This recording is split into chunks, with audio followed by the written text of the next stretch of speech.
Hello, hello, hello. It's great to be back here in sunny Tallinn, and we're hopping right into the action, as you can see, with 3 tables remaining in the 1 million guaranteed €1,500 buy-in WSOP Circuit Tallinn main event. There were 977 players or entries actually to start off the action, 1.253 million in the prize pool. Day 3, 24 left, 6,620 euros locked up at 210,000 up top, and we have an amazing table. But first, let me introduce to you who I have in the booth first. I am Jason Glatzer, for those of you that don't recognize this voice, and here with me right now is the amazing Christopher Carlin, who has been doing the live reporting over at Poker.pro. So welcome, Chris. Thank you so much. Nice to be here. And apologies for calling you Christopher. You know, I have to call you Chris, but let's hop into the action because we have the 2023 WSOP Circuit Tallinn main event champ, the first one ever here. That's Ignacio with the ace-5 suited. He's the only defending, well, he's not defending anymore, but previous champion, still in contention, but has some work cut out for him. Yeah, he sure has. It's many great players still left in the field. For example, Luka Sorainen, who won the 5K ring event just a few days ago. So yeah, it's not going to be a walk in the park.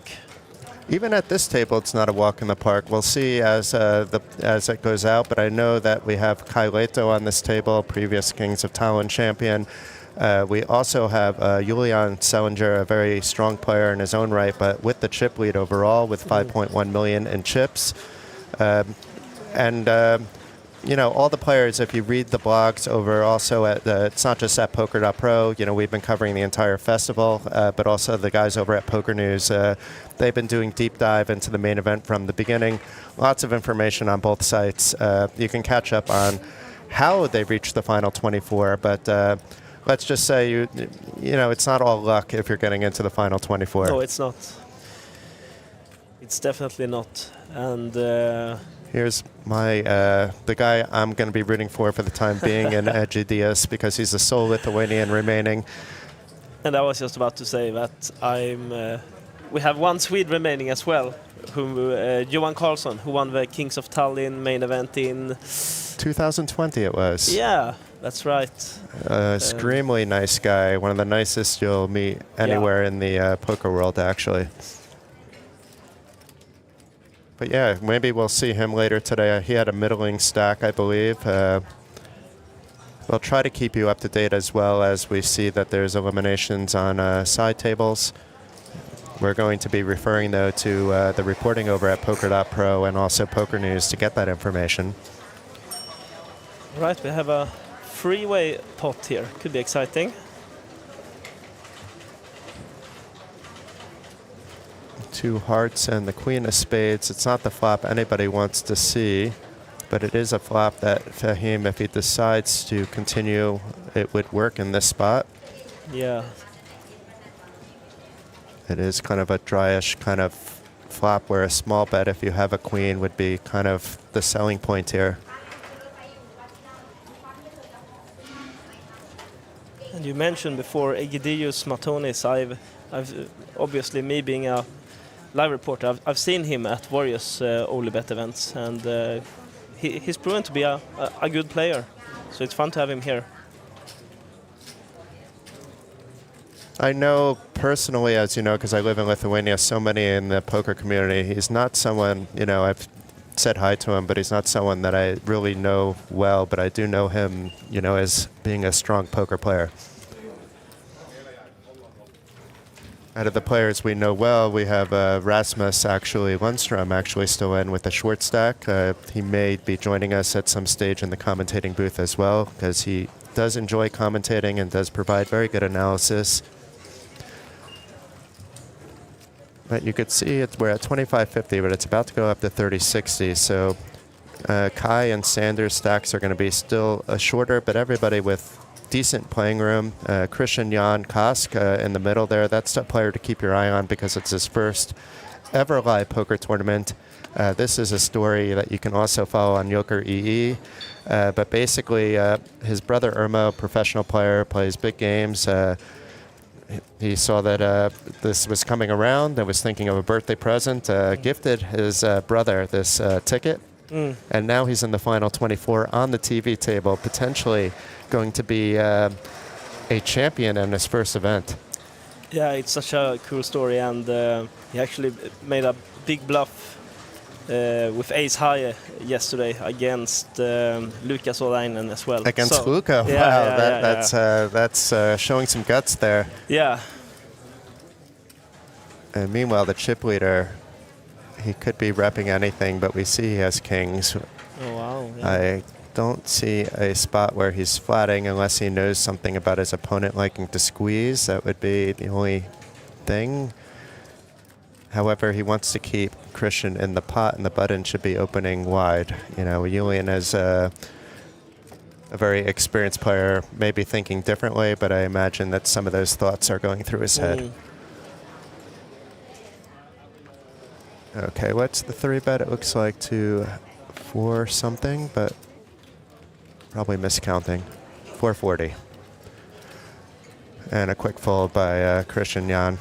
You know, that's the tough spot. You don't want to be playing out of position. You want to be able, if your opponent has like an ace-jack, to get a 4-bet. You know, it's... I'm 3-betting there myself, but there's arguments, I guess, to flatting if you want to potentially pick up a bigger pot. Would you call the queen 10 there if it was suited? No. No. I mean, maybe, if depending on the player, but not with the final 24 left and just starting out on a new table. People change their styles. Yeah. Yes, you're in position, but I don't know. It's going to be a better spot with his stack than to call a 3-bet there. Not pretty enough of a hand. But others might play that differently. I'm not in the final 24. I did have a couple nice runs in mixed game events, but I can say how I might approach it, but that's not me judging any players. They're going to know a lot better than the people behind the booth will know. And yeah, speaking of mixed games event, we had a few rings. The majority of the rings already have found their new owners, right? For example, the 8th game, Aki Pysing from Finland took his second WSOP Circuit ring. I'm embarrassed about what I did in the 8th game. Aww. I'm not embarrassed about day 1. I was playing so well, but I don't know. Day 2, I wasn't even on the final table with Aki. But I'm happy Aki won it. It's his second ring. Yeah, it's cool. Yeah. And for him, this is actually because he takes so much pride in mixed games. He's been playing them, you know, for so long. It's actually an important ring for him as well.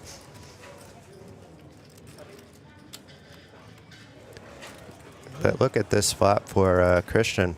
I mean, he's not going to get any action from Fahim, but you can be pretty comfortable with top 2 here.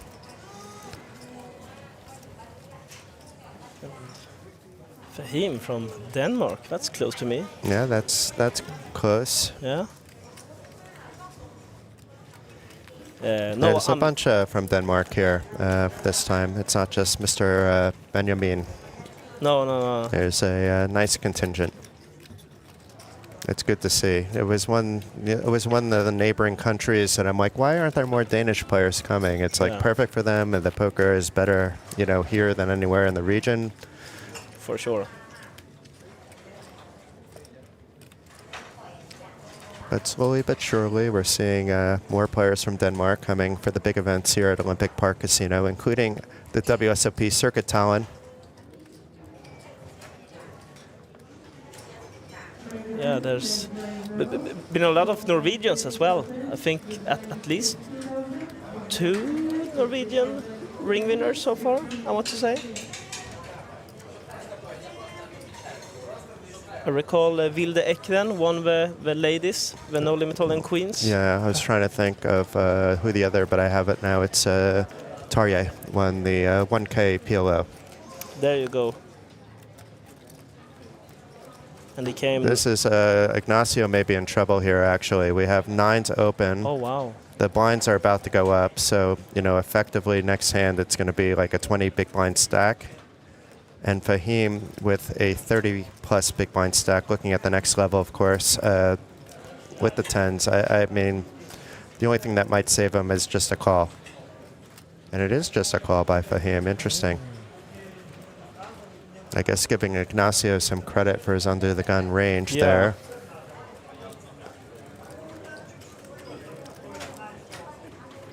Fairly equal stacks as well.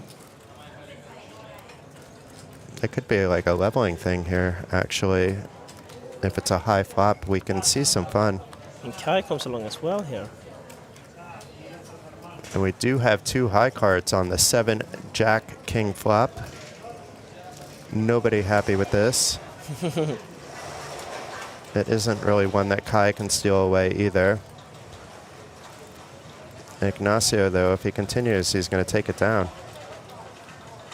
He's looking at this, and why is there 2 cards over the 9? But actually, 2 cards over the 9 are good for Ignacio. But he opts to check, so now it's game on. Both the 9s and 10s now with the gutter. Maybe Kai has a little bit of false confidence with his 8 connecting. Kai is looking down at his chips. He can't be making mistakes here, though. He has 870,000 left in his stack. I see you in the background. Interesting. Yeah. You're live reporting something in the future or in the past. Yeah, I was just about to say. I always get confused with the delays and whatnot. First was like, wait, I'm here. For those of you reading while you're going along, rest assured, Chris will be back on the scene pretty soon. Yeah. And yeah, as you said before, I'm doing the live coverage of the main event today on www.poker.pro, and so I'm obviously covering the outer tables while you can watch this featured table here on YouTube. Fahim has the best hand with the check mark. I think he's even going to call a bet if anybody tries to steal it at this stage. It went check, check, check on the turn. And Kai hoping his 8 is good, but isn't going to be that upset. And Fahim is happy, but if he watches it back later, a 3-bet, he's getting maybe stacks in. You know, he, I think, missed out on a potential big hand there, but you can't blame him for flatting. No. So blinds have gone up to 30-60. For those of you just tuning in, what you're watching here is the WSOP Circuit Tallinn main event. 977 entries, as you see in the upper right corner, down to 24.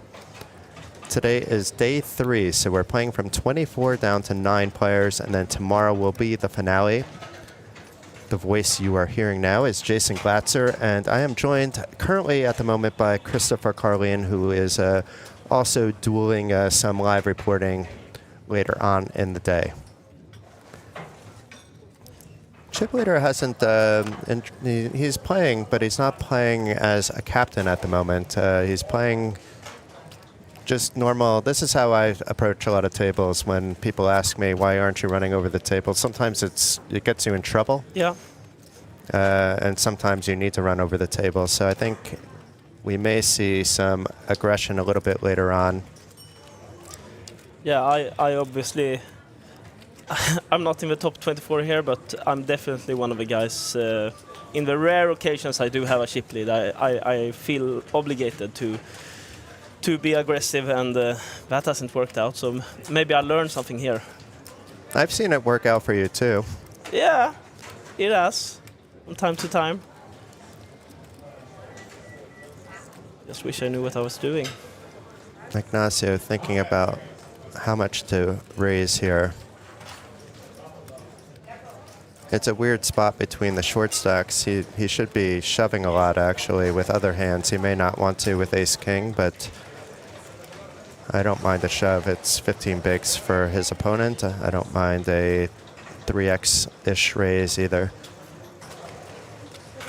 If it was just chip EV spots, then I 100% of the time would play it like Ignacio. I'm not sure with how you're factoring in ICM and all this. I think you still need to grab chips because the ICM is later on. So I like the play here. While the main event is going on here, we also have another ring event right now, the 555 Sweden, right? Yeah, I saw Yeah. Frankie just busted that. Unfortunately, any updates on that? Who's still left in that bad boy? Well, let's have a look-see. Obviously, again, me being Swedish, it's one of my favorite games, and I know that you are a big fan of it as well. So they returned today with 17 players, I think. Yeah, there was, 132 or something in the field in that. It was a good turnout. And yeah, there are some, actually, Niklas Nordblom, as we would say in Swedish. He came second last year in this event. So maybe he's looking for redemption. He's still in. Lots of strong names still left in there. Billy Kernan in the chip lead. He's good at pretty much every form of pot limit games. Meanwhile, Ignacio, ace-king, now ace-queen. And it's Roy here off the middling stack with ace-10 from under the gun. I still expect a 3-bet, but it won't be surprising if he calls. The only thing that will be surprising if he is not playing his ace-queen. Ignacio, very strong player. As mentioned, he is the first ever WSOP Circuit Tallinn main event winner. That's cool, yeah. Has a little bit of work to do to get his second one, and is just going for it.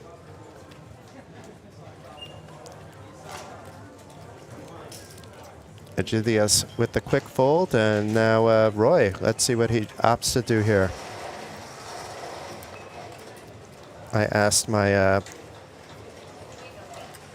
the Dutch people working at Poker News how to pronounce his name, and I probably still can't get it right, but we're Roy van der Rijs. I think that you're pretty close. It's in the Okay. ballpark, yeah. Yeah, I mean, small blind ace, queen there, just calling is not something that you're super comfortable with, I guess. It kind of depends on situational stuff as well. You know, if you're on the final table and it's a really tight guy opening from under the gun and there's pay jumps and there's other people around your stack, you may decide to take a hand off. I don't know. Yeah. It's been a long time since I've tested myself on ICM, actually. So I realize when I'm playing these days, I'm kind of just ignoring it quite a lot. Yeah. Not online, but you know, when I'm playing live, I want the trophy. It means that the rest of the ICM goes away because I value the win itself at a high dollar amount. Yeah. So therefore, the other prizes don't matter as much. No.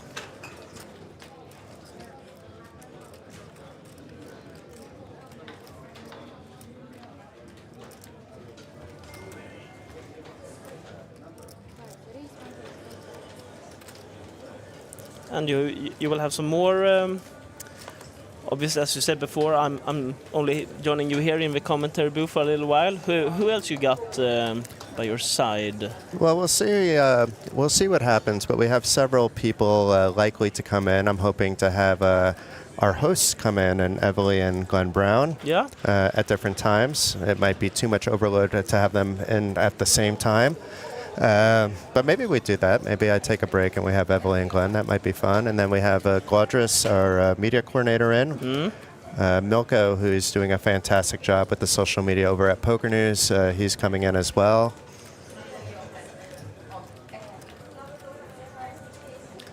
And Egidius with ace-3 of diamonds here. And for him also open with 2 diamonds. He is thinking about 3-betting, I believe. This isn't just tanking. In the background there, we see the amazing photographer, Elena Kask. Yes. Lenka Pictures. It does say he just called. That's interesting. That was the one thing I wasn't expecting. And if it's diamonds, it's trouble for Fahim. Only 1 diamond. Ace-3, though, ahead at the moment. At least going to call continuation bet from Fahim. If you're going to call this pre-flop, you're going to call a C-bet on this flop. And there should be a continuation bet here as well, right? If you're going to open with king 7 from the hijack, yeah, you kind of have to rep a lot of other hands. It's a pretty dry flop. Fahim should be continuing.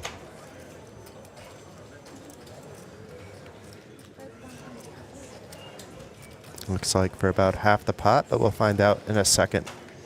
A little bit less, 140,000. I don't, once again, think he's thinking of folding. It's either calling or raising here. The call being the safer of the two, and reevaluate the turn. Another diamond, please, for the Carnage. And now the king 7 is ahead. How the tables have turned.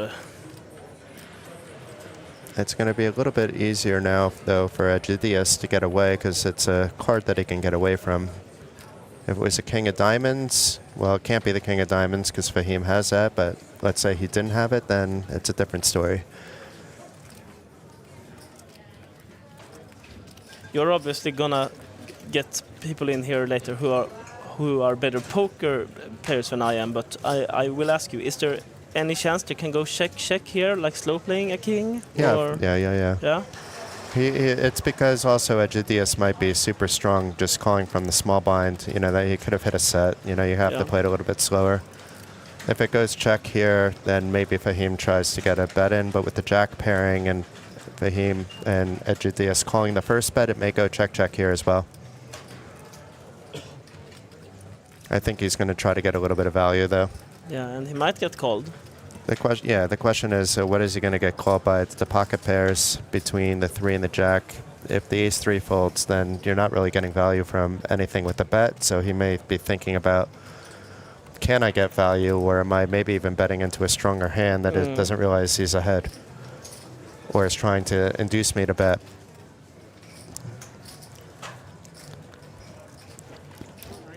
I don't mind this at all, actually, to be fair.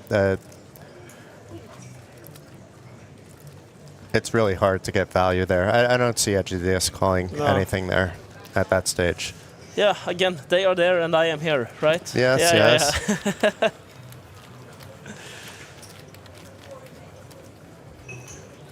I've been only playing mixed games pretty much when I've been playing this week. So, you know, to go back to Hold'em. Online, as you know, I'm playing mostly Hold'em. And a little bit of high-low. But the chip counts bounced around a little bit, but not too much. It's pretty much the same story that we started with. Yeah, more or less. And maybe you mentioned this before, but today we play down to the 9-handed final table? Yes. Yeah. So it won't be a super long day. Milko was doing the calculations earlier and estimated around 8 o'clock, I believe. Okay, or 8:30 for us. But it might go longer. It depends on really the flow of the day. I don't mind a shorter day today because it means an exciting day tomorrow with deep stack final table. You know, I love deep stacked final tables. Yeah, the structure of this tournament has been great, actually. It's been but hold on a second. And Ignacio, ace king, ace queen, ace king. He's not really picking up too much on those, but he's whittling away and slowly increasing. And it may just be a blind steal, yeah. Christian's not going to defend the 6-3 off. And yeah, I mean, Ignacio has increased his stack at least by 50% and is up to almost 30 big blinds. So when I said at the beginning of the day he had some work to do, he didn't really have to do any work and now is in a good spot.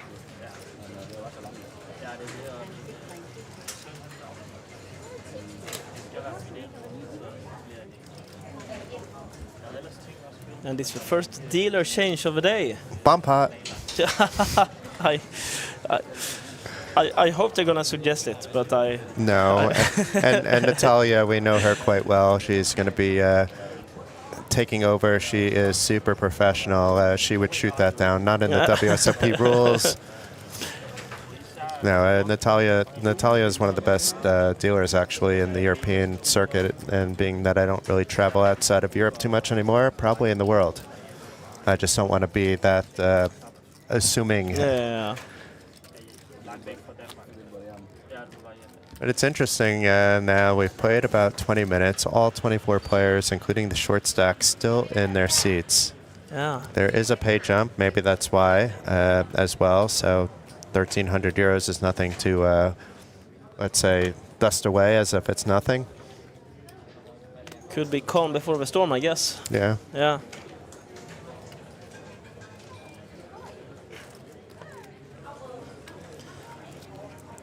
We mentioned before the Sweden ring event, and there's also another ring event starting today, the 3K No Limit Hold'em.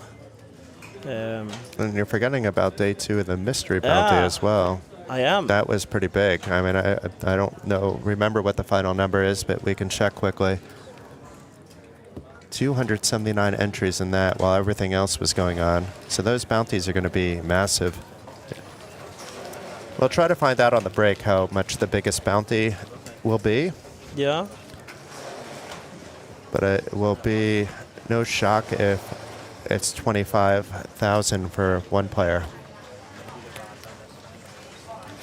And there are 42 players coming back there for day 2, including the reigning champion, Fabian Bartuszk.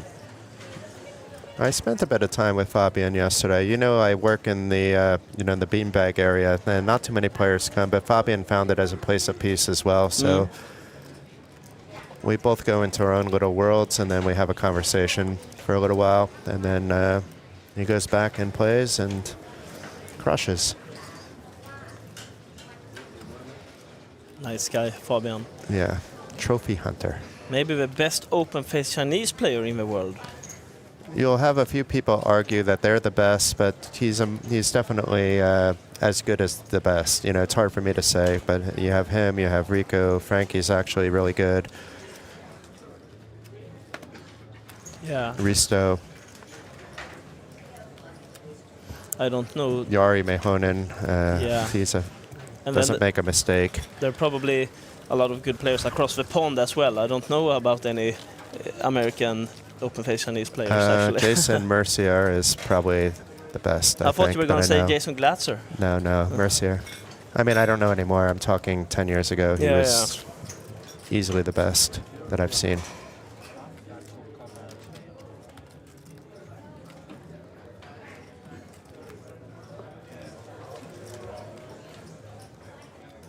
But yeah, it's hard to know, being that I rarely visit the States anymore. If I go, it's to visit family quickly with my son. Sometimes my wife as well.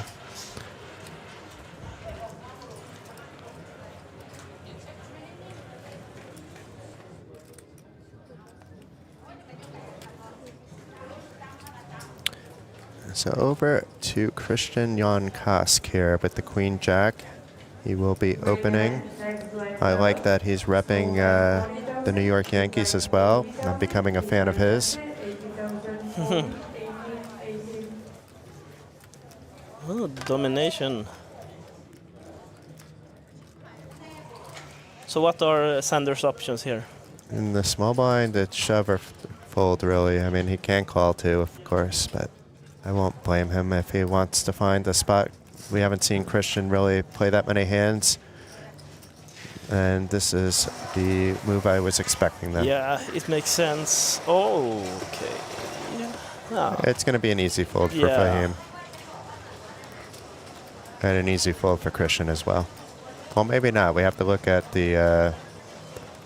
because the shove is only for 14 bigs. And once again, this is his first live poker tournament. And he's in a big spot in front of the cameras.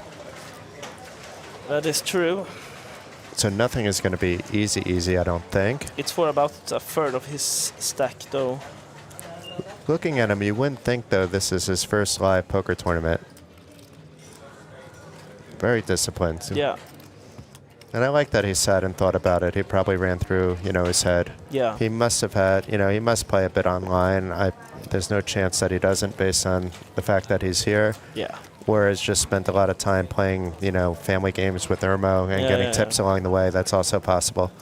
Because Irmo is an absolute beast. He is. Talked with Hannes yesterday, and he is a 7-time Estonian champion, Elmo. So Got a few tricks up his sleeve. Ermo Kosk, the brother of Christian Jan.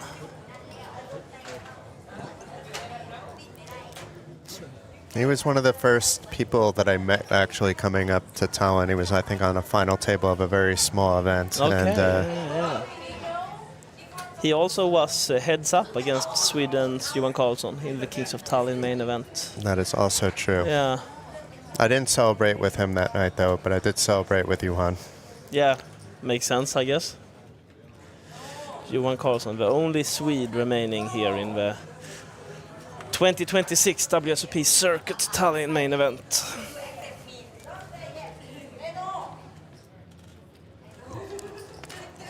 Today, I have to point out today also, Chris, I know you can't participate, but it is another day for the women here in Tallinn as well. So there is a 200 euro Queens event with the trophy, 50 euro bounties, I believe, on that one too, at 2 o'clock. But on the first, you want to get there early because on the first break, they're going to be giving out a package randomly, not a package, but a seat valued at 555 euros.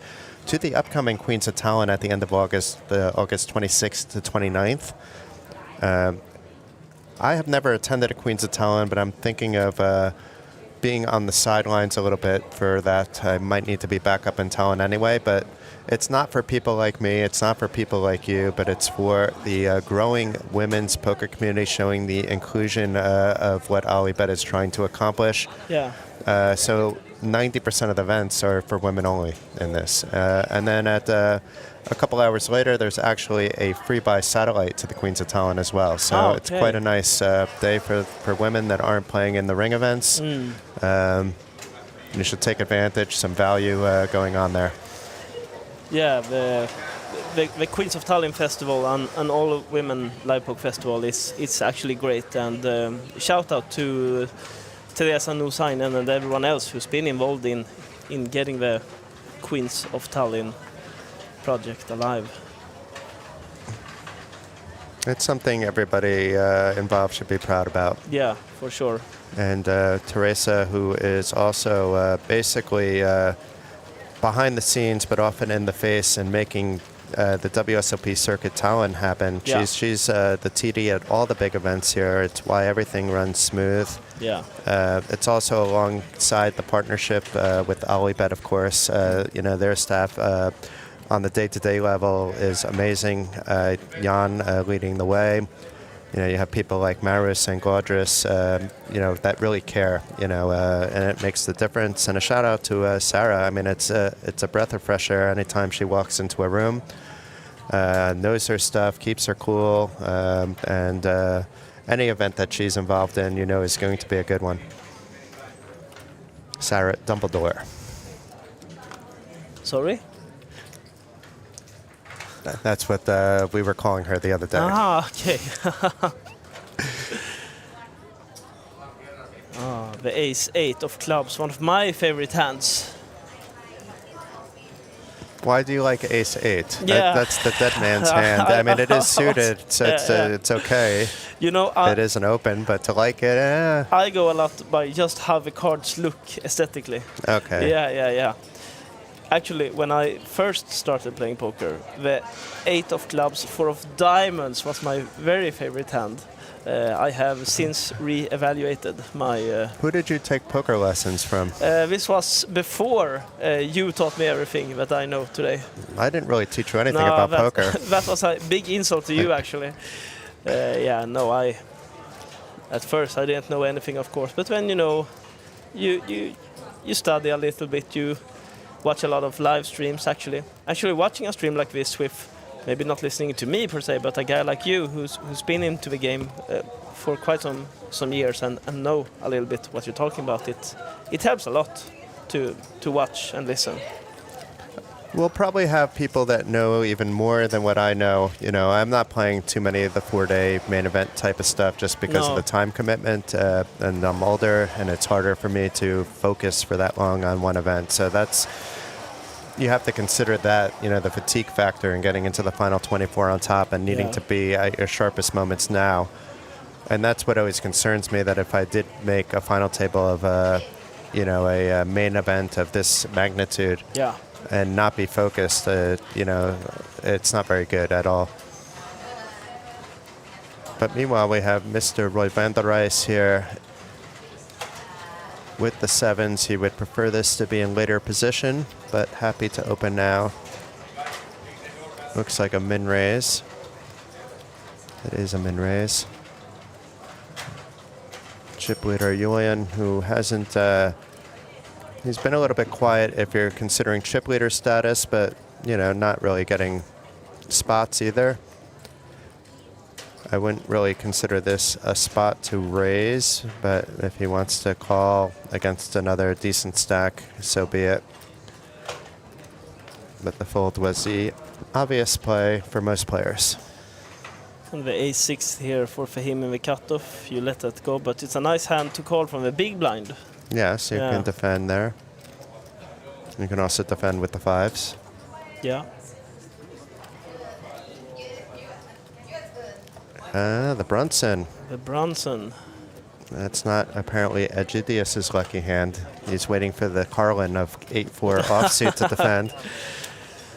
Not only offsuit, 8 of diamonds, 4 of clubs. So let's do one more hand together, and then you can come back later. We have tomorrow as well. Yeah, sounds good. I think, fortunately, we haven't had a single bust out in stream time, but maybe you're going to come back to real time and a little bit of a down to 6 players all of a sudden, even though we're only playing down to 9. That would be surprising. All right, let's see. I think we have a better chance of getting hit by lightning inside the casino than we do to be down to 6 players in real time. And it's a sunny day, so I don't see that happening either. It's been a good couple of days here in Tallinn. The weather has been nice. It's been some good food in the food truck outside. Can't complain about anything, really. So yeah, as you just said, Jason, this is going to be my last hand joining you in the booth here, and then I'm heading back out there, covering the action on the Poker.pro live blog. So if you want to know what's going on at the outer tables, tune into the blog, and if you want to keep following the feature table, obviously you stay here on the live stream. And I've just learned that Eveli Pihela is going to be coming in, one of our hosts, along with Glenn Brown. Yeah. It'll bring me back in time to 2021 when we did a few hours of commentating together, really actually, yes. But you may need to help her find the booth, because we're kind of, we're not like we're in the casino, but we're kind of still incognito. I like this setup. I will do my best to locate her and guide her to this booth of magic.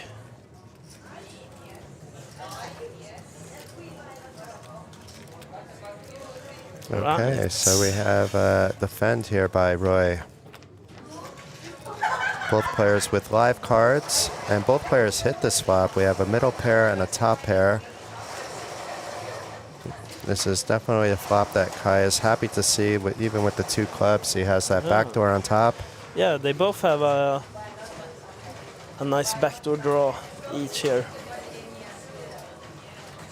I expect Kai, I've played a lot of poker with Kai. I expect Kai to be betting around 130 to 140,000, but let's see.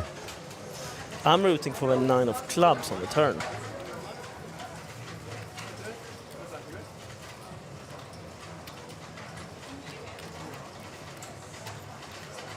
It looks like even smaller. 75, interesting. It's a wet board. Yeah. He's trying to induce a raise, I think. I He don't know. doesn't Oh, it's because Kai only has 400 exactly. left. Yeah, He didn't want to shove. No, this makes perfect sense. I apologize. I should have looked down.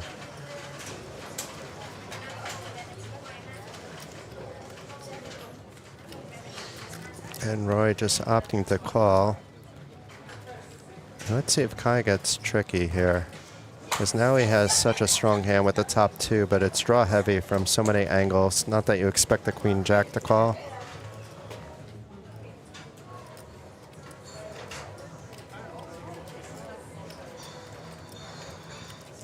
Unless, of course, it was Queen Jack of clubs. Yes, that's one combination that could be still in play. Yeah.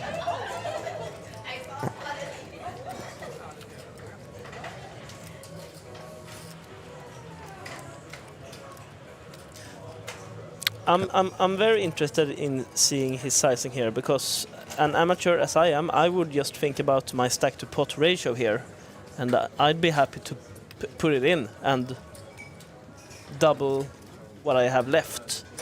I'm probably putting it in somehow on the flop, to be fair. So we're playing it completely different. But Kai is a stronger Hilton player than most people. He's trying to figure out a way to get max value here. He's willing to take the chance that his opponent might outdraw. He wants the draws to pay a little bit. Yeah. And Roy will probably let this one go here, right? I'm not sure. I mean, the price is right.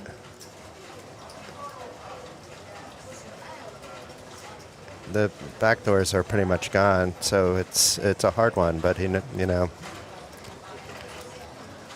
could have gone either way.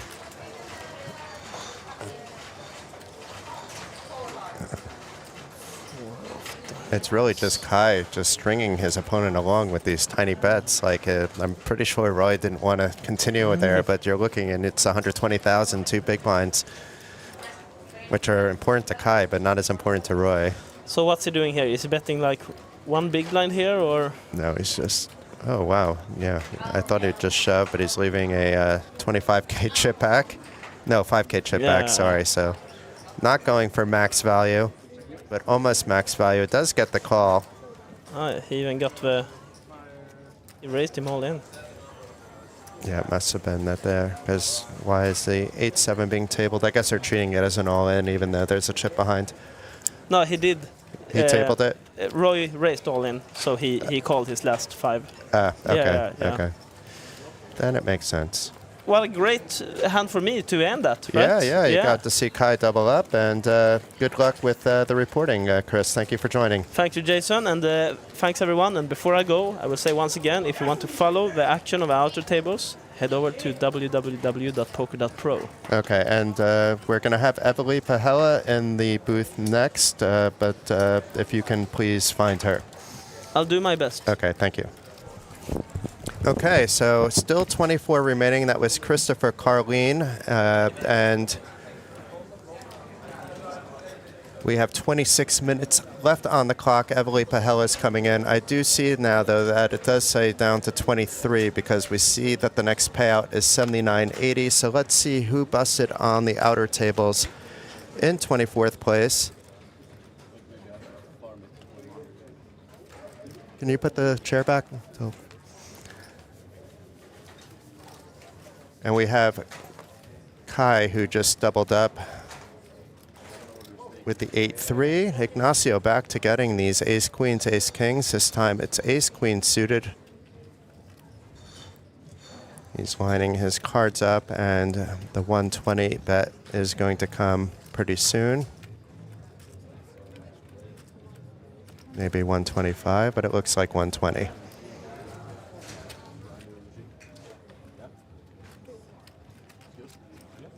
And Christian Jan Kosk with the 8-7 suited, very defendable, especially on his stack size at the moment. But regardless of stack size, you should be defending there. And Christian flopping top pair, though, but it's a scary all-spade flop for both players, having red cards in their hand. We'll get an idea of how Christian is playing if he's firing out a donk bet. A donk bet doesn't mean you're a donk. It just means you are acting out of position as the non-pre-flop aggressor. But it is a move that a lot of players have in their arsenal. And going small with 75. Perhaps taking a page out of Kai's book, but I think it's just kind of to see where he's at, but it's hard to really know where you're at with that. However, every chip is valuable to Ignacio, so...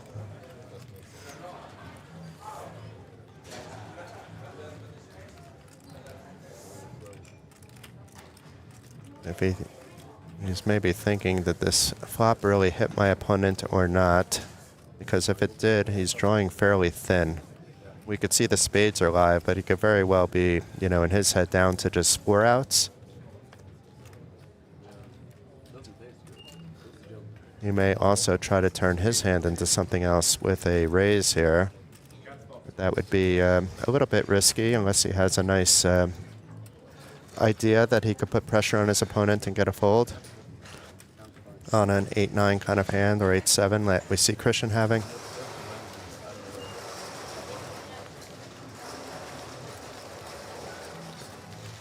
But not the worst result there for Christian. A lot of ways that you can be pushed off that hand or be behind in that hand. So picking up a pot right away is never a bad thing.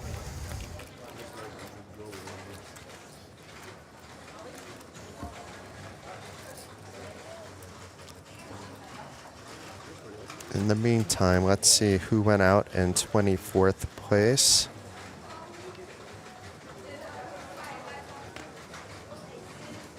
Ooh, it was Rasmus Lundstrom out in 24th place for 6,620 euros. He was the short stack, or one of the short stacks to start today. He had a lot of ideas to hopefully get things moving, but unfortunately we will not be seeing him later on the TV table.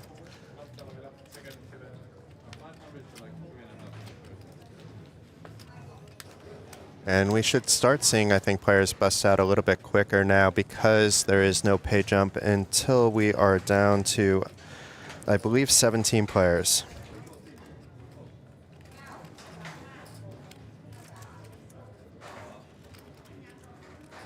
Sorry, until we're down to 15 players. So a full table before the next pay jump. And then we are going to hop up from 79.80, and the final 15 are guaranteed 9,800 euros. Egitius with the pocket rockets, 3-betting to 380 off of Fahim's open with the Jack-9 suited. It should be a relatively easy fold for him. Egitius will pick up a small pot. He would have liked to have a call there. On the other hand, he didn't have a situation where his aces were cracked, so still moving in the right direction for the Lithuanian. Oh, and we have Evely coming in. Very good, very good. Oh, I'm tiny, but not that tiny.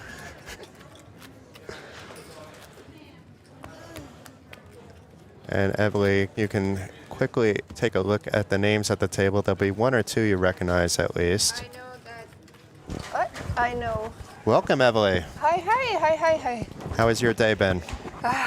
Crazy. Life with a toddler is mental. Are you talking about Igor, or are you talking about... That would be funny if I would reference to Igor, but no, it's a small Igor. He's also Igor. Oh, mini it's Igor. Alexander Igor, yeah. Igor the Third. Igor the Third, yeah. But Estonian flags. Yes, Ignacio sporting the Estonian flag. He's from Spain, as you know, and the first ever main event champion at the WSOP Circuit Tallinn back in 2023. The Spaniards love Tallinn. Yes. I asked Hannes, and he said, well, they're not really Estonian. I said, come on now. He even has the Estonian flag on the stream. I think that sometimes the foreigners are more Estonian than us locals, so I would call them Estonians. Okay, so you're adopting him into Estonian, the Estonian community, and then of course we have Christian Jan as well, Irma's brother. Ermo's brother, yes, Ermo's baby brother. And he's playing like a professional, I have to say. A lot of composure. Do you think it has been taught by Ermo, or he's been learning himself? It would be nice to have a conversation actually with him to find out that, but it's evident that it's something. It's not his first time playing poker, that's for sure. So I think he's played a lot of online, is my guess. And I mean, when you have Irmo as an older brother, you know, and you're playing your family games, you know, I'm pretty sure you pick up a thing or two. But there was probably some coaching involved, I imagine, between them as well. I haven't had the chance to talk to him. I know that Igor told me this morning that he's doing history. He's making history. It would be so sick if he won. You know, first event playing, got it as a birthday present. This ticket. Yeah, that's one I heard. And the older brother is out from the competition. Yes. Yeah, so Although showing there's these the old 3K guys, today. showing these old guys how it's done. But I think we'll see something of Irmo today in the 3K 6 Yeah, max. probably. I was just up there, and it's 6 players right now. Igor is not here yet. Why do all the high rollers stroll in late? It's a interesting question. You have noticed it also. I know. It's like I don't know. Maybe It's like the staff probably isn't even expecting it to start till half hour after. Yeah, you know. yeah. Igor always. And then goes it a always bit picks later. up. Yeah. So we have an open from Egitius for a min-raise with the ace-4 suited, and our chip leader, Julian, who's been not bullying people around, playing just solid poker in general. Picked up a little bit from his 5.1 to start the day with the ace-king.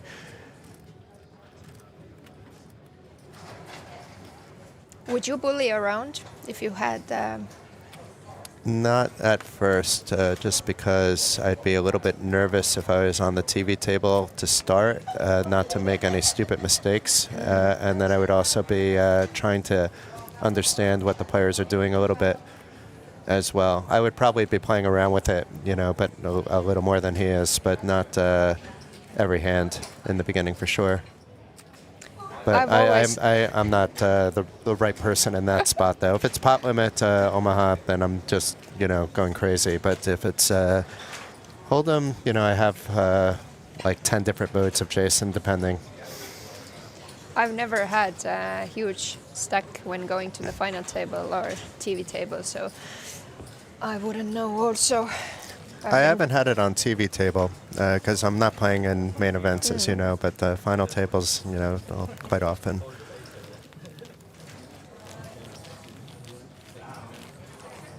But the players are dropping quite fast at the main event. Yeah, I don't know what the exact number is. I noticed I got a glimpse of the main clock. We can't get ahead of the, you know, everything is in the future and we're in the present, or we're in the past, and I don't know. But anyway, there's a delay. Future, past. There's a space-time warp going on, and we're all part of it at the moment, so we need to know exactly how many players are left, and then it's easy because Poker News and Poker.pro are reporting on delay, I'll just pull it up when I see the updates there.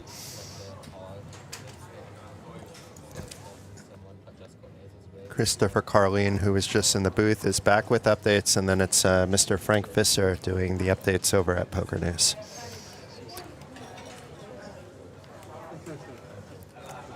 A lot of live reporting.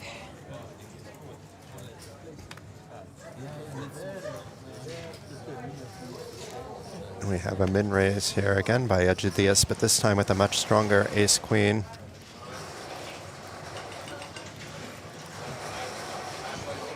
Oddly, Kai, most players would fold here, but I think Kai is one of these guys that's going to defend here. He's one of the players at the table that I have gotten a bunch of hands in with in other areas of the world. I think you can protect your big blind with that combination. You can, but you don't have to. Yeah, but no. you don't have to.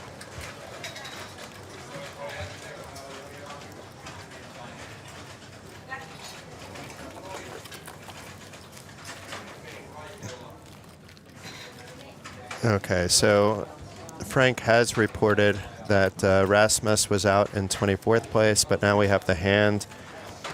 He got it in with ace-10 suited. It was for 490,000 at, so it was not a lot of chips. 8 big blind shove with ace-10, and David Marfil, strong Spanish player, had jacks held, and GG to Rasmus.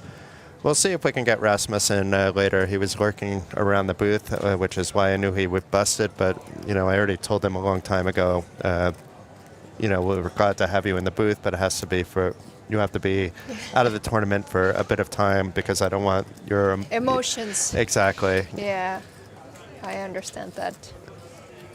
And then, unfortunately, our hero, Johan Carlsen, is now desperately short after his fives didn't win a flip against Lasse Hansen's ace-10 suited. And let's see what else Frank has here. Oh, an Estonian double up. Anton doubles up his short stack with ace-8 against Lasse's pocket king. So Ace-8. delivering a bad beat, doubling up. I've heard that Anton has done quite well in the local events lately, with the Win TV events especially. He's, I think, won 6 or 7 of them now. Really? That's Wow. what I've heard. You know, maybe I'm being applied incorrect information by our I've been Estonian colleagues, so- but I think that he has been quietly racking up some trophies. So Okay, King but 7 and the two Estonians, the real Estonian and the adopted one, battling it out. And Ignacio opting to see if he can keep the pot small at the moment. And Christian knows that this isn't the best spot for him against a big blind calling range, and for his hand in particular as well. Doesn't hit his opening range at all. But as long as it didn't hit Ignacio, the bet is fine. We see it did hit Ignacio. And Christian's sizing still very small. It's like an online sizing. It's going back that he's definitely played his share of online poker. When we find out more information, what the heck happened here? Cooler City. Oh. This is why I love poker. Yeah, I mean, and it's nothing any player did wrong here. You know, Yeah. Christian's c-bet was fine. Ignacio needs to call there. Shouldn't be raising there very often. And Christian, it's still a dangerous board. The 4-5 now got there. The 8-9 got there. The hearts can get there. You need to still bet here. But bet bigger. He likes what I see small, but let's see. It's going to be half the pot, it looks like, which has been big for Christian. I'm still getting into the, because I haven't had much time to. That's for less than half the pot. It was a baby bet again, It was baby 106. bet. Yeah. That's, yeah. I haven't had much time to rail, so now I'm getting my fair share of poker, which I've missed because hosting is a full-time job. But we had so much fun the last time. I remember, I mean, I got really sick, like, literally hours after that. Not your fault, but... Thanks for explaining. Until you were in the booth. The time that you were in the booth, though, was so much fun. I remember I was thinking that was a lot of fun. We should do it again. But it took 5 years. I'm here. Full house. Yeah, this is actually going to be very difficult for Ignacio to get away from. And Ignacio may actually think he's ahead. He's ahead like 100% of the time, but And he doesn't have much. no, it should be a shove here, to be fair. He should have bet bigger on the turn to make the shove a little bit easier now. But then again, hard decisions. Who knows? Maybe. Ignacio would probably fall to a shove, to be fair. And there are hands that are beating him. The 10-7 is now there. Baby bet. Baby bet. The baby bets have been working because it's another baby bet because he's getting calls all the time and he's quietly just picking up chips for value. And Some would argue it's not the good strategy, but yet again, everybody has their own game. Yeah, exactly. It's hard to think in the mind of somebody else, and we see the cards. And we see the cards, and I always go back to the same person, Dominic Nietzsche. Like the way that this guy approaches poker, to me, was so much different at the time than anyone else, and there was nobody coming out and saying that him blimping off an 8 big blind stack was wrong because he knew what he was doing, So it worked for him. Yeah, exactly. Like you come up with a game plan. If you're happy with your game plan, don't listen to what commentators have to say. You can listen to your coaches and the people you respect that way in poker, because we can't get into your minds. Do you think Ignacio is thinking about re-raising him? No. Because his hand is too value oriented. Like if he bricked on a draw, maybe. But he's not going to get a call from anything else, right? Like a 6 is going to snap fold at that stage. Maybe a queen 7 would call. But, this maybe. This He is folded. me asking the question. Yeah. Now I'm thinking about how. But it's quite interesting. Ignacio did find the fold there. He gave the right credit. Yeah.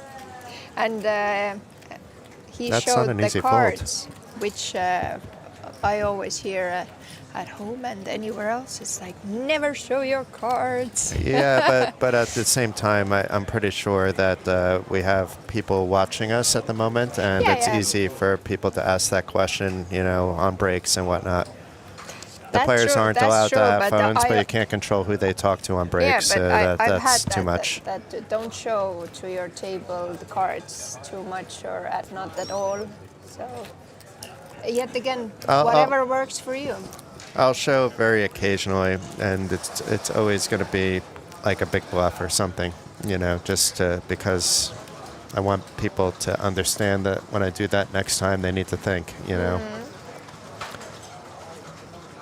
I did a ridiculous bluff in the 8 game near the end of, which got me the chip lead in the 8 game. And I showed that one. Yeah. It was a spot that, I'm just like, okay, this seems like I can take it because of my image at the table. I'm a really bad bluffer, so I still need to work on that one.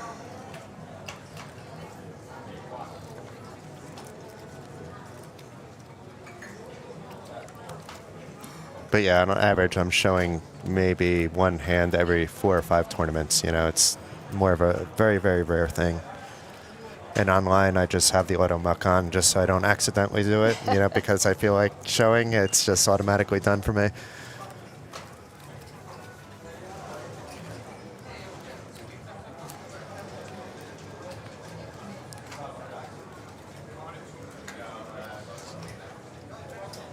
Interesting. Egidius was thinking of defending, and he is defending off the 6-4. Same cards. Yeah. Different big blind. But I don't mind this, as I said, as long as you're comfortable playing post-flop out of position, you're getting actually okay odds to make the call. And as long as you're not adding to your misery.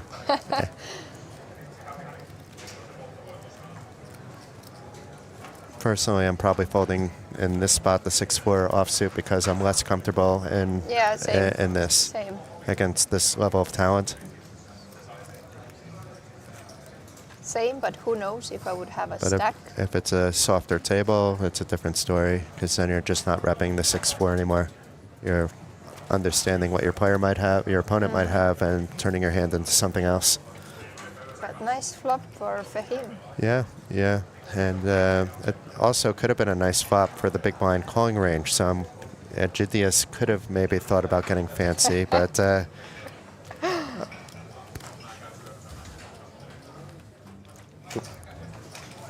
Fahim Poker seems so easy when you look at it like this. Like when you see the cards, yeah, if you could see everybody's cards, it could be an easy game.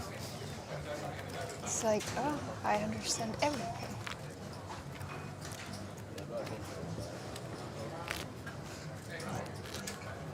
So you could see we're not going to have a payout jump for a little bit of time here, so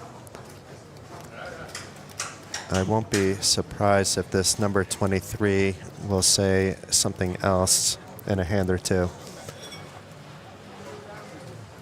The stacks were quite, there were some smaller stacks. Yeah, table 3 started the day with short stacks, actually. There were some interesting players on that table. But this one was more interesting due to the stack depths and, also interesting players. So Julian here with the 10s will be opening. Very generous poker cards, it seems right now. Sometimes you watch the live stream and it's like for a long time, no beautiful cards or good sets. Kai thinking of making a move with his fours. I don't think he will because once again, he takes everything in, and he's been now playing with Julian for more than a blind level and hasn't seen him gone out of line once. Egidius, though, may be thinking differently with his suited ace.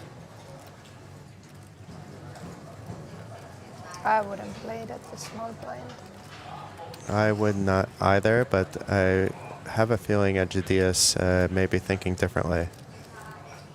I've seen him play a lot. I've played with him as well. As I mentioned to Chris, even though I know who he is, it's not someone I've had like a conversation on breaks with before, even though I do live in Lithuania and do know a lot of the poker community on a personal basis like I do up here as well.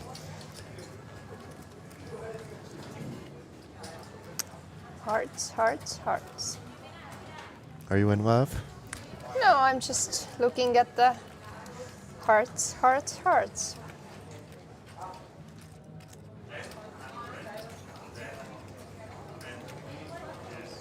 I'm always in love. Yes, you have a wonderful husband, actually. If I was allowed to have a man crush, it would probably be with Igor, actually. He's one hot man, chunk of a man.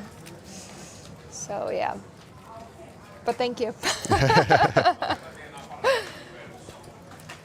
Thank you, thank you. Igor and I have known each other casually for a very long time, but through that casualness becomes like, this little thing. This little whatever it might be. bromance. I don't know if it's a bromance, but it's. I think it's more like a friendly respect in a way. Yeah, I agree.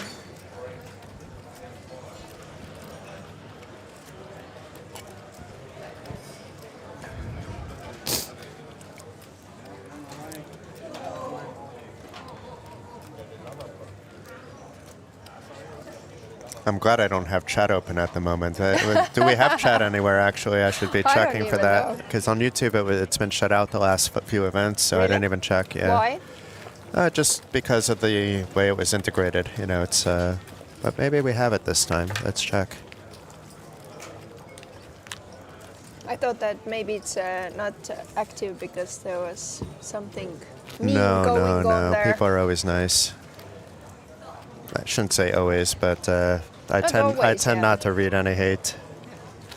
I don't have time for hate. Yeah. I tend not to care at all. So. I don't have time for hate or people that push hate. True. People pointing out problems is not hate, but you know what I mean. People hating for the sake of hating. Oh, we do have chat. I Who feel does so have bad. time We to have hate? Luca here. We have Drea Carlson. Hey, We Drea. have PokerNews.com. Where is Poker Pro? Poker News is one up on us, but Poker News is doing a great job, I have to say. And good to see everybody in chat. I'll pay attention to what you're saying. And we have somebody offering beginner services for micro and low stakes. Okay, there. I noticed that Poker News is having a special Poker News name tournament at Queen's. Yeah, that's kind of cool. Which is very cool. Yeah, I'm happy to see them involved here. As I said, I live in the Baltics. I've been coming up here for a while. I did work. I'm a Poker News alumnus myself, and I do respect most of the people, if not all, that are working there. I respect what they do, and if they're helping pushing the message to people to come out here, there's room for everybody to push that message. Meanwhile, Nice flop for Roy. Yeah. If he's going to play it passively, though, it doesn't look like passive is in his mind frame here. That's good. No baby bets. Yeah, and look at the frustration on Christian. He can't hide it actually this time. He's trying to. And we can only see it because of the camera angle. I don't think Roy picked anything up, but that was, Yeah. oh no.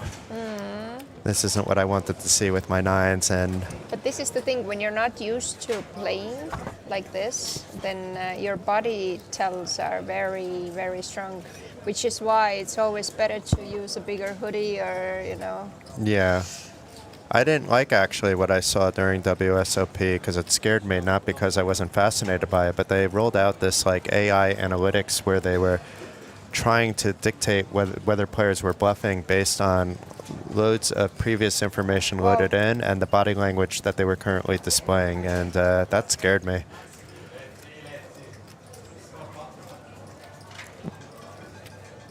But to be clear, there's no electronics allowed on any of the final 3 tables. You know, they're taking like everything very seriously, which is very good. We're on a delay. We're nowhere near the action. We are in the casino. It's interesting, though, if Roy can find another bet. And it would be so interesting. I know you don't want to see it if a 9 came on the river. And Christian wisely checks back. He's ahead, but... He's going to win the hand, actually, because I don't see how Roy can bet now that he slowed down on the turn. The river shouldn't really be helping him. A 9-queen got there. But the 9s are blocked by Christian, so, you know, it is a blind-on-blind spot, which leads you to believe there could be like that 10-5, any 10Xs. He's making, because he... I think it's a little too late, though. But let's see. It is a big bet, so it's not an easy decision for Christian. He's feeling the frustration, I think. Yeah. Because he was checking before him the last hand. I think he can. I think he can find a call here, yeah, though. of course he should. On the turn, he could fold, but on the river, it's hard. Like, how does the 8 make a difference? Why did he slow down on the turn? I guess the 6-7 got there. That's the one thing, but a 10X is still betting. So he's worried about the 10. But it was a 3rd spade, so it could have been a slow playing flush. Actually, there's so much. I probably, if I'm thinking about it this long, I wind up folding and talk myself into it. If I wasn't thinking that long and just went with first level thinking, I'm calling. You know, I asked the players the question: hero call or hero fold? But like, which one would you choose? What would you choose? I need to learn to hero fold a little bit more. But everybody's favorite was hero call, so let's hope that. But hero call just is part of the game. It's not like understanding when you should fold. Actually, is much harder, as you could see by the frustration here from Christian. I think Ermo is watching at home, and because this isn't a hero call still, you know, it's not like a king high type of, okay, you know, he really doesn't have it, but am I still ahead with my king high? This is still pocket 9s, you know, it's a coin flip whether he's ahead. yeah.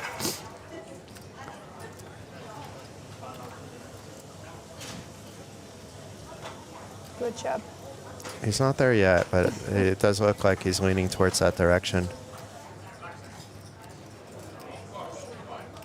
And Roy just completely covering his face, but he doesn't need to in this spot. That's not what Christian is trying to do. He's thinking mathematically at the moment.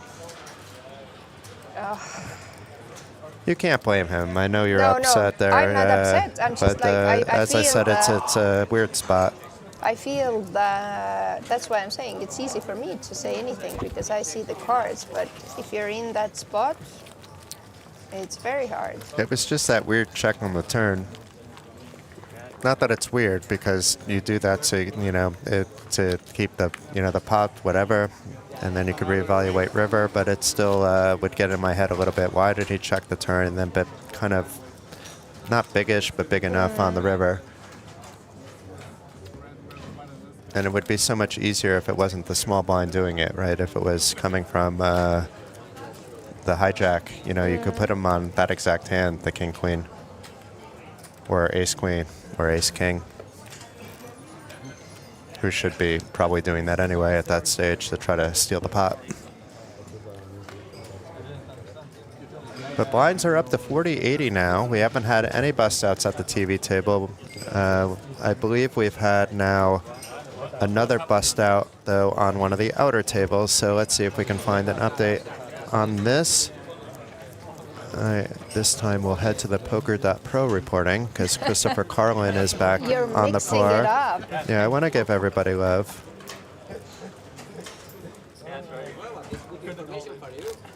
Obviously, I do head up, the content and B2B and marketing and whatnot for Poker Pro, but I have love for every organization that is positive about poker.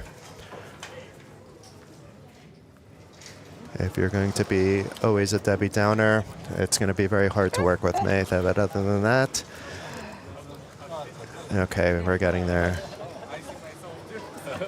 Okay, looks like Chris has caught up with Rasmus so far. So we are going to head to Poker News and see what they have going on. You have and they so also, many tabs they're open. also, no, they just caught up. This literally just came in by Frank Visser. And unfortunately, it was my close friend Johan Carlson. This is one of the nicest guys you'll meet. I know you know Johan as well. Yes. Unfortunately, his pocket fives didn't win a flip against Anton's. Good news for Estonia, Good Ace news. Queen, and out in 23rd place for 7,980 euros. He's That's probably still a off to good play payday. 3K. Still a good payday. But Anton on fire. Right before that, according to Poker News, he doubled up with that Ace-8 against Kings, which we mentioned earlier. So he's moving up the ranks. We'll try to, keep up because it's kind of cool that we're starting with 3 tables down because that means we can actually get every elimination covered by multiple media sources. And also, for those of you that are interested in more of an Estonian focus, head on over to Joker EE. Hannes is Hannes on the doing a job. great job there. Yeah, I actually read that because I had an early night last night with my foot up and just chilling. How is and, your little foot? It's good. It's good. Is it little again? It's little again. Thankfully, it's not the size of a balloon. Oh, Glenn Brown. Yes. Checking us out. Check it out. Check it out. That reminds me, I need to share whatever was produced on social media on my channel. Yep. We have GB in the house. He will probably be joining us later. I know he has a busy schedule, but he did promise me something. GB? Oh, the No, you GB. don't want to know what we really call him because it's not safe for work, actually. But I love the GB. I actually don't call him that, but he has a new nickname that we can't say on the stream. Is it naughty? It's a little bit naughty. Okay. But Glenn is a bit naughty also, let's be honest. Not with this nickname. Let's just say he's not naughty in that way.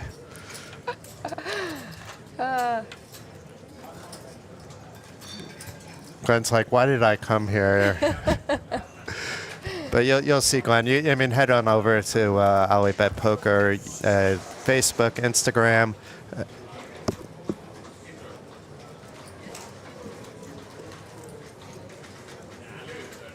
Okay, we had to be quiet for the photo opportunity we just had, but head on over to OlyBet Poker, Facebook, Instagram, Poker Pro World as well. There's a lot of Glenn Brown. There's a lot of everything OlyBet. There's a lot of Evely there too. Evely's done a fantastic job all week, and it's amazing to have her back. Yeah, I've been away for quite a while. Yes, not away, but away from hanging out with Active us. poker action. Yes, you come always to visit and say hi. But you take your responsibilities at home very seriously. I have to raise the next poker generation. Poker Yes. generation. You know, he was 3 months old when he first came to WSOP. Okay, so you got him early. That's good. He had a logo branded shirt on and everything, so yeah. So you in opting not to 3-bet, not opting to raise after connecting with the ace, but still, he's going to have to call another bet here. We kind of got... It was an interesting spot on the flop with both players remaining around, and now Julian is going to likely not lose the chip lead at the table, but certainly lose more chips. I don't see a spot where Roy doesn't bet here. I know it's another spade, but he has that king of spades in there. You got to get a little bit more value here. He's maybe worried what happens if I'm raised, worry about that if it happens. It's a hard board for anyone to raise you on. And then you could think about what percentage of the time he has it. And it looks like Roy is doing exactly that. It looked like a little more than $500,000, but we'll see in a minute. Nope, a little less, 450. Julian getting away a little bit cheaply. He would have called a much bigger bet. He may be thinking of raising, but that would be silly. So I don't think he's thinking of that. There's nothing calling you. Not even probably the ace-king. Maybe he's thinking, can I get an ace-king off? But it's hard to put that. It's really just a call here. There's no real reason to level yourself any further. But what about fold? If you can find a fold, you're better. And it goes back to, I don't really have a hero fold range in this spot. Because for me, ace-jack is always like, it's a tricky hand because, yeah, I'm not a fan of ace-jack. If there is an ace on the board. I mean, to be fair, he's only ahead of a bluff. He's only but ahead of a bluff, yeah. but there's a lot of bluffs that Roy should have opening from the button. I would find the fold button here, but that's, Yeah, that's me. I'm also very tight. Yeah, and I can never fold here, actually. It depends. If I know a player is like uber tight and only betting when they have it, but Like me. we're down to 24 players. I would give everybody credit until they deserved otherwise, that they're capable of, you know, trying to get chips where the chips seem like they're ready to be taken.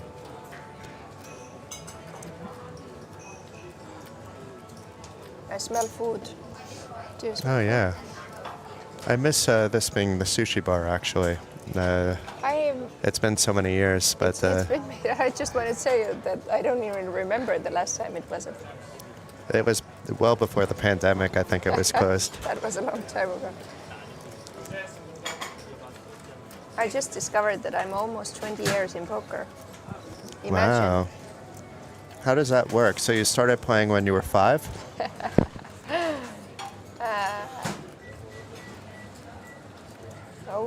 Older. You don't want to know how many years. For me, it's not a friendly number. I think It starts with a 4. But it's a friendly number because all the numbers are friendly. True. It's how you talk about them matters. I'm happy with all the numbers.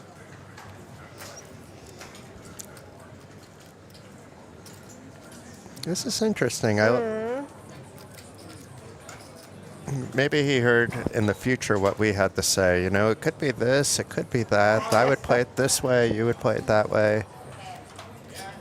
I mean, if I know his opponent has ace-king 100% of the time, obviously I'm folding, but... Okay, good. He found. Yes, he found it. And he'll be happy to see. And the more I think about it, what you said makes sense, because the one thing I said is how many bluffs does he really have there?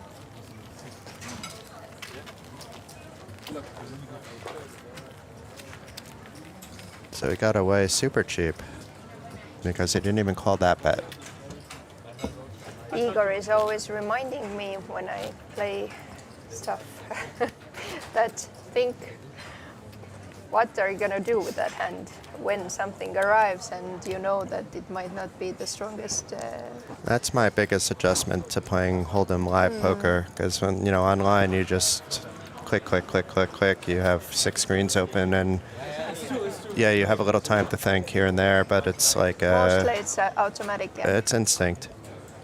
Information that you've processed on your table, and you know, the few million hands you've played over the years.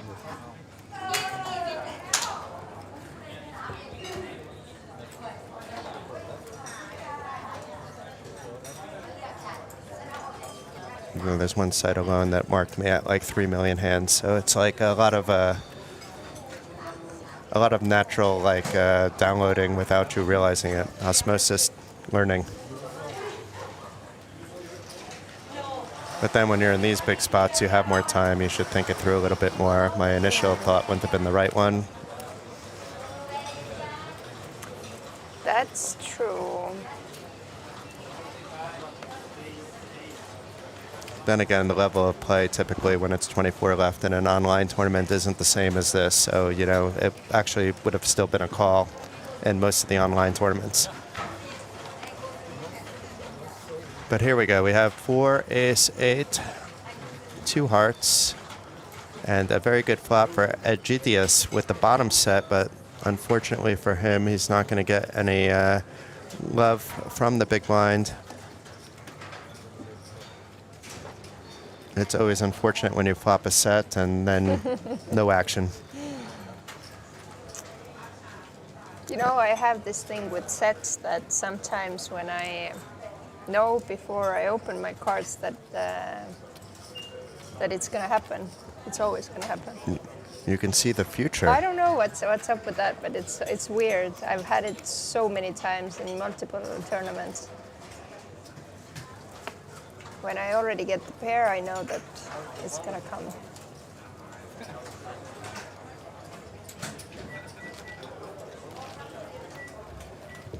And we're down to 21. And we'll update that as soon as we see the updates on either poker.pro or Poker News.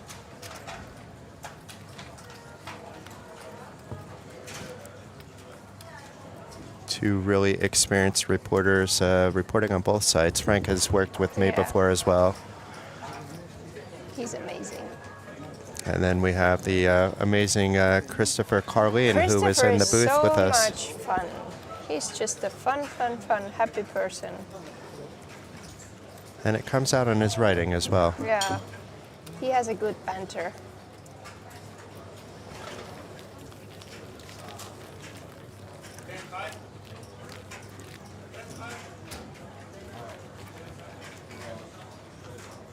So when are you leaving? You're leaving on Monday?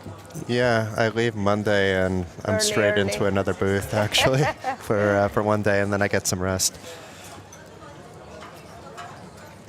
Commentating is fun for me, but you know, I like to do events like this, obviously. But I'm not an everyday commentator. You know, we have a. It's unfortunate that Wise Guy is sick. It's fortunate that I get to have you in the booth, but. We have Wise Guy and we have, you know, George Sanford's over in Brazil, which is why he's not in the booth as well. He's feeling better, but still, you know how it is. If you're sick and, you know, you need to rest to, you know, if he's here talking all day, he's not going to get better. And let's just say it's going to be a big week next week for all the Swedish players in a different spot for their championship as well. Players, please move your seats and pick up your phone, check your seats. And Wise Guy being Swedish needs to also be prepared for that. Julius thinking about what to do with the sevens. Julian hasn't been playing wild and crazy. I would say ace-10 is probably the bottom. Well, it's a button open. And it's Julian thinking, sorry. So it's Adigius opening, and it's Julian thinking of whether to call or 3-bet. Or maybe even fold.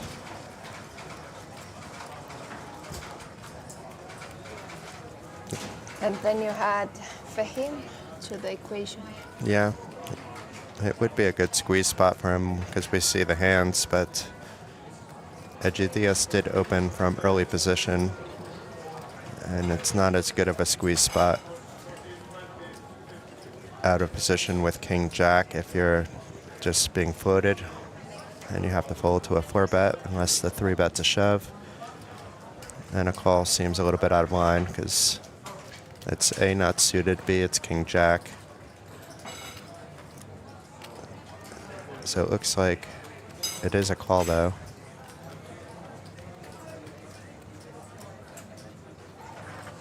No, it's a 3-bet. Okay, so he is going for the squeeze. That's good. I wasn't sure if I should say No, it. you could say if you think it is. You know, the girls I have the eyes of an don't old want to man look now. stupid. And this, as I said, we know the hand, so the squeeze should work.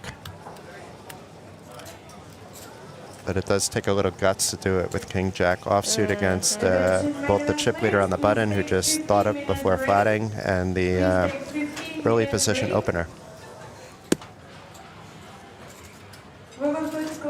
Now if Egidius can get a read somehow,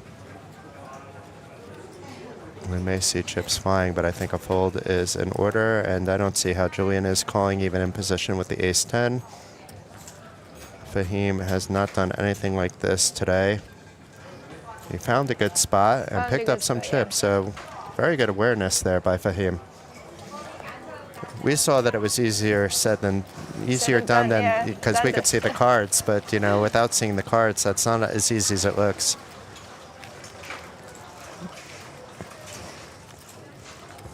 Okay, so let's see if we're caught up now that we're in between hands on who busted in 22nd place. On Poker Pro, Carlson's not on the roof is the last post. Oh, is Johan out in 23rd, and then, yeah, unfortunately, it's an Estonian out in 22nd place, and Christian Arju. Not somebody that I knew before. I think I've seen him once before, but maybe you know him. But unfortunately, he got short. It says he open shoved in the big blind, but it must have been the small blind because he was called by Matus Dapkowski in the big blind. So it was 5-4, not getting there against ace-7. Short stack, just gone. So 21 remaining. You still, I think, have, what, 2 real Estonians and the adopted one. The adopted one. I talk. That's how I talk about myself. I'm kind of the adopted Lithuanian. I will play with the Lithuanian flag very proudly, but I know that some in the community will see that a little bit differently than others. Yeah. It's up to them to decide. You know, I'm not making. People should. Most people accept me, but if you don't want to, it's okay too. People should worry less and. I don't worry about that at all. Maybe it's easier for me because I have a nice, community. Yeah. Probably. It's good to be supported. But I think poker community overall is very supportive.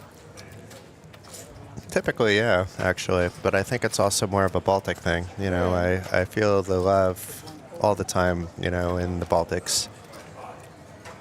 If I'm coming on a random night to play, always getting, the nice greetings, I feel at home, it's another home.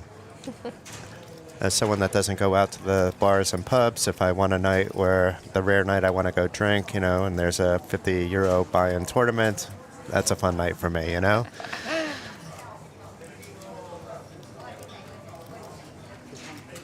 I made a promise to myself, though, if I feel those nights that I shouldn't be playing bigger buy-in tournaments anymore. Even though I've done okay, I realize how much better I am when I'm not drinking. Yeah, that's true. I think many players who have realized this are happy. And I look good now, Emily. I've lost so much weight. I know. I told you, you look fresh as a daisy. And as cool as a butterfly? Yes. Okay. Okay. So anyway, we have top 2 here. Ignacio, 2023 main event champion here at the WSOP Circuit Tallinn. Did have a little bit of momentum on his side, but now is kind of in a little bit of jeopardy. It would be a bad spot to turn your, let's say, what could be a 3-outer, but is a 4-outer, into a move, hoping that you have enough fold equity. And then if you're called, you maybe can get there. It's not enough to get there, unfortunately. If it was 1 club, maybe. So hopefully he sees that. Otherwise, he's going to be really in for a world of pain.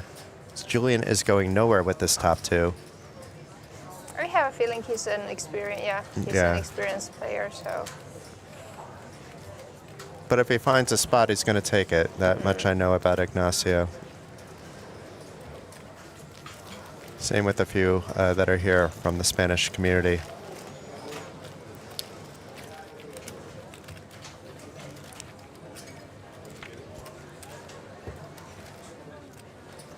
They always find the tricky 3-bet opportunities. And I wouldn't have been surprised actually if he thought that was a spot, based on whatever perceived read he had, but it really shouldn't have been a spot in a vacuum anyway. 9-7 spades, yeah, go for it.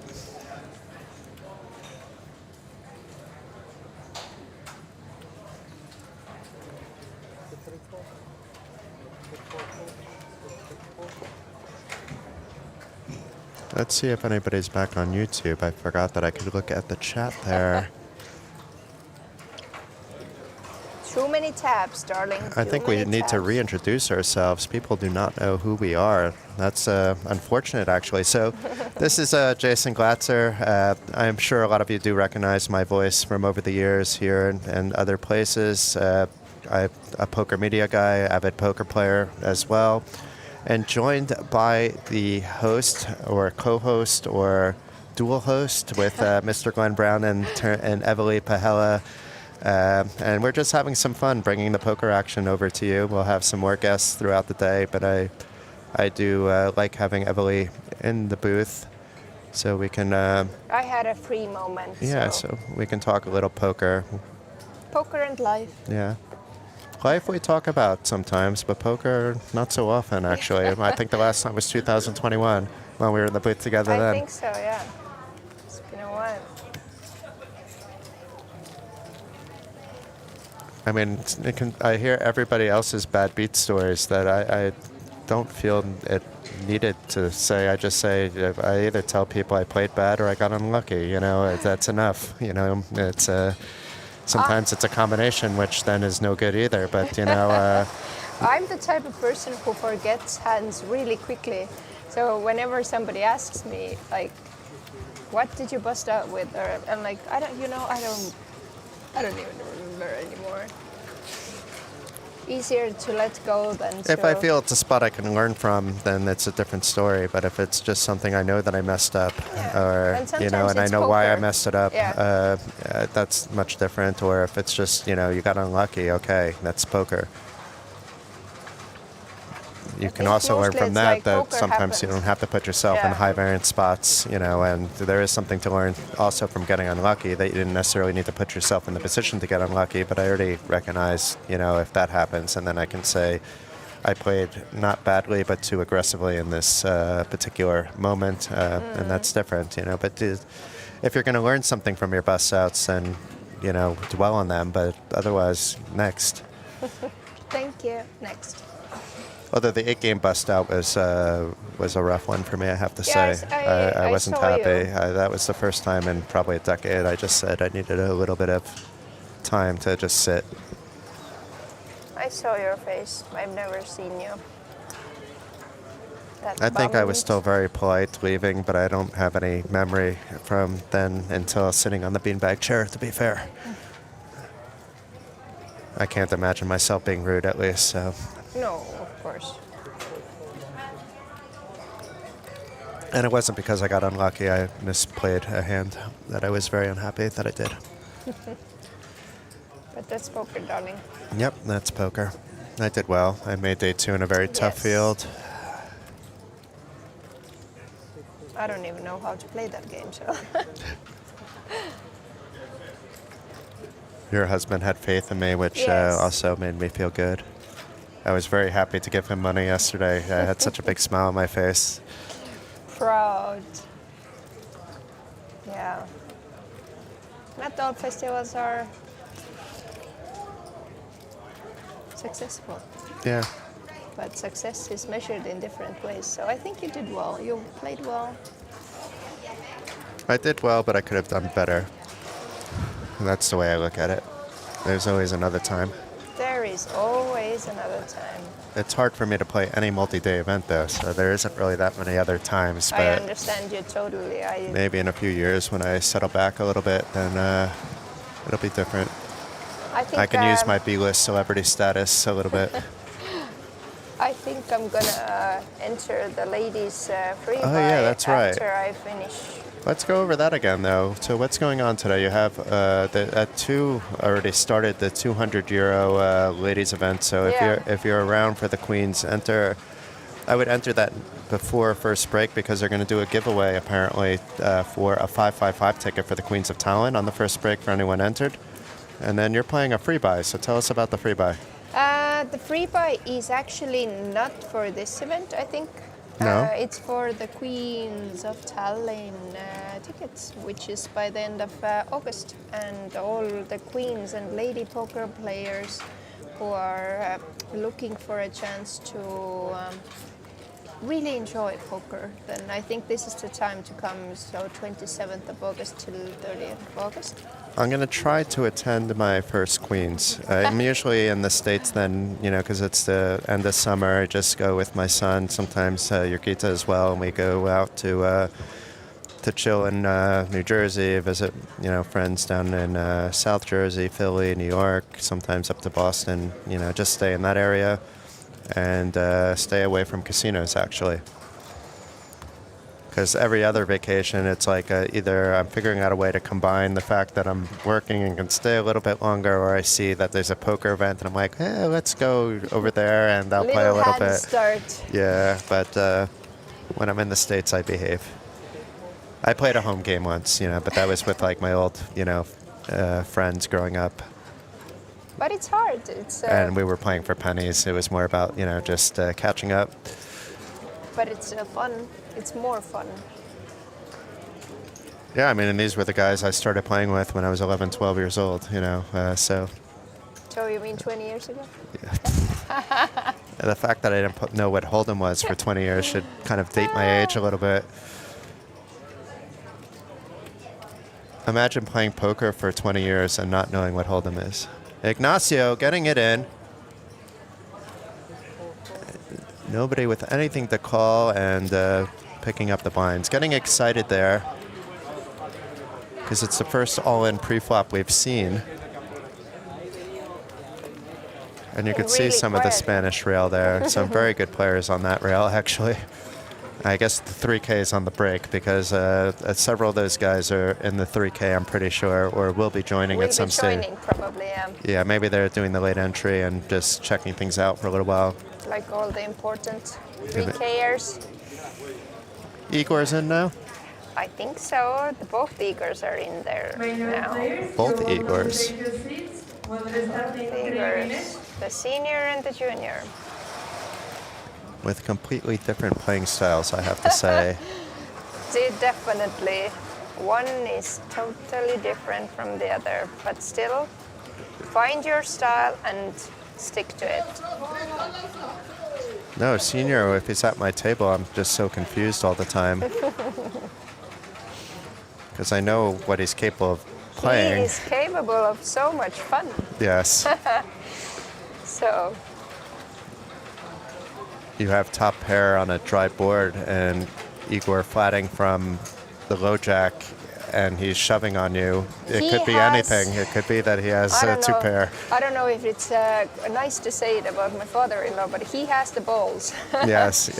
No, I think that's the very good description.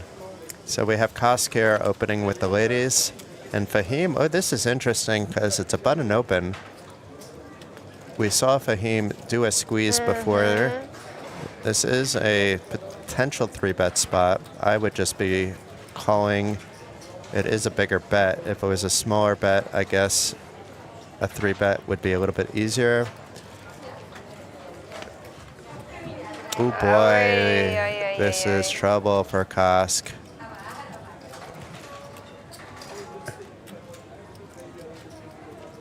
And I would say out of the players at the table, if I had to rank trickiness at this stage, Fahim would be the potential one that may try to rep something he doesn't have.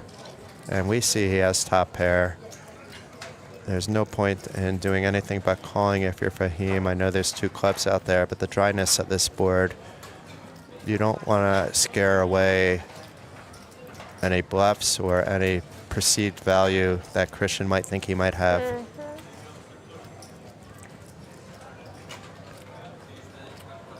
You may even feel that it's possible you're behind only because the open was a strange sizing to me. Like he hasn't been using these bigger sizings. In fact, he's been Mr. Baby Bet. Yeah.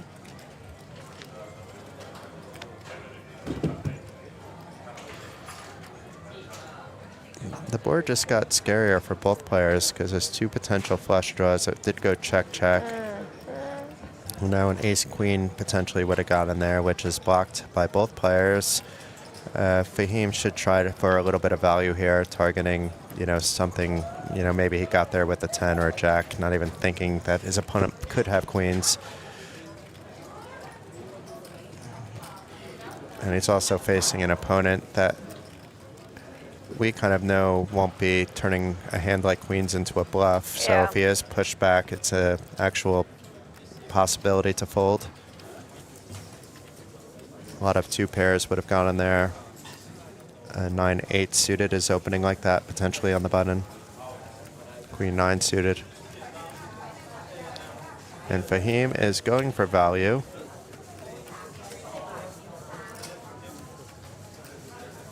He doesn't want to leave chips on the table. I like this. And Christian now in a weird spot. And he quickly calls. So where we saw him thinking a lot before, this time he was maybe thinking during the play, but it's hard to fold there, even though you're called, because you're called on the flop, but you're called by so much. It's not just king hitting that you're called, and very often when you see it then checked on the turn, you're going to go for it on the river if it's checked. So it is just a spot. Tricky, but I think he had a slight frustration there for the quick call. So, Evely, you said that you need to play, but maybe you'll come back later today or tomorrow? Yeah, of course. If you want to have me, and if somebody I wants definitely want to have you, me. and even if Wise Guy comes back, it's good to have a little bit of breaks as well for us. Of course. Especially, I think tomorrow is going to be not a marathon, but a day of high energy. Today is a nice casual. Let's have some coffee. Let's get to know the players. Let's have a little bit of fun. Let's talk about some of the other events that are happening tomorrow. It's action. Tomorrow, it's like I actually said that I think tomorrow will be a fast final day and final table. I hope not. I have a feeling. So let's see if I mean, it would right be or fun wrong. for that little bit of time, but I want to have a lot of fun tomorrow. No. You will have a lot of fun, but it's not going to take for like ever and ever. It's going to be ending at the right time. At the right time, okay. I'm going to see you soon. I need to go back to hosting duties. Okay. But thank you for joining us, Evely. If you see somebody on the list that is in the media chat, please send them in. Anybody else, please send me a WhatsApp so I can approve or not. You can always text me when you want me because I'm here. Okay. Bye. Meanwhile, we have 20 minutes to the break, so it may just be me, myself, and I, which means we're going to talk some poker action and not the banter anymore. But that was Evely Pahela, co-host with Mr. Glenn Brown at the WSOP Circuit Tallinn. Thank you, Evely. I don't fit. Oh, she doesn't fit. Evely is small, but not small enough when I give her a micro inch to squeeze through to get out. But back to the action. We have Fahim here just taking it with the king jack suited. Nothing for Kai to really do there.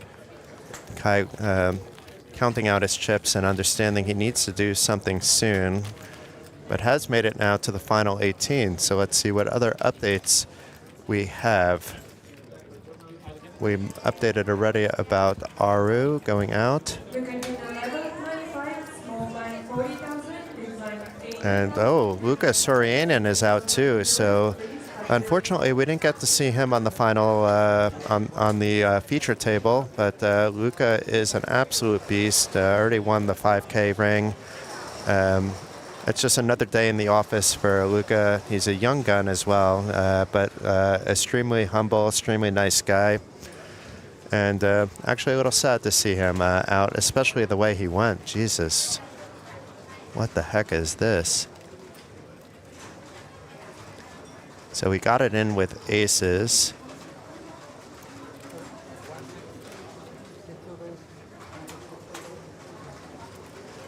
on a 3-4-3 flop came a jack and a deuce. So I'm not quite sure. I need to reread this hand. But back to the action real quick. We have Christian now, Christian Jan here, 3-betting the Cowboys. We're going to have some mayhem going on. Egidius opening with the queens. He's not going to be able to get away. He may opt to just call the 3-bet, which would potentially save his stack. Of course, he could get ahead with the queens over kings. He's trying to get a gauge on Christian's stack. He sees he has Christian covered. I think it's only one move, and that move is putting his opponent all in. Looking back down at the queens. Thinking things through. I'm impressed that the money isn't in yet, so maybe he is thinking of something else. No, this certainly looks like someone reaching for chips. But he was just counting out his stack. We can see the stack sizes, but the players at the table do not have the digital view that we have at the moment. Egidius has been in big spots before. One of the many very strong players coming from Lithuania.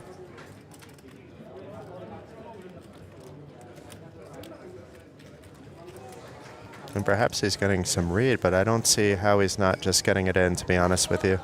And does jam it, and it's going to be potentially unfortunate for him. And Christian, what is he thinking about here? Does he really put his opponent only on aces here? How is this not like a snap call? Don't get me wrong, this isn't a slow roll by any means. I certainly think that he's thinking about what to do. I mean, a kings is never a slow roll. He's shaking his head. He's like wondering, like, did I just run into the spot of all spots, kings against aces? Meanwhile, he ran into a good spot, kings against queens.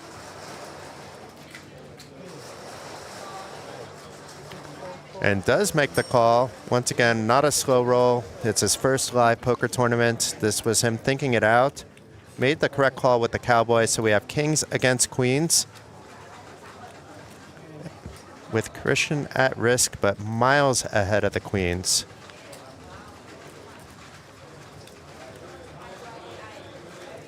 Oh no! Oh my God, a queen on the flop. Egidius with the eyebrows raised. Oh my God.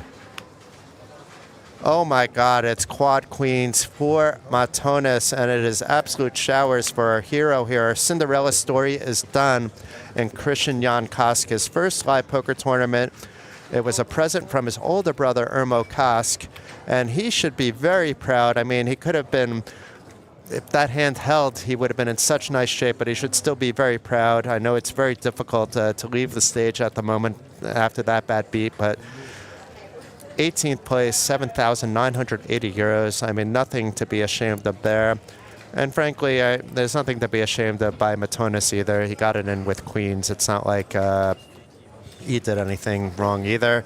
He's just the beneficiary of winning that big pot and now is among the chip leaders, just inches behind Julian Selinger. But meanwhile, we have a little bit of time, so let's catch up. We mentioned that Luca went out with aces against ace 9, but that hand must be listed backwards because I don't see. Oh, ace 9 got there with a flush. So it's Valentin with ace 9 suited. Interesting. And it was 2 clubs on the flop and then a club on the river. So Serenin also out on a brutal cooler in 21st place. And then it looks like we had 2 players eliminated in the same. And no, it wasn't the same hand, but at the same time on different tables. So it was Martin Studzinski getting his short stack in, calling off a 3-bet by David Marfield for 15 big blinds with ace 10 and not holding against jack 9 on another brutal river. And then Sander Osteningen was also eliminated at the same time at another table. And I believe that catches us up, but I'll pull up the chat. If anybody has any questions about the earlier eliminations, I can easily go back through it. Meanwhile, speaking of Marfield, he also recently doubled up Lasse Hansen, according to Mr. Carlin's updates as well.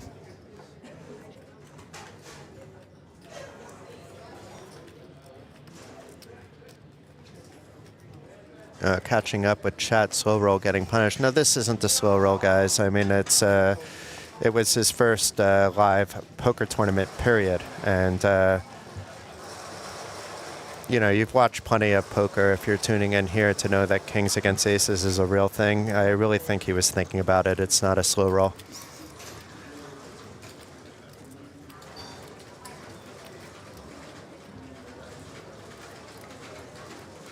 So Julian here opening from under the gun, and our sole Lithuanian, Mr. Matonis. I'll have to give him a sveiki and a sekmes later.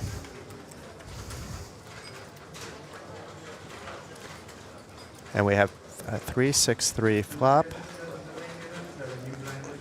Doesn't really hit either player. Maybe Egidius wants to dunk bet it out, but I don't really see why.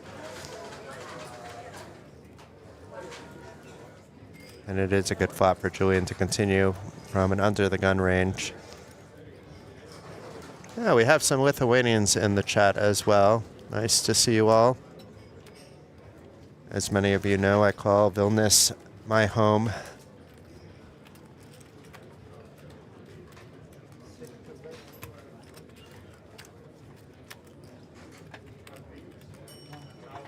So very interesting here.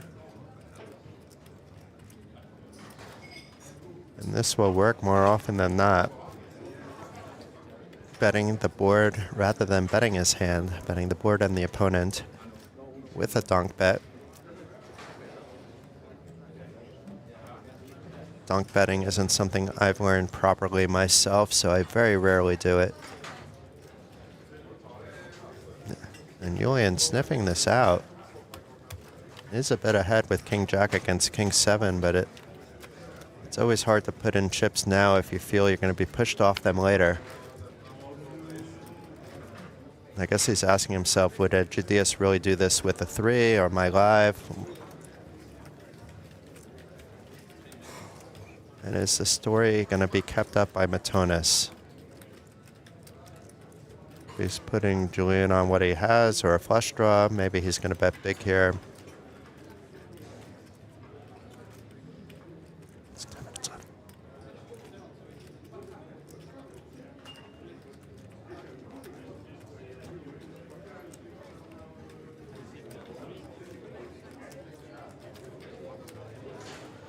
And interesting, he is going big.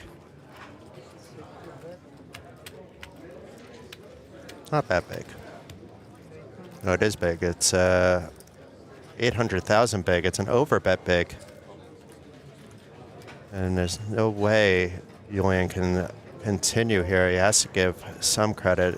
It would be too much of a blow-up risk. And Matonis reading the room again, and now is the table captain. And unlike Mr. Selinger, Matonis as table captain can lead to a whole change of table dynamics.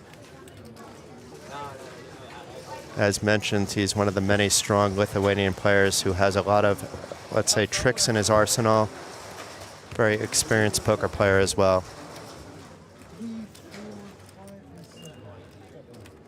And we have a break coming in 10 minutes, at which point maybe we'll be down to the redraw, as it is 17 players remaining, but I'll find out what's happening on the break. And then we will have, I believe, Mr. Glenn Brown up next. But I need to check out the list on that as well.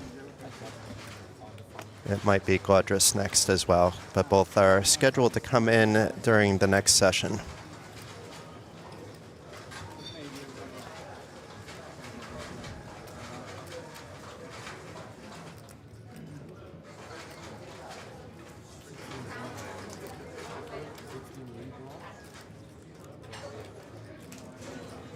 And the table talk has picked up a little bit as well. Matonis may be a little bit more comfortable now that he has some chips. Like the table? And Kai still looking for a spot, as is Ignacio. I think this is Ignacio's spot, though. King 6 on the button. We have, it's not an ideal spot. He has 8 big blinds. There is a pay jump at 15. There is a redraw at 16. I don't know if any of that matters to him.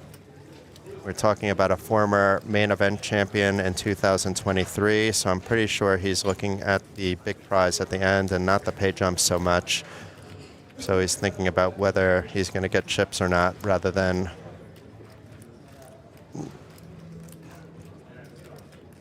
anything else because of the danger zone he's in, sub 10 big blinds. And is getting it in. Ooh. I think we might see something here from Egidius. It's not something every player will do, and it's certainly not something maybe every player would do against every player, but I think the combination of the players involved that we're looking at and the cheapish price, we might actually see him looked up by Egidius. He's not going to be thrilled about it. If it was a bounty, it would be easy.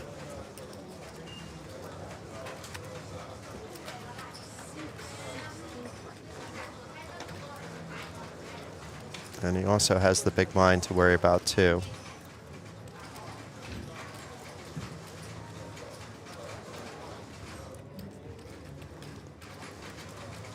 I won't be surprised if he folds, but I expect him to be putting some chips in.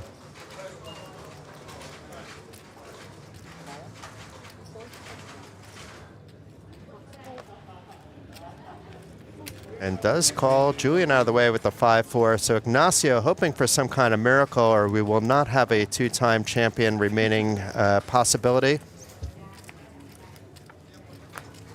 Meanwhile, the Lithuanians in the chat, I know who you are rooting for, and it's a dry 3-2-5 flop, although a 4 is now a chop, and 9 of hearts on the turn. And it's a jack of clubs on the river, so good game to Ignacio Gonzalez Garrido, the 2023 main event champ here at the WSOP Circuit Tallinn. Had a very nice run, but is out now in 17th place. And nothing to be another deep run. And meanwhile, Matonis now, I don't know if he's overall chip leader, but certainly had a nice ending towards the day. And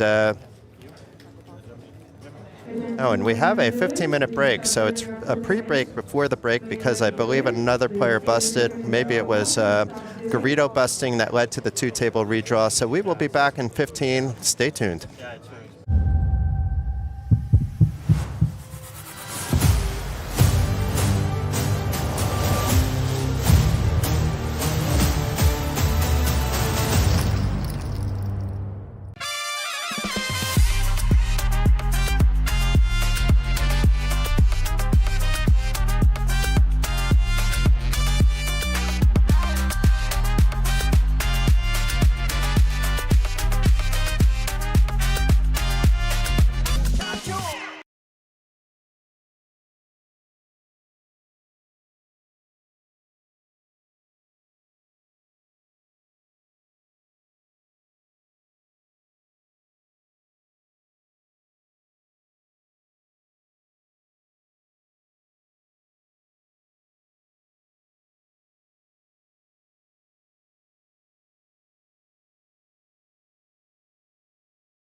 Welcome back. This is Jason Glatzer, and we are here at the WSOP Circuit Tallinn main event.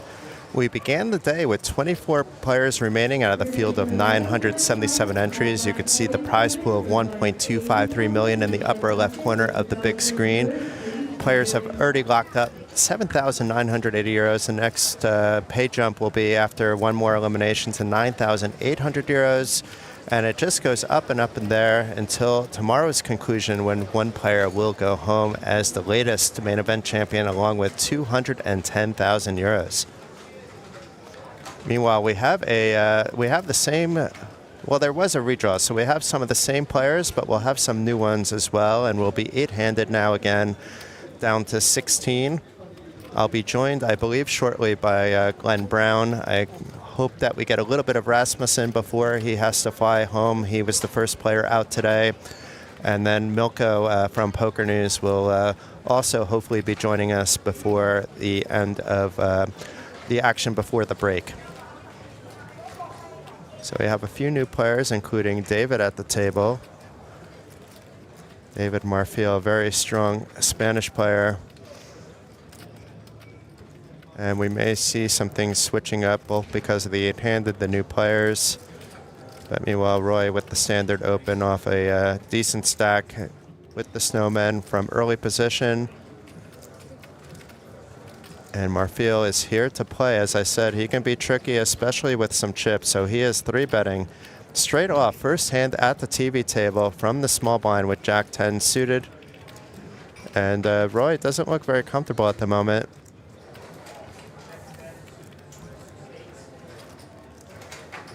And it looks like David is going to spell trouble for a lot of the players at the table, making a statement, "I am the table captain,"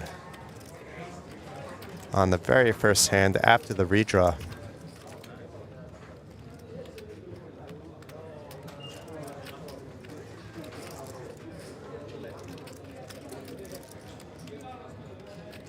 It's just a few minutes left also in this blind level. We took the break a little bit earlier due to the redraw, and does let go of the 8s, giving David respect there, or just opting not wanting to play 8s in a bloated pot. So David getting away with one. Not that Jack 10 suited doesn't flop well. We never know what would happen. It would have been a coin flip if it went to a flop.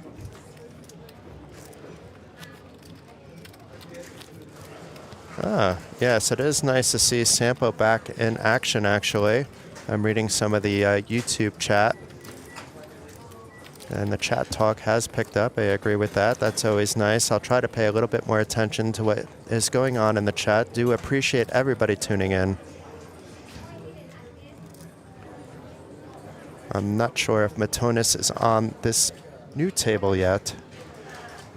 So we may have lost temporarily our Lithuanian contingent.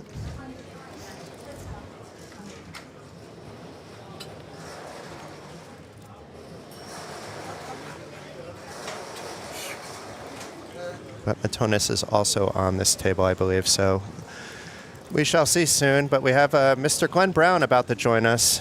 He's trying to squeeze in. He did a better job than Evely, at least squeezing in.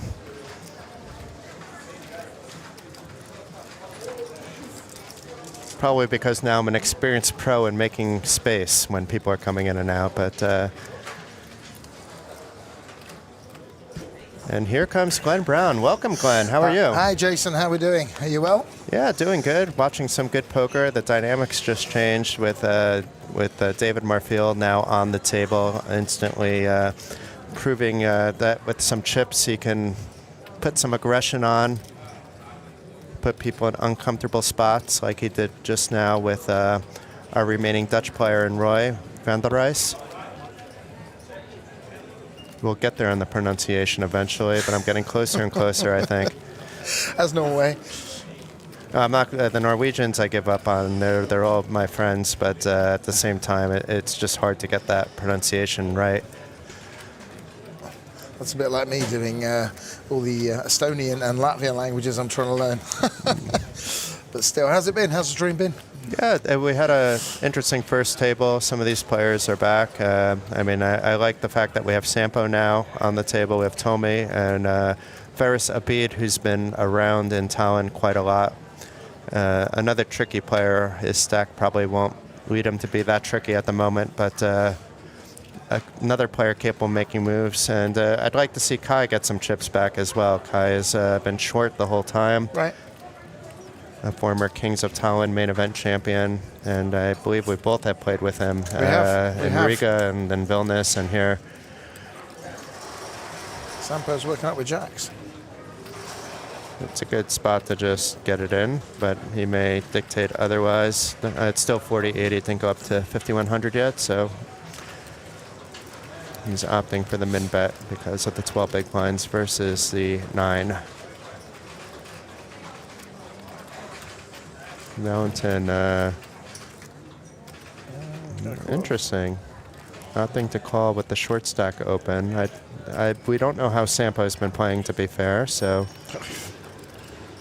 And it's good for Sampo, but I mean, Sampo's never getting away from the jacks anyway, so I shouldn't say it's good for him. But Faris, being a tricky player, as I mentioned, his 3-bet could seem like a squeeze. And he's not going to be flatting here, that much I know.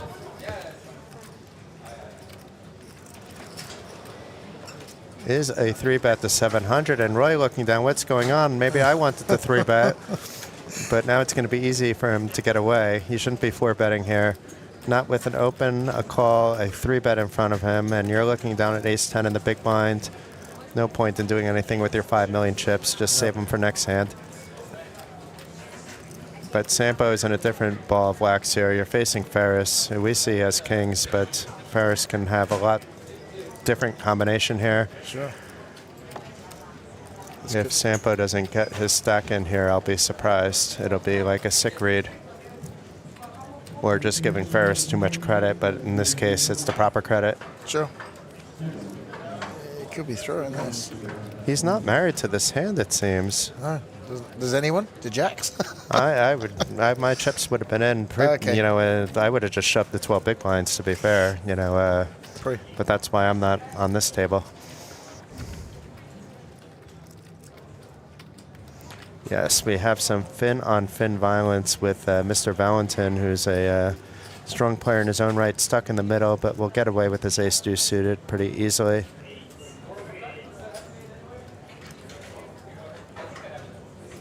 But I think I can say pretty safely that someone from Finland will win this hand. Sampo laying it down. Oh, my God. Did he lay that down? That was Alpha brilliant. short stack. That was a great Wow. laydown. We were talking about hero folds and hero calls because Emily wanted to know what I like to do more, and I said I really need to learn the hero fold a lot better. Yeah, that's genius. Wow. That's fantastic. I'm never getting away, ever, ever, ever. Lime nut jacks have got me in trouble so many times over the years, along with everyone else, I think. But You forget about the times that jacks double you up, though. That was a sick laydown. that was a good laydown. So blinds are now up to 5,100. So those two short stacks are now in super danger zone. And Kai, though, we've seen him many times just nursing these short stacks before he just erupts out of nowhere.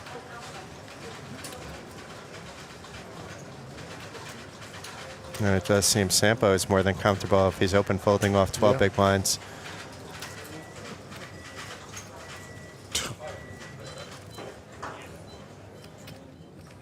And Faris now, they're not going to believe him a second time, are they? Nope.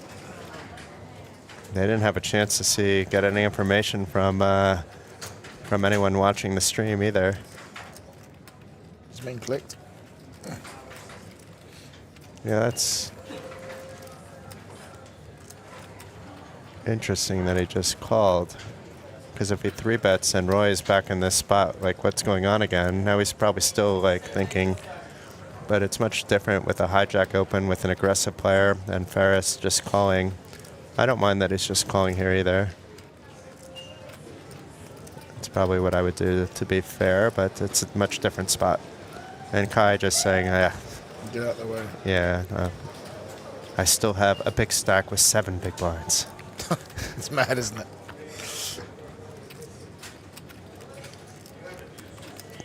Deuce 8 king flop doesn't hit anybody. The 2 clubs don't really matter too much. And we have Van der Rice currently ahead with the 9s, but I imagine one of the other players may rep the king, and David deciding that that wouldn't be him.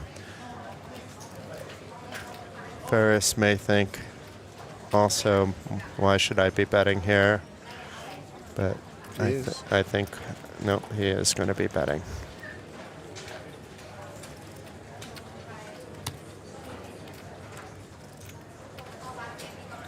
And it's we see Van der Rice is ahead, but he also has David. Him checking would lead you to believe that he probably didn't hit the board per se, because he was the initial opener. But he could also be slow playing a set, knowing that Ferris is aggressive. We really don't know how much the 3 of them have played together, which would add all sorts of leveling dynamics, especially with Ferris and David knowing, that they're easy to level. Yeah. It's an interesting final field, actually. It's some really good players out there. Yeah. Some really good stories as well. Some really good action, I hope, as well. We'll see because of all that. And this is super interesting. I'm not... Quite quick to lose 9 players as well. Starting with 24 this morning.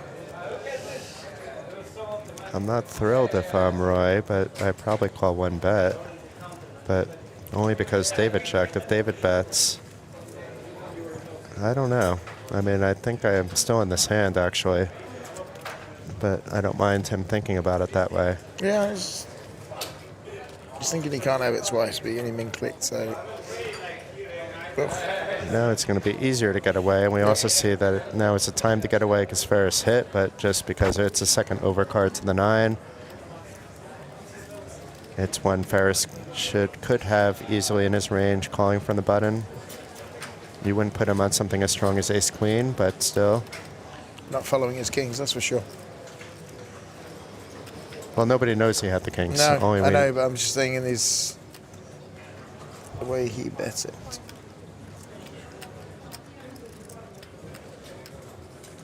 It's a good sizing, because he would be doing that even if he didn't hit the ace and decided to bet the turn. He's not going to ever really bet this board that big. You don't want to get in trouble if like a flushy thing comes up and your opponent decides to jam into you. He didn't like the king in the first place, let alone the ace. No, I mean, we know what Roy has, so it's much different. Roy in the small blind does have a lot of aces, though, and has, let's say, ace-8 of spades. Well, that wouldn't have happened, but, Sure. Not so many aces, because I think he's only calling with the suited ones in the small blind. Which then what is calling the flop?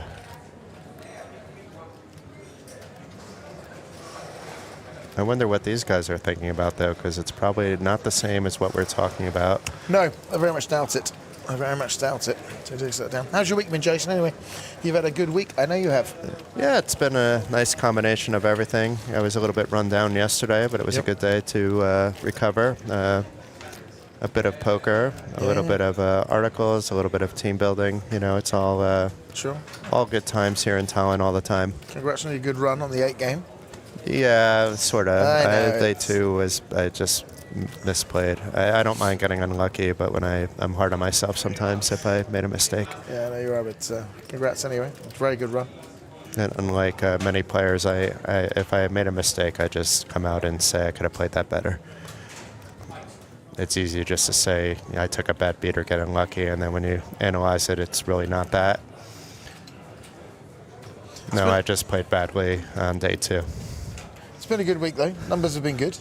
The mini-main records, the mains records. It's been But hold on a second. We have Sampo, who we're rooting for a Cinderella story for, actually, jamming it in for 8 bigs with the 5s. I'm pretty sure he'll be happy if everybody folds. Kai may have something. He's got a different expression on his face. We don't know yet. Nope, he folded. Kai just laddering up, though. And he's laddered up again, I believe. Just constantly on the short stack. Okay, let's check out Sampo back above 1 million. It's as if that Jack's hand didn't happen.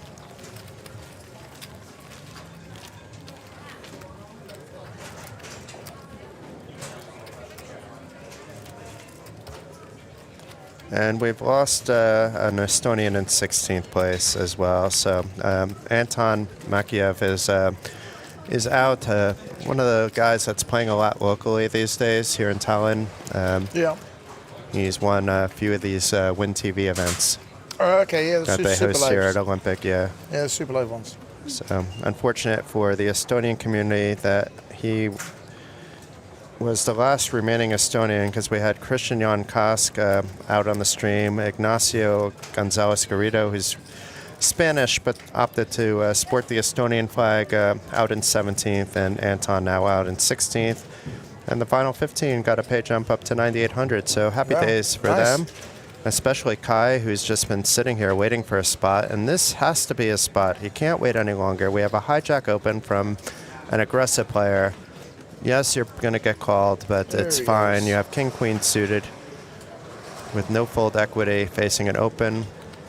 Julian getting an inferior king out of the way, but there was also a 10 in that mix, which is good news for Kai. And Ferris is going to look at this and say, I have to call here. It's another 480. So it's just the way things are. Yep. And Kai now in a good spot to double, but we see he's only a 2-1 favorite, so it's not every time he is. We've seen stranger beats already with the queens getting there against kings. A diamond out of the window, 2 diamonds out of the window. The king-queen suited looking even better.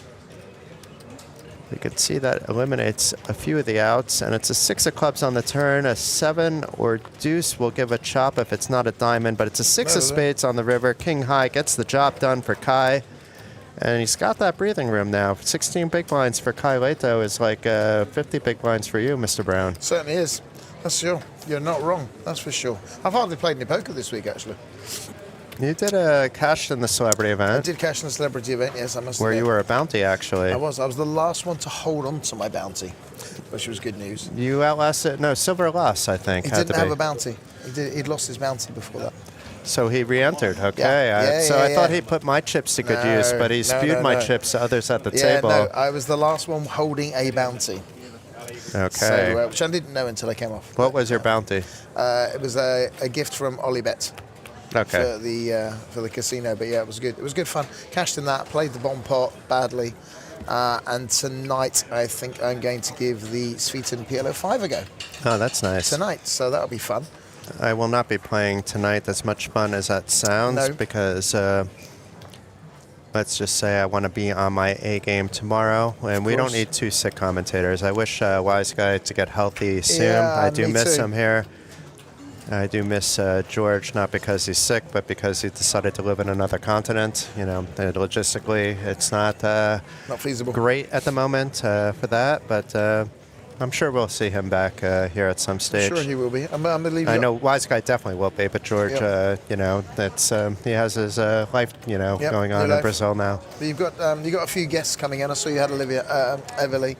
Yeah. Christopher Carlin was with you earlier. Yeah, and Rasmus is going to be leaving soon, so I did tell him when you left, if he's still around, we'll get him in for 10, 15 minutes to squeeze him in. I wanted him in when we were down to like 11 left, let's say, because he's going to give a lot of analytics, which are great, but right now, it's not final table. We want to talk about the festival. It's more we're having some coffee with you guys and watching some poker. Yeah, the festival's been good on our side of things.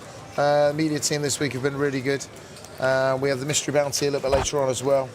I'm jealous that you get to announce the bounties. That's my favorite thing to do. I did grab the microphone on the first bounties. It's going to be interesting because there's 25,000 bounty and 5 10Ks up for grabs. So it'll be interesting to see how that goes. How much is the biggest? I'm sorry? 25. Okay, that's what I predicted, so I was spot on. Kai now, he waited so long for anything, and then now he has Cowboys. It's his first premium hand outside that king-queen suited that we've seen him have. And Tommy here with the ace-queen against another player. It would be a 3-bet, but I expect a 3-bet. And it is a 3-bet shove. It's going to be some collision course going on here between the two Finnish players. Let's go. Kai could be going from like 0 to hero very quickly. And Tommy Hitala, a very strong player in his own right, a player that I met, had a nice conversation with about 3 nights ago.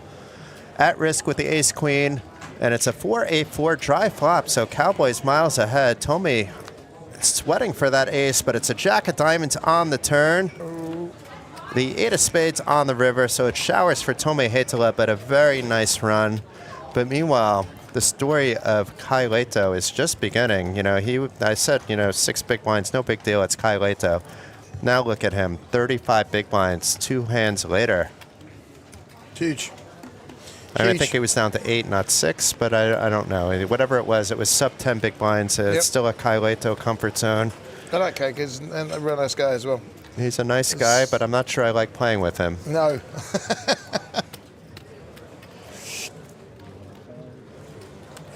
On the table, he's all business. You can get him to talk a little bit, but he's always hyper-focused on what's happening. Oh, 100%. 100%, regardless of what the comp is either. He's very much like that, to be fair. So it's all... Yeah, but he likes to play the fun events that we have time for, too. Yeah, so we have a table bouncing, so down to 14. Who did we lose? We shall see if Mr. Carlin is updated. The reporting. Or if I should be more patient. It's updated with some lovely photos, actually. Well done by Lenka. Some really good photographs by Lenka, as always. She's a genius behind that lens, I'll tell you.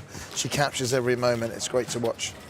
The whole team's good here, actually. I enjoy coming here to work with the guys and everything. But I do have to go and do a mystery bounty very shortly, Mr. Gatsa. Okay, so if you see Rasmus, please invite him in. If not, that's Milko up next. Not a problem at all. Thank you very much for having me, as always. Yeah, thanks for coming in. Jumping in. Sorry, it's I can't fun stay to do longer. a little bit of action. Maybe you have time later I'll or pop out later tomorrow. on. But if you're doing the mystery bounty, I think we're looking at tomorrow. Yeah, more than likely, by the sounds of things, yeah. I think we're going to do it each break, so... Okay, but you're going to see a lot of Glenn Brown if you head on over to the Poker Pro World and OlyBet social media, OlyBet Poker social media channels, not just from this event, but from many other events. Yeah. And you'll probably find out from him on social media who wins this 25,000 mystery bounty top prize. He will a bit later on. It's be interesting to go and watch. So I'm going to go shoot and make someone very happy, and I'm going to leave you to it, and I will find Rasmus for you. Okay, ciao, ciao. Ciao, ciao. Thank you very much. That was Mr. Glenn Brown. Right now it's just me, myself, and I, Jason Glatzer. And we'll get back to some of the poker action.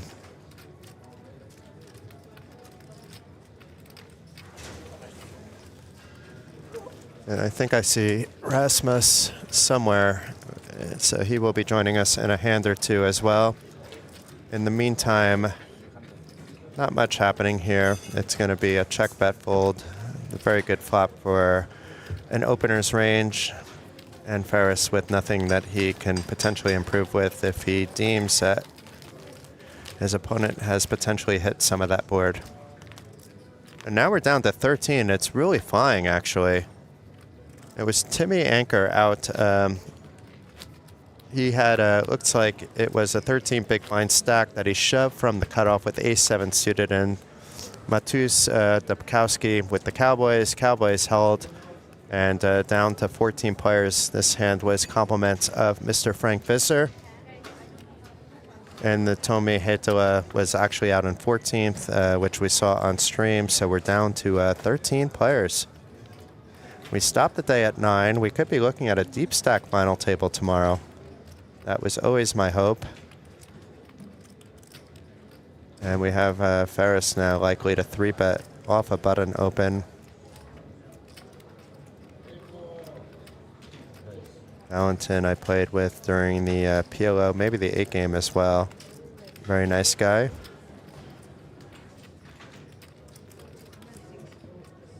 And Roy van der Rijs here.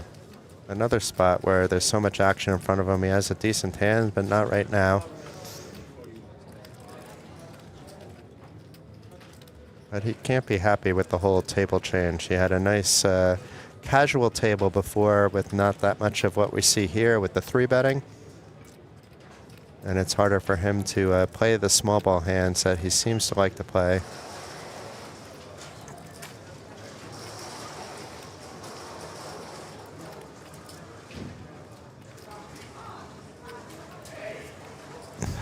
For those of you in chat, if you have any questions about this event, any of the other events, what poker's like in Tallinn, what life is like in the Baltics, what it's like for an American-born person to live in Lithuania for 20 years, I'm happy to talk about that as well.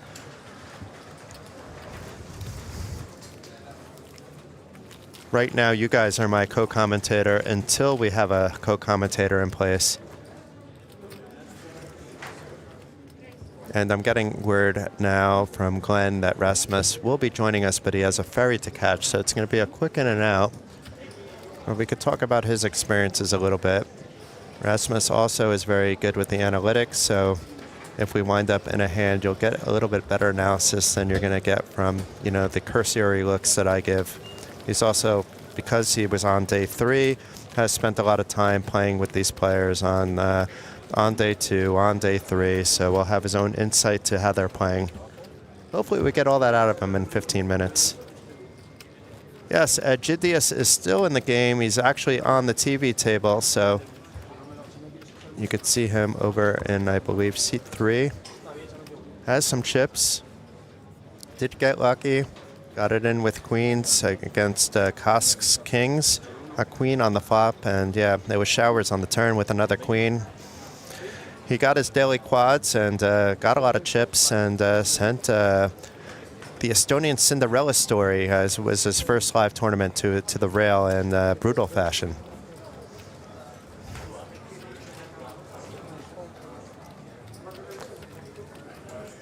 Meanwhile, Valentin opening up standardly with a min raise with the ace-queen.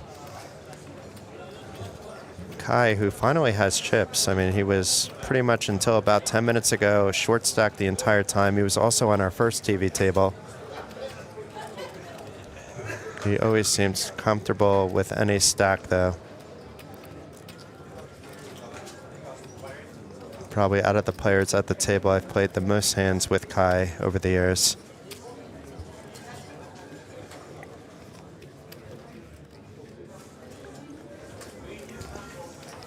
And it doesn't mean my impressions of him are correct either. But we have a queen 5-5 flop. It's obviously very good for Valentin, but also one of those that it's so dry that you have to bet it small. You know, and hope your opponent has a queen or something else they just feel like calling with, maybe 2 mid diamonds. But he did keep it light, 150 into 550. I don't see Kai going anywhere with no diamonds in his hand, just the king over the board. And Kai opts to do exactly that, dump his hand, and Valentin up to 3.9 million now. I did enjoy meeting Valentin, but my only experience with how he plays is what you see here with PLO. It was hard to really gauge anything from him, I would say, but I didn't really see anything out of line from him either.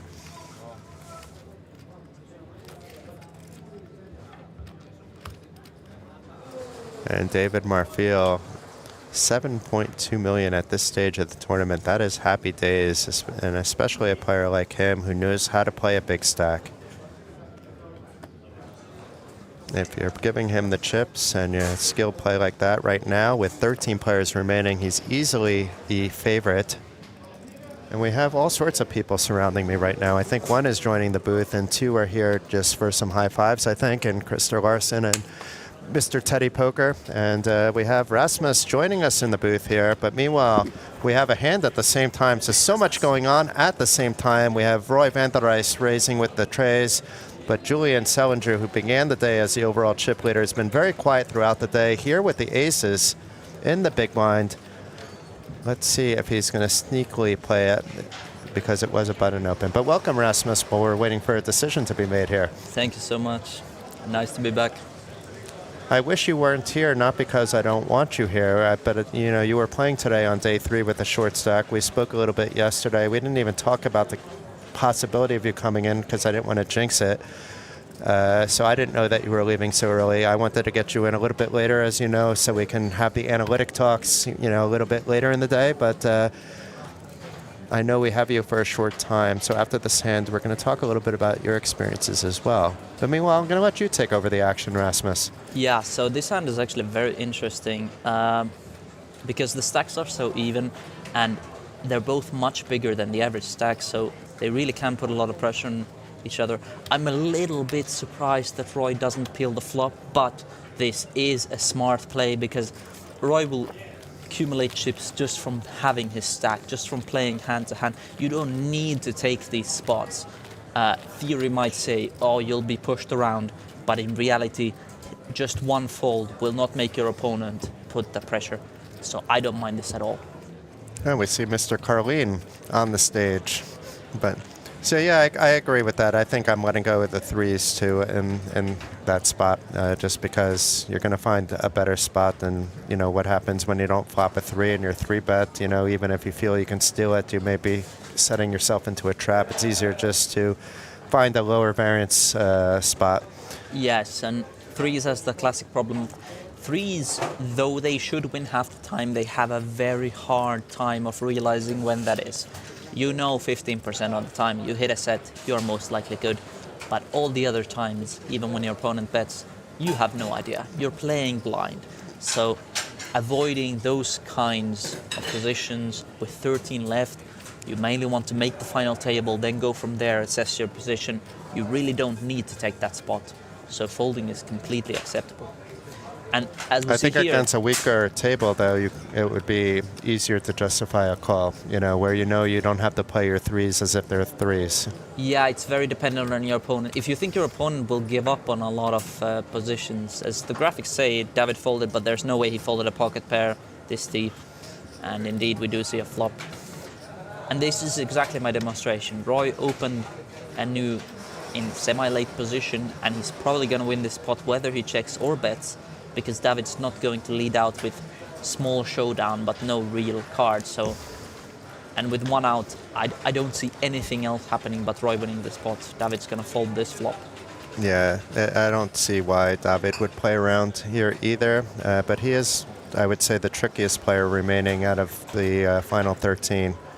Yeah, I have a lot of respect for him, actually. He's definitely up there. I can confess that not only was he player that busted me, but he picked me off in a pot early today where I flopped a set, but then runner and 2-pair came on the board, and he's the kind of player that you don't ever really know what's going on in his head, so you have to be open to all possibilities. And he did call here because he knows that there's going to be a lot of shutdowns on this turn, which is one of them we'll see now. There's no way Roy bets this, in my mind, with this hand. But of course, this is one of the hands that beats him. But if Roy has 10-9 here, with these very even stacks, David covering him, I don't think he's going to fire 10-9. I think he's going to check back. So I understand the peel, and this is a very good river for 4s. You might feel very comfortable. But it also makes it easier for Roy to call now that the jack paired up. It makes it less likely that there was a jack involved and more likely that it's something else. But we'll see. You have one player playing with no fear in David, and you have one player playing, I'd say, more of an ICM kind of a strategy game. I'm not saying David doesn't have ICM in his head, but Roy, we've seen a lot of him now. He's playing on the more cautious side. Yeah. And I thought this might be a blockish signs, but he actually goes quite big. So he goes for more of a merge. No, he goes for the quarter. I thought he picked out 350. It's 225. This is like if I'm raised, I get off it. If I'm called, exactly. I didn't lose too much. And I'm setting the sizing. And I very much like this play on this river because you can't raise with anything worse than trips, because as the blind, you'll have a ton of Jack X and some full houses, Jack deuce suited, Jack 3 suited, these kind of hands. And Roy will most likely win this hand. I don't see him folded for the quarter, but I really like the play from David. I think it's an excellent assessment of the situation.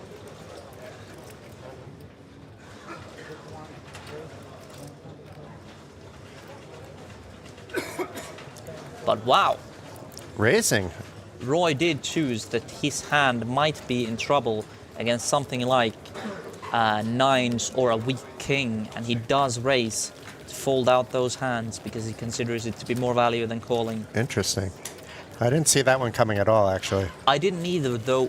I will say, as Roy, do we expect David to float the flop as wide as he did, regardless of if he's supposed to or not? When he floats the flop with force, that's not one of the hands we expect to continue. But my perception of Roy now has completely changed. Like, I've had him down as this cautious, more, guy that you could potentially put pressure on. But no, it's something else.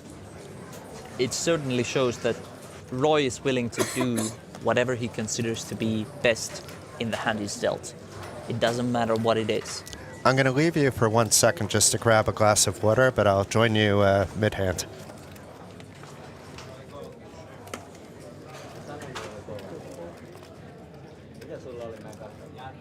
So we pick up the action solo. As I noticed, Kai Lehto, one of the Finnish people I'll obviously be very biased towards, has picked up a bunch of chips today. David and Valentin play a limp pot, and these have a tendency to get either extremely boring or quite interesting. And I'm guessing this will go into the first category, as David has a big ball of nothing and Valentin has bottom pair, which is going to feel comfortable to bet that one big blind size. David can fold, not worrying about overfolding when you don't even have a backdoor draw here, so very simple hand. It looks like my timing was all wrong and I missed the biggest hand thus far. Yes, absolutely. It was quite the thriller we had over here.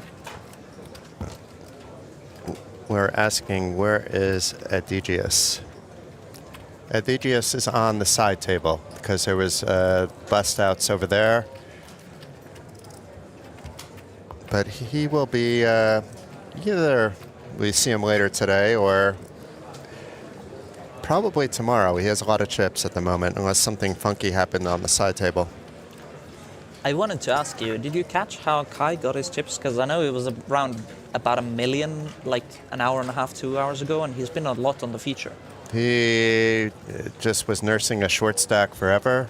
He was down to 8 big blinds and doubled that up and then doubled again. I see. Like within 3 or 4 hands. A walk for Ferras, and better known as Fefe. He had a hand that he was very happy to defend, but I don't think he'll mind the walk.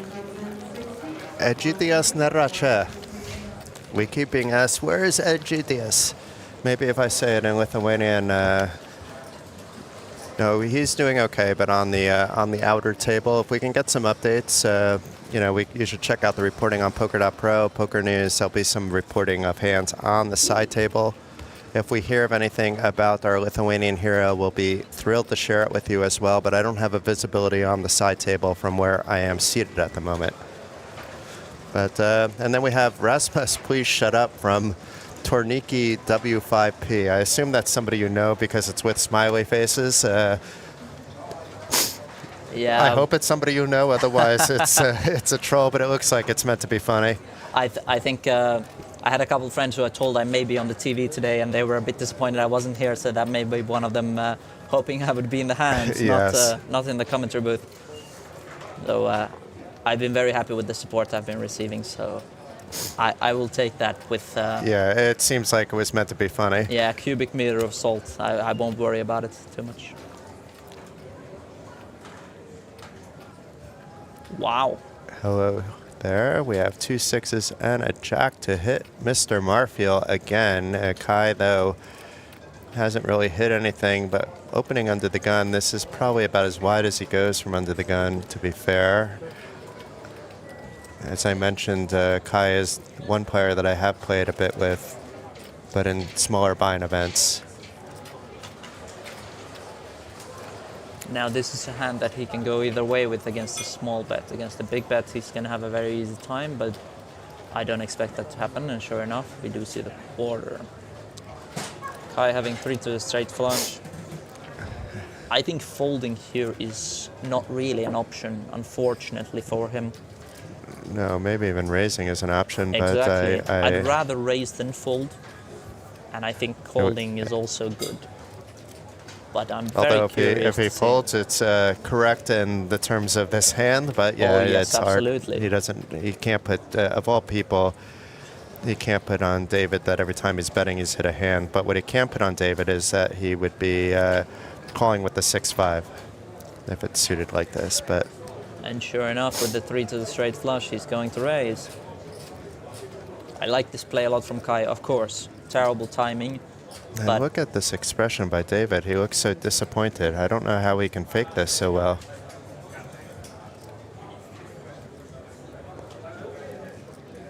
it's the small qualities in live players that we don't appreciate enough. When the understanding to put yourself in the mindset not of what you actually have, but how you would feel normally facing this bet. You wouldn't feel good most of the time. This is an exception. So he's saying I have a jack with this body language actually, and then calling. And then the 4 of hearts doesn't change anything. But No. I don't think we're going to see Kai playing around anymore. He's No. not going to continue the story. He's going to smell this one. Regardless of if he thinks David has a jack or a 6, when he doesn't pick up equity on the turn, David's also capable of floating here, though, too, in position. That's the issue.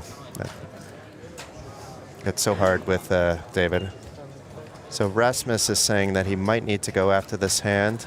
He has a ferry to catch, so we did catch him actually before the ferry, which is good.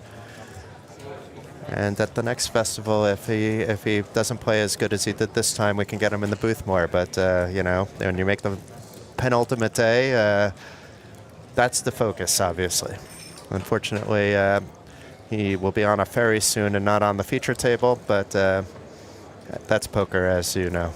it is indeed.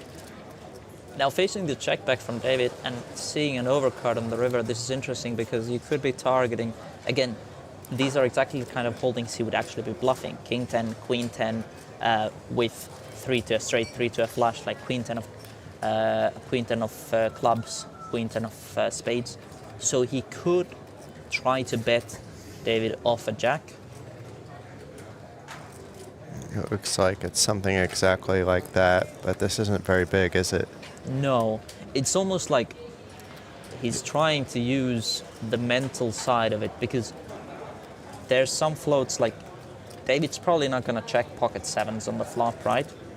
But if he faces a check raise, he has to call. So these kind of hands won't be able to call. It's not really targeting, especially a strong jack, but either a weak jack like Jack 9 or a pocket pair would have to fold here. I think it's maybe even something else. I think he's doing it because he doesn't want to be facing a bet. Because otherwise, do the sizing. You know, it doesn't. You may think his king high might be good against a player like this. You know, I don't know. It could be the opposite angle, it could, or a combination thereof. But it's tricky with David. Your king high is often going to be good, actually, even though he called the check raise. But not often enough for this to make sense. It just seems too small. You know, I don't understand it otherwise. It's not. David's going to call with the jack. He's going to raise with other things. And sure enough, David just jam, putting a lot of pressure on hands like over pairs, Hoping for a ace queen queen, jack. king queen, or even a queen jack. Yes. Okay, but thank you, Rasmus. This was it was short, but it was sweet. So maybe next time we'll have you in for longer when you have more time. And I'm glad we were able to squeeze you in before the end of the day, at least. It's going so fast that I'm going to be disappointing 1 or 2 of the promised guests, but we'll squeeze them in, I think, tomorrow as we can. Sure enough, and I'm happy to be here, and I hope to be back as soon as possible. Yes, I'll it's always see you, a Jason. pleasure to see you, and hopefully we see you at the Kings of Tallinn. I hope so too. Thank you.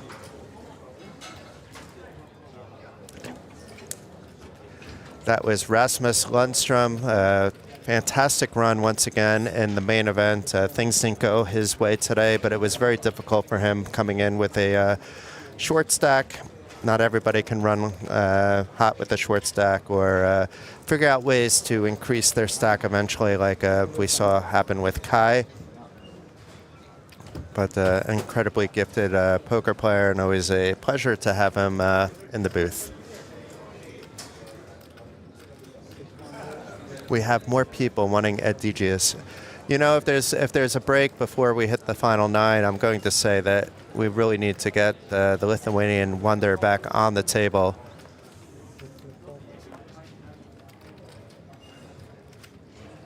Or I can ask them to set up a side table pay for that. We get real commentators in here. I go out and start commentating with Gaudris in Lithuanian, and you guys can laugh at how I speak Lithuanian because it's awful, but I can give it a shot.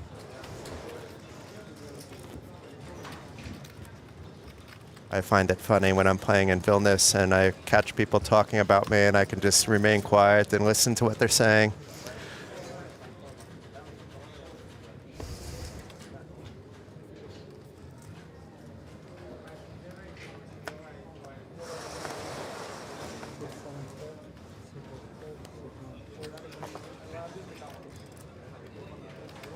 So folding quickly around to Roy, who is going to be opening the button with the suited Queen 6. And hello, Kai. This is not the worst spot to just say it's all going in. It is 17 big blinds from the small blind. You are getting some hands to call that you're miles ahead of, and you know, if you hit those bigger hands, so be it. But Kai plays poker his own way. Kai is one of the better players on a short stack, as we've mentioned before. And we have Milko coming in while this hand is happening. But meanwhile, Kai does jam in the lot. Julian with the easy fold. Roy van der Rijs is likely to get out of the way. And it is in the muck. And here comes Milko. Hello, everybody. Hello, Milko. How has your day been? It's been pretty good so far. Yeah, been enjoying the action from basically the outer tables. Have been enjoying myself. Plenty of action. Good, good. And we've had a lot of, let's say, visibility on Roy van der Rijs, and I maybe misjudged him because he's been opening up his game a little bit the last little bit. I had him on, let's say, being on the cautious side of things, you know, trying to make there's nothing wrong with that, trying to make the final table and moving from there. But since David Marfil has moved to this table, where the redraw has made the dynamics completely different, we're seeing really that Roy has a few different gears in his mix. So Yeah, despite Roy being my fellow countryman, of course, I have to admit I don't know a lot about his game. I haven't seen him around a lot. Obviously did a little bit of research, and yeah, he has had success, especially here in Tallinn. I saw last year, finishing 22nd in this main event last year, and even finishing second in another side event. So, yeah, that's where I met him, actually. I was trying to figure out where I met Roy, and it was here. Okay. I guess it's safe to say he feels very at home here. So, yeah. It's a very friendly atmosphere to be playing poker and on a high level, I have to say. 100%. In general, I mean, I've been. Well, let's focus on the action first. Yeah, Kai letting loose. He's understands Ferris is opening wide typically from the hijack, but maybe not today. So let's see. This Ferris and Kai have played so much poker together.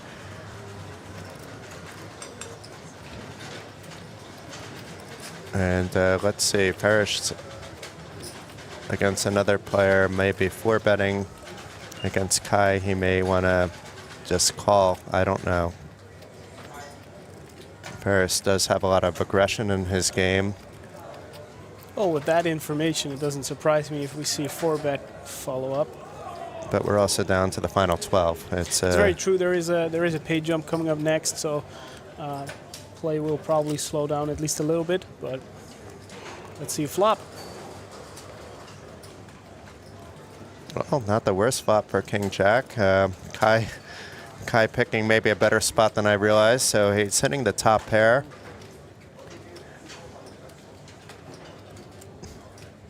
I expect Kai to continue, but kind of on the small side, especially with the Jack of Clubs in the mix. Doesn't make that much of a difference, but it should be around 400, I'm guessing. Yeah. And that's also because I've played a lot with Kai that I kind of would expect that from him. Let's see what the number will be. Even smaller, it looks like 325 maybe. Yep. There we go. Looks like a very quick call. Obviously, just one overcard. There's plenty of combos in Kai's range that Ferris is still ahead of. Oh boy, I mean, the club may slow things down a little bit, but, you know, Ferris now has to think his 10s are good a lot of the time here. Yeah, especially against potential holdings with a king, that there are much less of them in Kai's range now. But yeah, definitely the third club on the board. Interesting to see how this progresses. I'm not really sure if Ferris is feeling much more comfortable with his 10s, despite it being a king, but obviously it also being the third club on the board. But it looks like he's thinking of leading here. At least considering it. Yeah, it's rather interesting, actually. He doesn't want it to go check-check if he thinks he's ahead. Yeah, and I think in general, you do put your opponent on a lot of kings on this, or at least on some kings on this flop, and basically all of them disappear. At least all of the suited king combos are gone as soon as the king of clubs drops on the turn. So it takes a little stab at it. 525k quarter pot bet. And Kai may just ship it in, but he's very often just calling here. And Yeah, Ferris is not getting away with this for sure. yeah, there's no fold, obviously, but it's a question of whether he's just going to get the 1.3 million in now or on the river. Yeah, for sure. And there's definitely an argument of protection, getting it in now. Let's see what he does. This doesn't surprise me, actually. I mean, there are not a lot of bad river cards.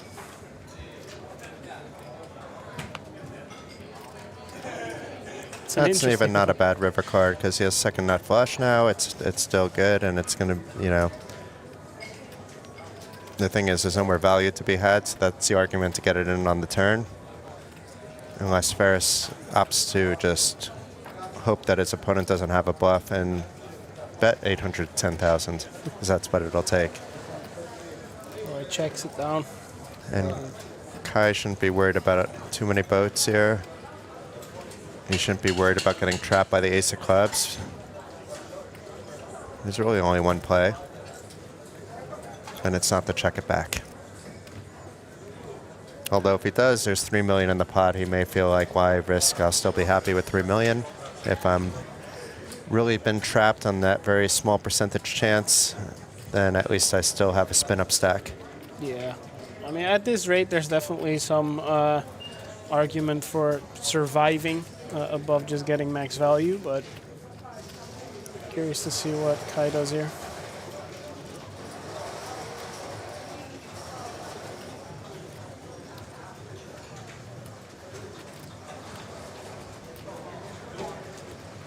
Definitely taking his time here, which is very understandable.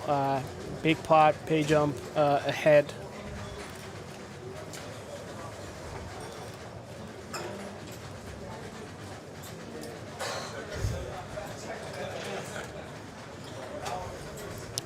It's interesting how much he's thinking here.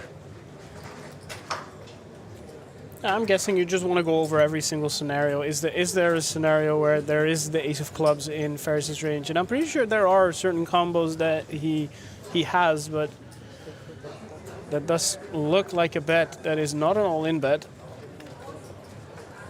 500k, leaving a little bit behind, but a very quick fold from Ferris. It's a nice hand there by Kai. From crumbs now up to 3.8 million. Great pickup.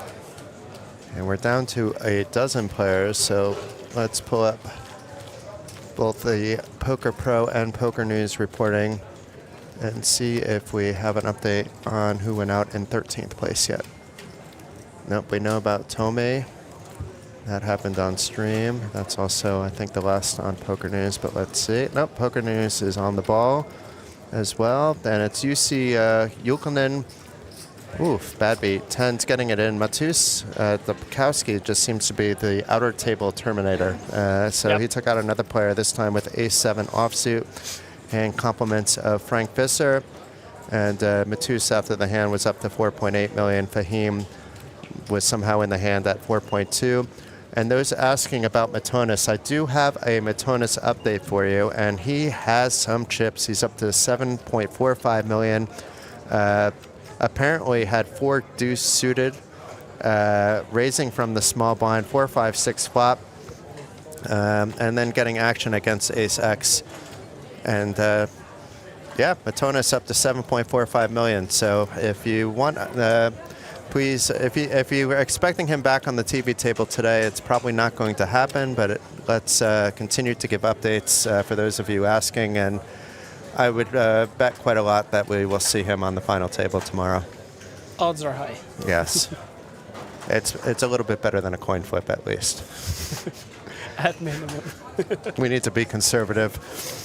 I mean, you never know what happens, Yeah, right? exactly. We have seen these scenarios of people starting a day having a huge chip lead, and you never know what happens. It's still, in the end of the day, it's a game of poker. Everything can happen. You only have to lose so many coin flips in a row for everything to disappear in front of you.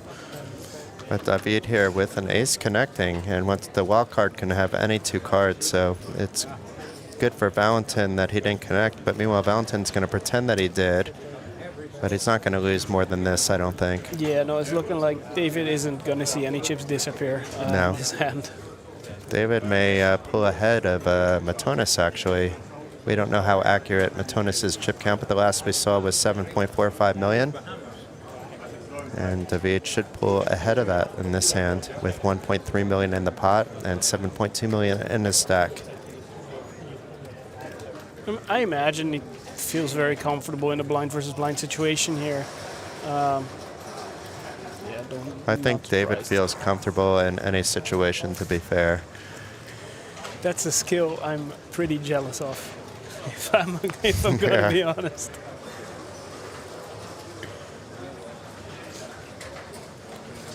Here we go. Valentin does connect on the turn. Third pair. Let's see if he continues again or if he decides to slow it down with a little bit of showdown value. I think now he needs to slow it down. Yeah, there But we go. I would say that even if he didn't connect, but especially because he semi-connected. Now that's an interesting river card. And now David should try to squeak in min value. Obviously, if he gets raised, he can give his opponent some credit. Yeah, I have been listening in on the broadcast since the start of the day while scouring the outer tables, and I have heard the word baby bet being mentioned a lot of the times. But is this something David will do here? Is he going for a little bit more value? What do we think he's going to do? No, I think it needs to be a baby bet. It's it's spewing too much. Ace 4 is nice on this board, but it's not like Oh, he even goes for the unbeatable. check. Wow, that surprises me actually. Well, maybe he felt he just had a check call hand. and a little bit at the same time, very understandable. He is not risking it all on a pay jump. I mean, he's not at risk of elimination, but still. It doesn't surprise me he goes for a little I think it was a little bit of variance. respect of Valentin as well, that he could be up to something, and I can call a bet, but I can't call a raise to my bet, and I don't want to necessarily get off the hand, but it could be anything. But meanwhile, we can safely assume, I believe, that David is either in the chip lead or second in chips. He's certainly leading the way here. And we could see the aggression frequency, the 2 players on the bottom of that scale. It's not that they haven't been playing hands, but Julian, who came in as chip leader, I wouldn't say he was trying to run over the table. The same way I would expect David to do a little bit on a higher frequency. Do we know a little bit of his background, of Julian? No, not so much, actually. I've seen him maybe here once before. Maybe not, actually. Well, that's a beautiful sight for Julian, right when we were talking about him picking up pocket aces. He needs to. If I was his stylist, I would tell him to look up Philip Grisham and just keep that bad boy going on the beard, on the mustache. But look at this. We say Julian not playing enough cards. I guess aces is in the range to open with, so he's opening with the pocket rockets, and Ferris now. He was not playing with Julian during the first session, opting to play it safe and just calling. Yeah, so that's good information. Like, I can imagine when you've played with him from the start of the day, you're very cautious when you see him open up a hand. Well, he has, having the chip lead, he hasn't played a lot of hands. So, nice to see a check here. Both players picking up a flush draw. Yeah, I don't see Ferris folding to a bet. And it's yet. happy days for Julian. Yeah. We see there's only one out, but there's really two effective outs. And Ferris, it's a baby bet. I think it's reasonable here. It's, you get a call from a big blind there. I don't think you should be afraid of too many suited combinations here, but we're seeing the call. Now, no heart on the turn. That's actually a. We see it's a good card for Julian, but it may slow him down a little bit. But Yeah. he has to keep betting. I would also think that in a similar situation, like a couple of hands before, that Ferris is also quite comfortable actually here with his nines, especially now after seeing a check. Oh, here we go. This is the fourth heart. Both players having the flush. But that was an interesting check back by Julian there.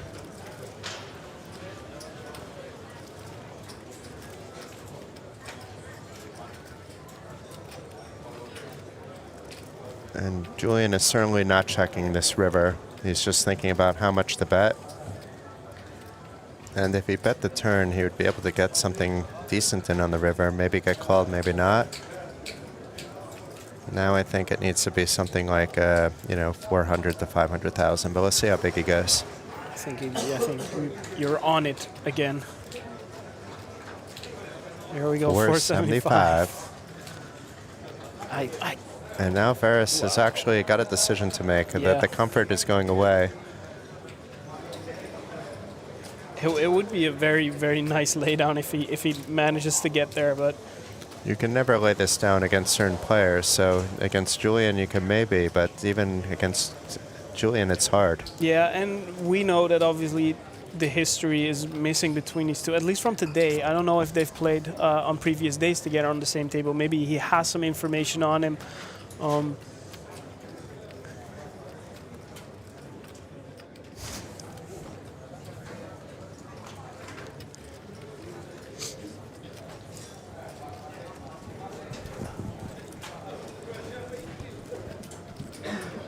Let's see what he ends up doing here. Still 12 players left. This is the longest I've seen Ferris think in a long time on a TV table. You very often, you've probably seen him around. You'll very often see him do this in a spot, but I've seen him on TV tables before. Usually he's already got it going. I have to be honest, in general, I've spent my time around a lot of different poker tournaments, around a lot of different parts of the world, different continents, but overall, I think the bad rep that European players get for tanking a lot, I think Tallinn is proving otherwise, because I think the pace of play has been quick, good. I think only every now and then, oh my god, here we go, he folds the flush. Wow, very That good, is Ferris. a very nice fold from Ferris. He's not going to know now whether he did good or not, but he's going to find out soon enough when he has a break in action. So once again, we're on anywhere between a 30 and a 45-minute delay at the moment. So it's. I believe from what I've been told, we are back at a 30-minute delay. So I'm sure that he'll maybe he's caught up already, but yeah, it's gonna be he's gonna be happy when he sees that on screen. Yes. But yeah, no, as I was saying, I think the pace of play has been very, very good. Yes, I have seen people tanking, which is obviously part of the game, because sometimes you do have a difficult decision. But no, I'm impressed by not just the pace of play. I'm impressed by the entire organization here. It's such an amazing festival they set up here. Record-breaking fields again in not just the main event, but in all different types of events. It's, yeah, absolutely wonderful.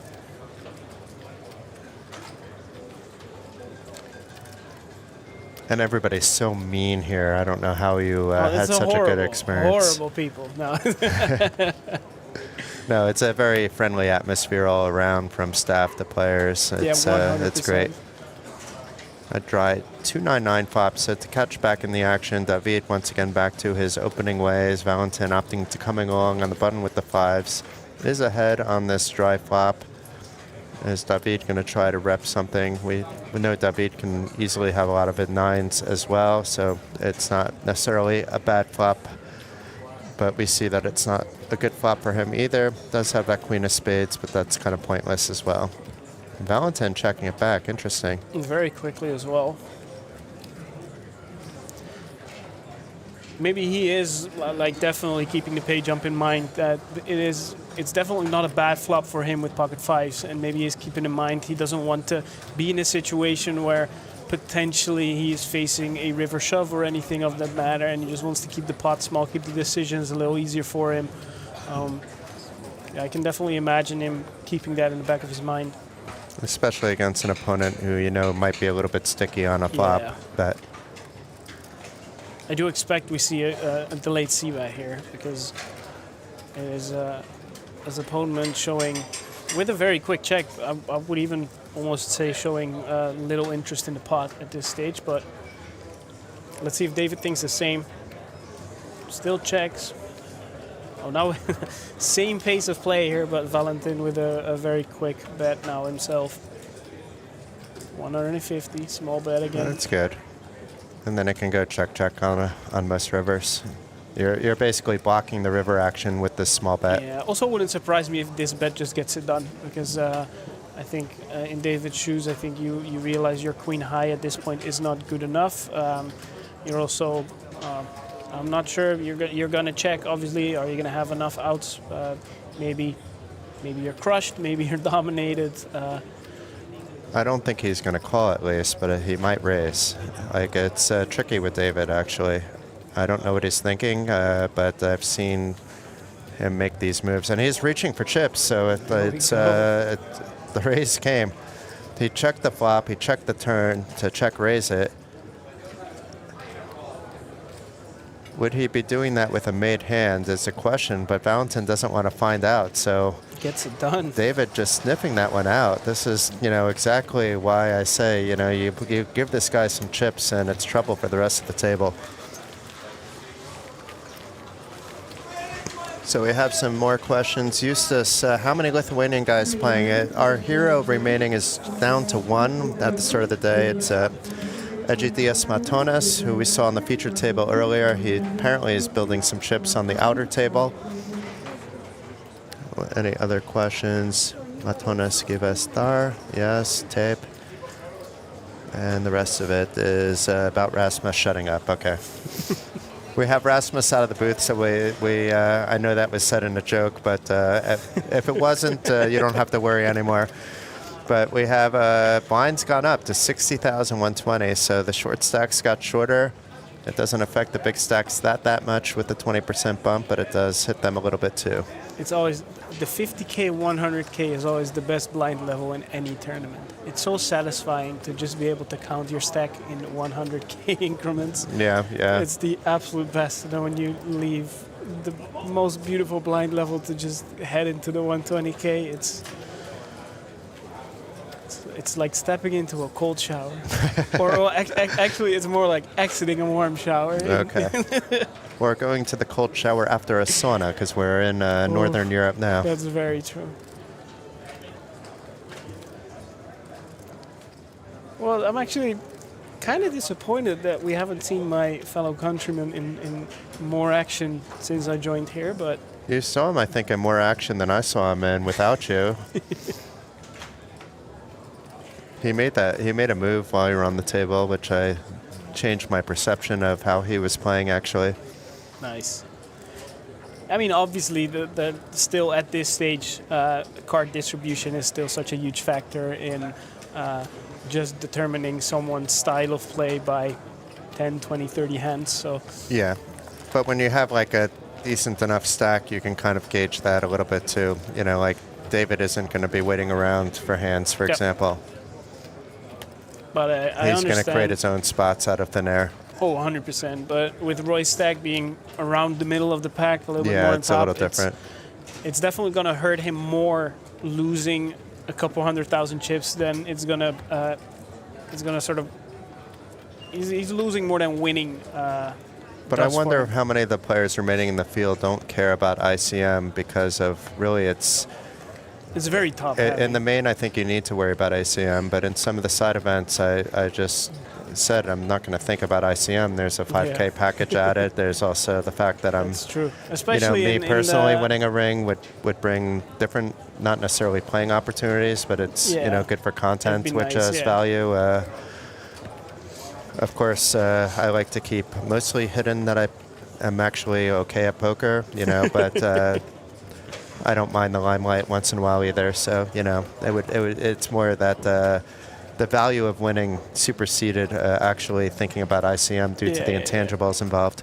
No, for sure. But in the main, it has to be still ICM. It's so much big pay jumps. We had a very interesting situation in the 750 euro single day mystery bounty event that they held, where bounties came into play when players were in the money, and I believe 12 players made it into the money, and the biggest bounty was still in play when they were heads up.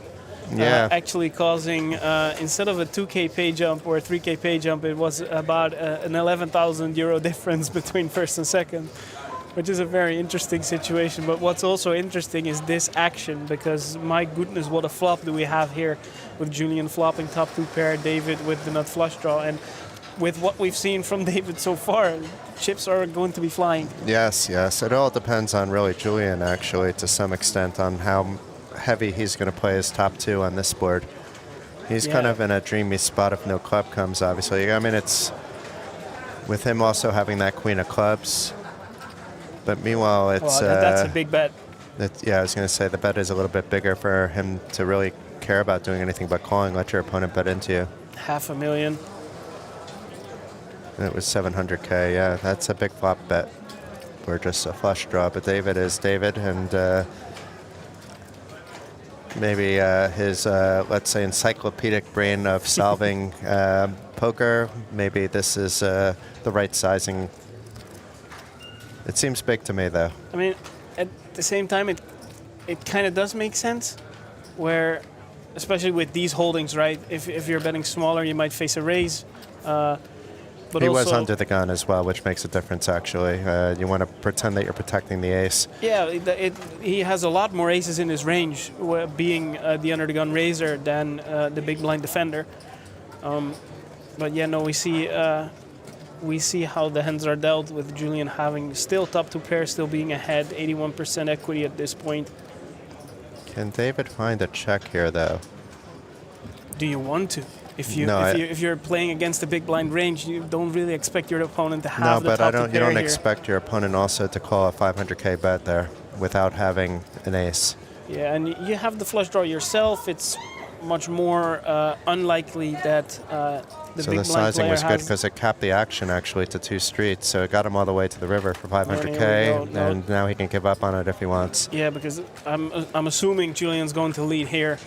I want him to check just to see what David does. David will take a stab, I'm pretty sure.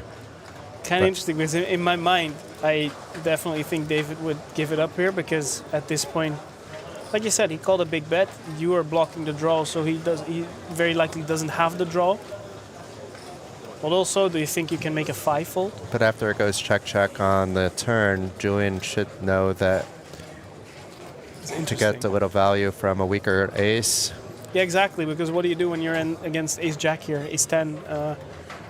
Even ace-king, you're happy, then that's snap calling. But that was a big bet David and not playing any fold. games.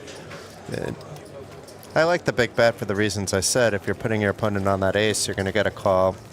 If you're trying to induce someone like David to raise you, then maybe smaller, but, David's not raising that often in that particular spot for the reasons we said.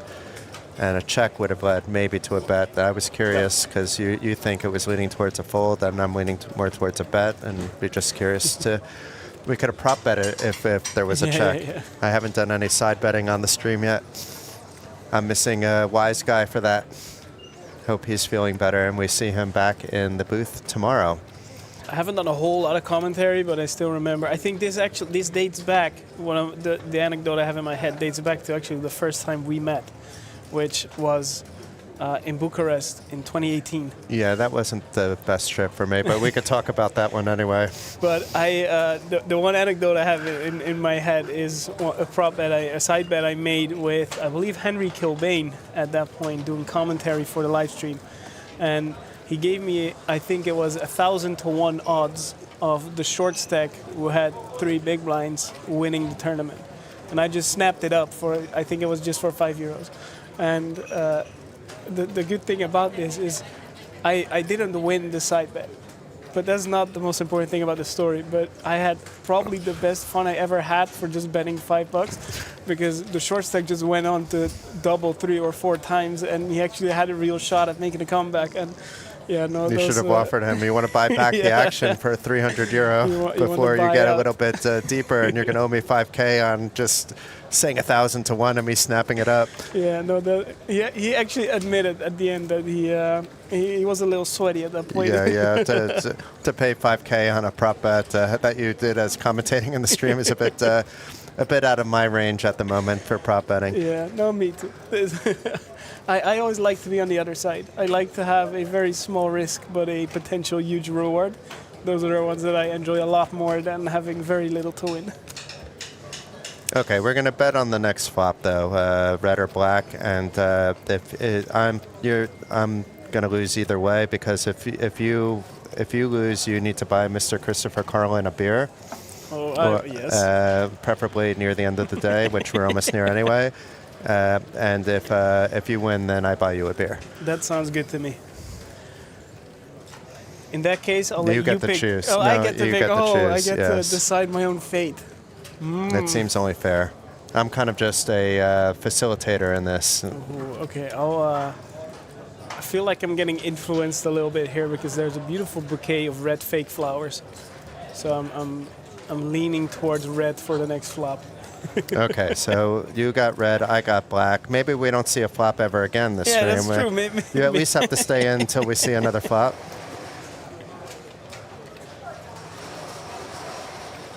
So you've never done commentating in Dutch for any of the events? No, I there's used to the do a Master little bit, yeah, Classics yeah. and all that. I haven't made it out for that. I keep meaning to. It's always during something else. Now, back in my days before I got a full-time job at Poker News, I definitely did some commentary in the Netherlands.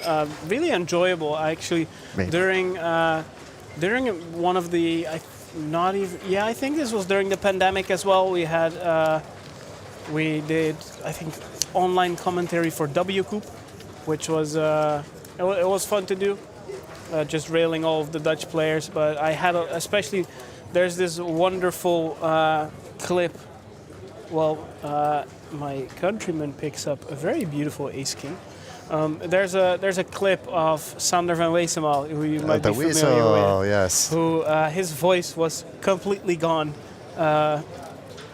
and he just kept shouting and shouting into the mic for one of the moments. And that was probably been one of the best commentary days I ever had in my life. But it's been a while since I've been in the booth. Sanders had some success here over the years, actually. Yeah, for sure.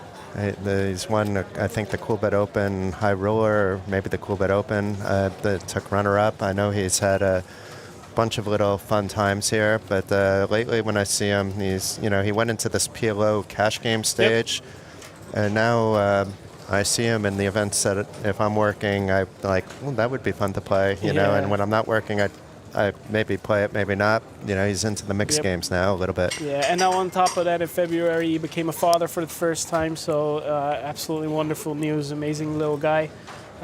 He's been enjoying fatherhood as well. I doubt he's listening, so send him my best if you speak to him. I've developed a very big fondness for Sander. He's got a big heart. Yeah, he's one of those guys that's just friendly with everybody, and not just the players. He's friendly with all the staff, with the media. He walks into the room with a big smile on his face, and he's always kind to everybody. He's a perfect example of, in my eyes, what a poker player should be, and he's such a good ambassador for the game in general. And unlike others, he's willing to talk about, the struggles of being a professional poker player. Psychologically, it's actually very difficult for most people. I couldn't do it, to be completely I'll never do it honest. again, actually. Like when I first moved to Lithuania, I was an online, grinder for, I had severance from my old job and trying to figure out what I want to do. The Lithuanian jobs are paying pennies. And I'm like, okay. And then slowly got into the industry just because of that, actually. Meanwhile, we have a continuation bet of 250k by Roy van der Rijnst. And Kai calling. Now Roy also picking up a flush draw on top of just his ace-king outs. 12 outs now. It's still a 33% equity, but curious to see if he continues again. He doesn't. Maybe thinks he has a little too much equity to and showdown value already with ace high. And I don't think Kai is going to check this one back. But Kai is, as I said, He does. I played so much with him that it's not so much, but enough where I can't predict that. He's like an RNG in his head sometimes. Now this is actually such a good river card for Kai. I think he feels very comfortable now going to showdown or calling one bet here, which is also something that if he puts out a bet on the turn, if that gets called, you are not that sure anymore of how your pocket eights are performing. But I think you can even squeeze out a very small value bet here. Has to be small. You could have gone value on the turn. Goes but for the check, yeah, takes the it's fine. showdown, rakes in another pot, goes up to 4.5 million. Because it's a hijack open also, which so you're really it's ace king is one of the few hands that maybe calls. You know, Yep. you make sevens and eights as well. You know, but still it's not. You know, it's sevens because he has the eights, so it's only sevens as the possibility. Otherwise, you're walking into some traps with full houses, some made flushes that maybe we're trying to trap.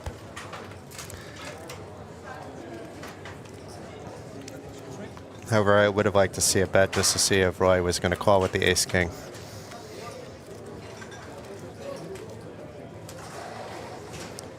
So, Milko, can you stick around for a little bit longer, or you have other obligations? I just checked everything. I think I'm still good for a while. Okay, why don't you hang around then? I'm having fun with you. We bet on the flop. We Did just we need actually have a some look at what coffee the here, flop and we was? could.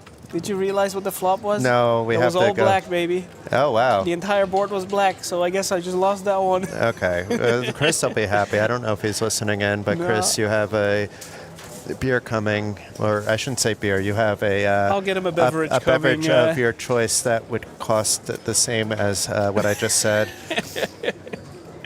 I'll get him a nice beverage if the day is ending. Yes. With one thing about this festival as well that I just want to mention for the people listening, like I just imagine myself sitting at home watching this live stream, how I have done very often when it comes to poker in Tallinn.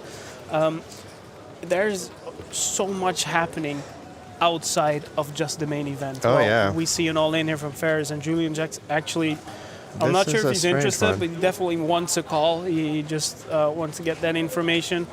About 2 million is the jam. If it was a little bit smaller, the chips would have been called, I think, already. This is actually interesting, especially against Ferris. Yes, still has to call 15 bigs to just get it in. Very often flipping or behind, very rarely ahead. Okay, I mean, we can go double or nothing because I think he's folding.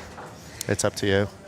Oh, I think he's folding too. Okay, okay. Yeah, I don't think he's calling here. It's just a little bit too much with pocket fours because you're just behind way too often. Yeah, I mean, he's probably doing it with an ace deuce maybe suited. If he's doing it with king jack suited, that's what you're ahead of. Yeah. Otherwise, you're flipping still, even though we see Ferris is making a move. He picked the right time. Yeah, great timing. And even if Ferris knows if he's called, as long as he's not up against the super premium, he's live. Ace king would be the one that fits in. That wouldn't be very good.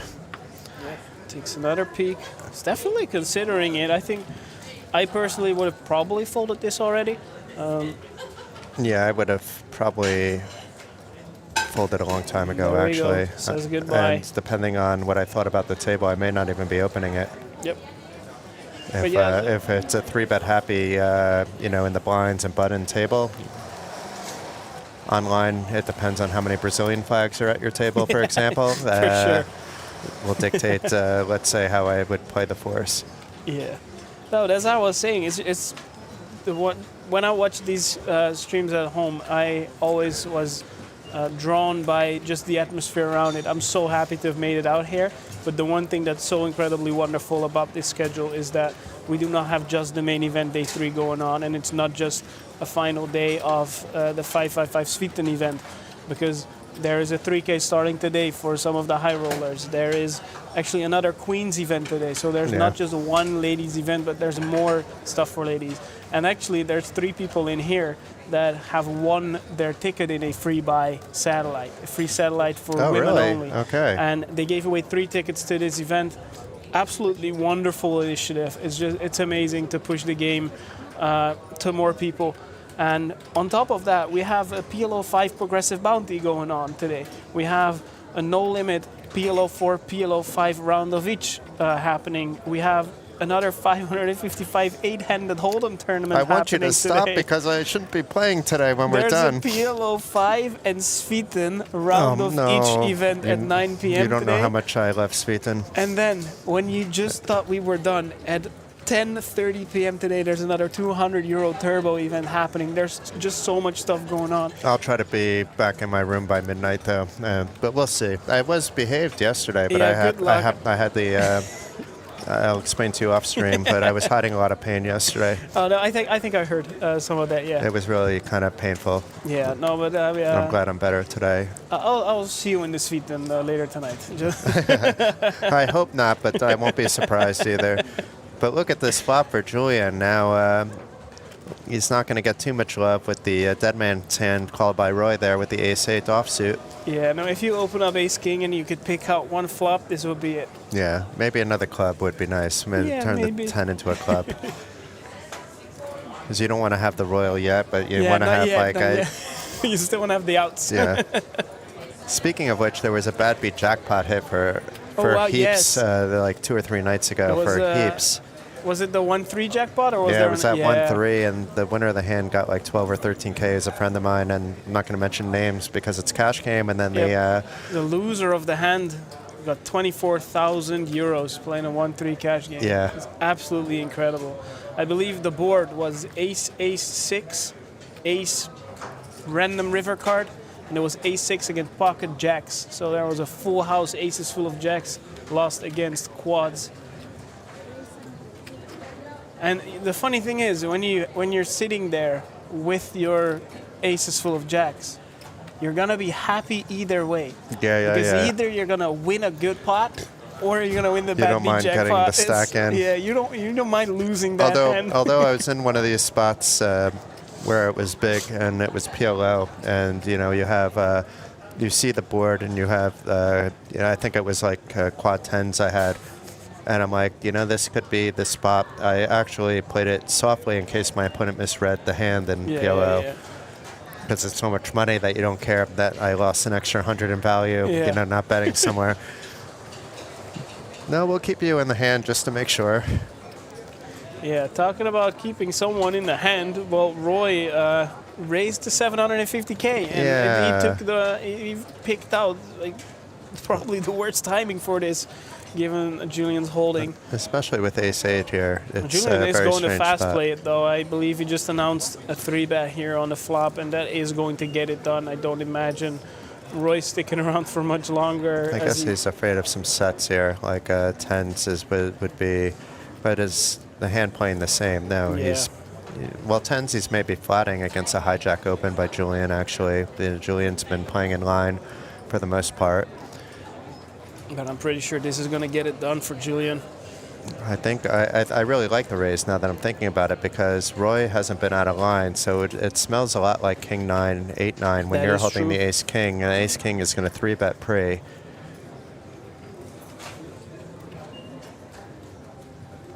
Our chat went silent though. We lost Matonis onto the outer table. He's still in the event. I don't want to scare anybody. And then chat just disappears on us. That's unfortunate. Well, I'm still enjoying myself. Yeah, and if it helps, I live in Lithuania, so you have some Lithuanian love here.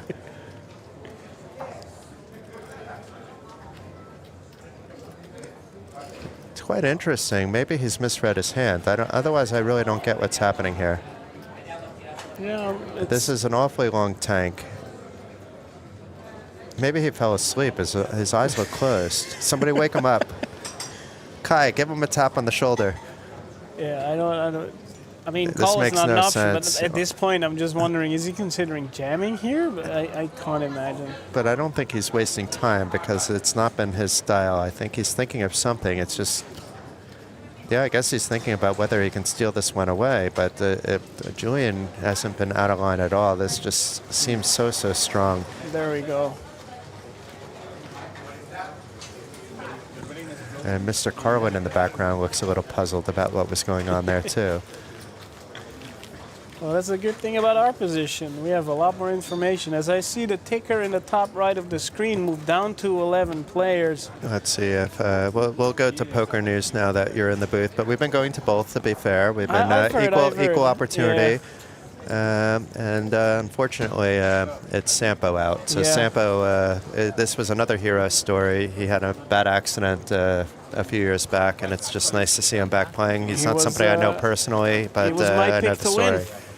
And it was a name that we haven't mentioned yet today, taking him out, Hugo Lausteau, so another Frenchman. And it was a bad beat for Sampo as well, but he didn't have much left. He 3-bet jammed to 1.1 million with ace queen, and Hugo had ace jack and a jack on the flop and no love the rest of the way. So we also have a pay jump, final 11, 12,270. So we've reached 5-figure territory. We've reached that, so then it makes sense that we have Natalia back dealing, one of my favorite professional dealers.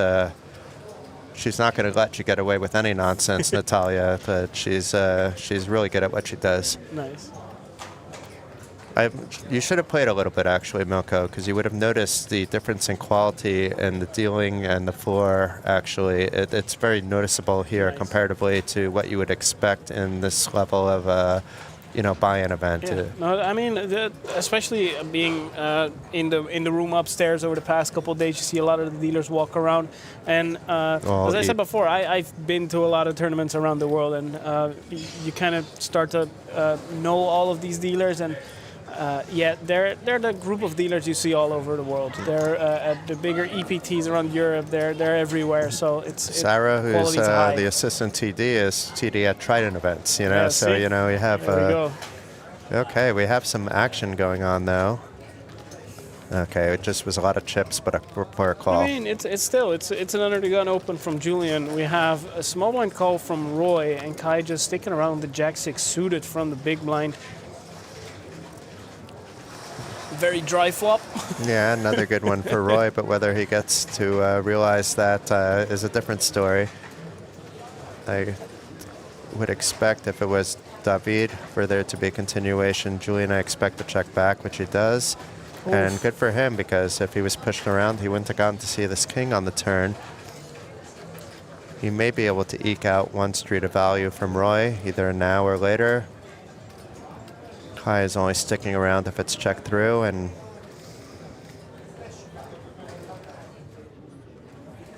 I also expect players' actions to slow down a little bit. Not like to the where it's excessive, but we're 2 off the final table as well.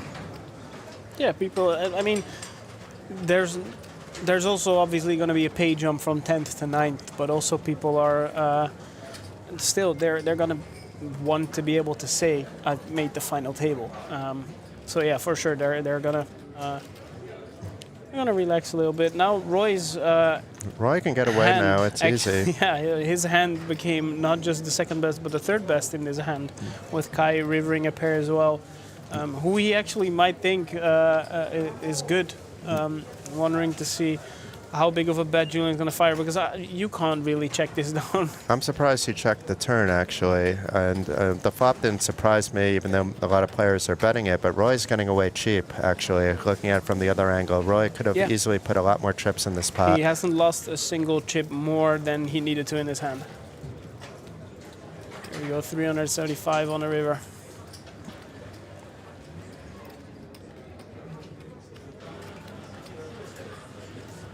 But yeah, I think we'll see Kai think a little bit, but probably call. But he may smell it out too. It's always, as I said, it's always hard to know what Kai is thinking. If he's on a short stack, he plays one way very effectively. And with chips, I actually don't like it if he has position on me. I'm convinced that Kai hasn't made up his mind at this point already, while Roy is still going over it. So whatever Roy does, I think Kai has made up his mind for all scenarios already. Probably. Given the size of the pot, I feel like we're gonna see.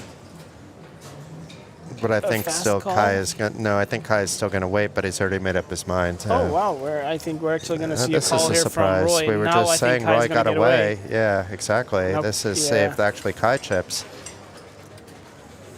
But I wasn't expecting Roy to actually call there. Me neither, but here we see it. King, Queen, King on the turn takes it down for I believe our start of day chip leader. Now also chip leading the table again, up to 8.1 million. Now we don't have all of the information from the outer table. I imagine that somewhere in the top of the tournament in general, either chip leading, second place. Yeah, we don't have any Matonis updates for you either, guys. Mr. Jan Weibel in the chat. All this has happened because of his leadership here at OlyBet, Olympic Entertainment Group.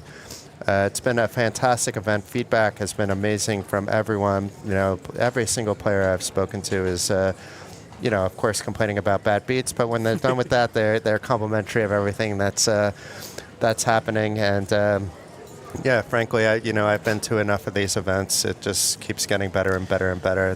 I lost count. I think the fact that of how many I've been to, but it's a lot. The fact that someone like me, who has been around the world for poker tournaments, still has Tallinn at the top of the list of places I wanted to go to. Not just purely because I haven't been, because to be fair, we work a lot at these events and we don't see a lot from the surroundings. So for me, it's purely about the poker and the atmosphere inside the casino. And from everything I've seen, it was just such a good vibe. And that's the reason I wanted to go. And just witnessing it all in person, we've said it before so many times and we can't say it enough, but the staff here is just so friendly. Everything's so well organized. I couldn't recommend this place more if you're a player in Europe and you're looking for some good action. There's a reason I've spent almost 2 years of my life in Estonia without a residency over the past decade plus. So I'm glad. It makes me so happy when I hear, people coming for the first time and having, that impression as well. And I think in general, this is also a place where, just having seen only the smallest bits of town yesterday, I think it's a good spot to bring your family, bring for sure. Everyone with you. Or not bring your family. It's also a good spot. Yeah, you can go either way, there's enough action in the casino and there's plenty to do outside. And actually, one of my friends who is, I believe, now playing in the final 6 players of the 555 Sweden event, he actually brought his parents, he brought his girlfriend. There's multiple people with him. It's a wonderful place. Meanwhile, we have some fun going on. I've been paying attention to this. Nothing has really picked up action-wise, but we have a flush draw for Julian from the big blind. Kai with a very hidden, let's say, ace-jack from the small blind. Yeah. And Julian shouldn't be going anywhere, but in some spots he should be thinking about a raise, but he's opting to just call and reevaluate. And I think Kai is going to check the river, and if Julian bets, it depends. He may call, he may not. But all Kai has is showdown value now. Maybe he's thinking if I bet I can get something off, but I think it is a board that does favor the big blind a lot, but I mean, it's tough to imagine ace high not being good here. yeah. Because Julian's not betting a 3 or a 2, and the 8 should have followed with a flop bet or something on the turn, not a very wet board. Goes for the check behind, ace jack is going to win it. I think that was well played, actually, by both players, and both players had, in their mind, pot control as well. Once again, it's a little bit different than it was at the start of the day when you're 2 off the final table. You don't necessarily want to be playing big pots all the time. I mean, David doesn't mind, but most players don't mind playing big pots. Yeah. So, at this stage, you wait a little bit, wait till tomorrow. Milka, I'm going to leave you for one hand just because I see there's 28 minutes on the clock and I don't want to be doing dancing. I'll be back in a second. Are you good to man the yeah, fort? Of course. We're going to see a 5-way all-in just to predict what's going to happen. I would love that. Let's go. But back in 2 minutes, Milka. Thanks for holding down the fort. Perfect. We'll just continue with the action. And right as Jason leaves, we're going to see Valentin pick up pocket aces.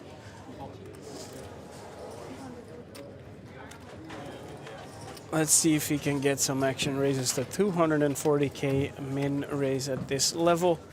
Still 11 players in this event, a little over 12,000 locked up. Playing down to a final table today.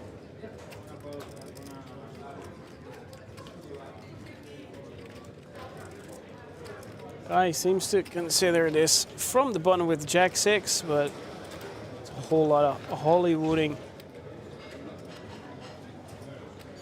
Julian picks up the Robbie, Jack 4. Also gets rid of it, and now we are going to see a call from David from the big blind, who has set out a couple of hands. No action from him, but here we go.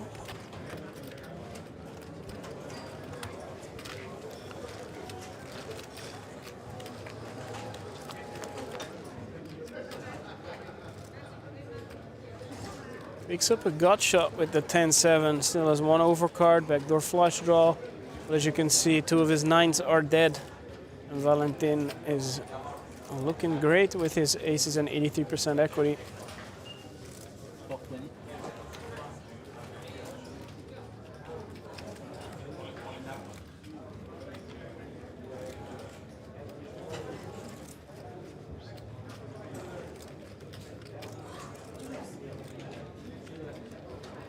$420k bet from Valentin.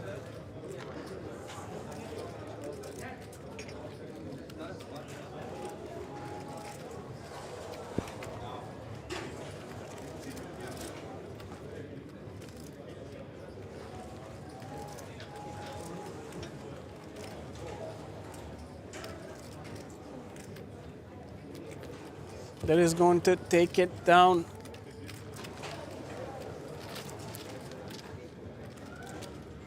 Well, I would have loved to tell you you've missed a 5-way all-in, but you missed just pocket aces, taking it out with a C-bet on the flop from for Valentin. Okay. I did miss pocket aces, though, so I missed something. Last time I said that, I missed, I think, a fold into the big blind. Let's see how this develops. Still 2 people need to be eliminated for us to make it to day 4. 11 players So we left. have French guy play good. Yes, I can say I played with Valentin, but in PLO, not in Hold'em, and I immediately tagged him as a strong player within one orbit of just watching him play. And it's apparently he's also good at Hold'em if he's here in the final 11, one of 2 Frenchmen remaining. There we go.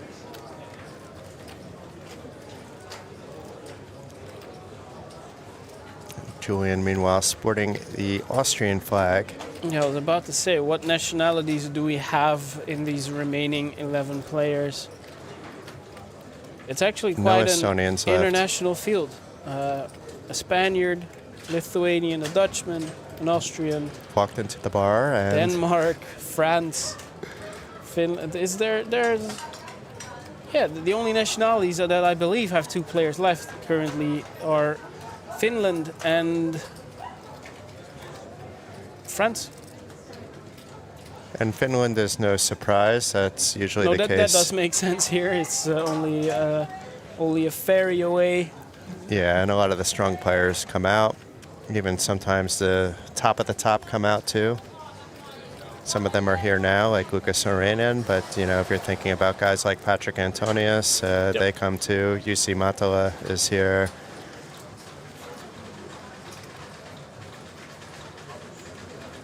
Juha Helppi as well is a frequent visitor.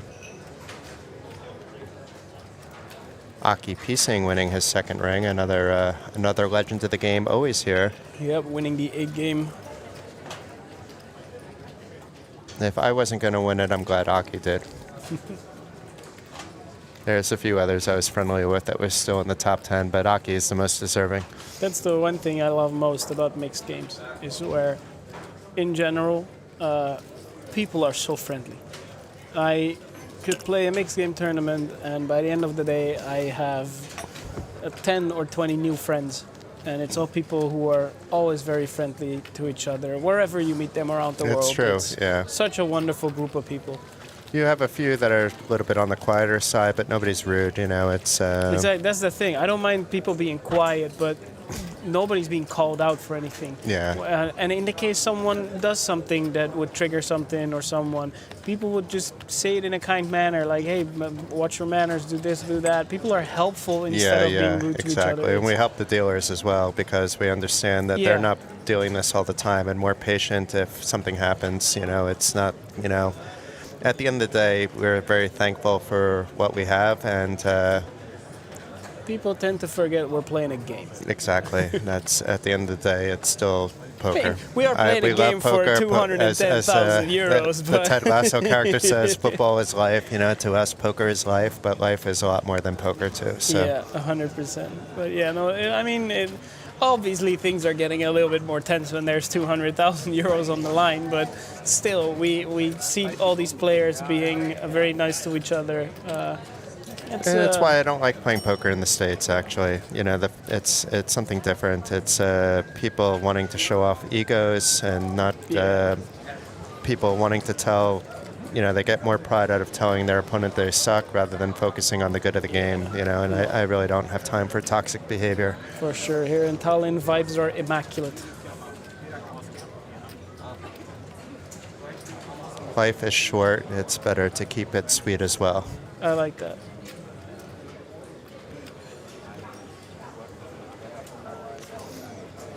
This is interesting. Just takes it down. Yeah. Similar stack sizes, these 20 big blind battles between these two in particular, I'm kind of curious about. I hope that we get a couple more orbits with them in the blinds. Yeah, I would say, again, this is good timing from Ferris. He's shown before that he can read the table pretty well and not just, he doesn't just play the cards. He seems like a very capable player. Yeah, he's super strong, and it's not his first TV table by far. Have you ever played on a TV table? A lot, yeah. I mean, mostly cash games, to be fair, but nice. I got very angry at my last TV table. I mean, I hide my frustration, but it was very hard at this stage. I'm not going to say really too much. It wasn't in this region of the world. But imagine coming to a TV table, you know, in a 500 main, so it's not like the biggest thing, but you're coming to a TV table, 20 off the bubble, and there's 3 people watching the stream at the on the table, wow. And you point out our phone's not even supposed to be allowed, and you're told it's okay. And I said, well, you know, it's really not okay, but you know, I have to play, so I play. And you go talk to the people after, and you try to explain as someone that has experience in the industry, you know, that I wasn't trying to be rude, but you know, that this is actually isn't okay.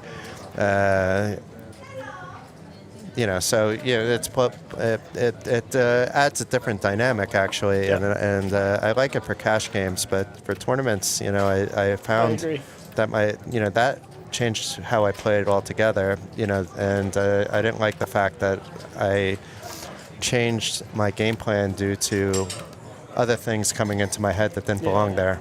I would, if that was the case, and I sat down, I just wouldn't put my cards on top of the scanner. You're not playing by the rules, I'm not playing by the rules. There's other reasons why I couldn't do that. Let's just say, you know, if I was purely coming at it as a poker player, then yes. But, you know, I have, let's say, other responsibilities at times. Sure. No, I played on a TV table once, and it was a very fun format. It was at the very first ever Lex Live festival. Oh, sweet. That was held in Namur back in the day. And they held a pub quiz, and I finished in the top 4 of the pub quiz. And then we had to randomly draw which ambassador you'd be paired to in a tag team event. But not just, I mean, it's not even a tag team event, it was a team event. It was a 4-way sit and go. And you could just talk to the ambassador, you could just play the hands together. Oh, wow. Which was very fun. I got paired up with Lex himself, and it was a very enjoyable experience. And in my final hand, I remember it really well. We both just looked at one card.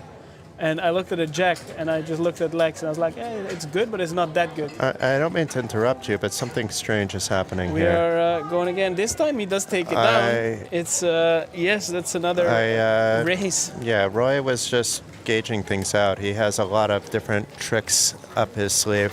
Meanwhile, Christopher Carlin's here, and I have good news for you. I did a prop bet while you weren't paying attention, and you are the random recipient. So I bet the flop, and I said if I win, you need to buy Chris a drink when work is done. And if I lost, I would have bought Milko a drink and probably would have bought you one anyway. So that would have cost me 2 drinks. Congratulations, my friend. You won a beverage.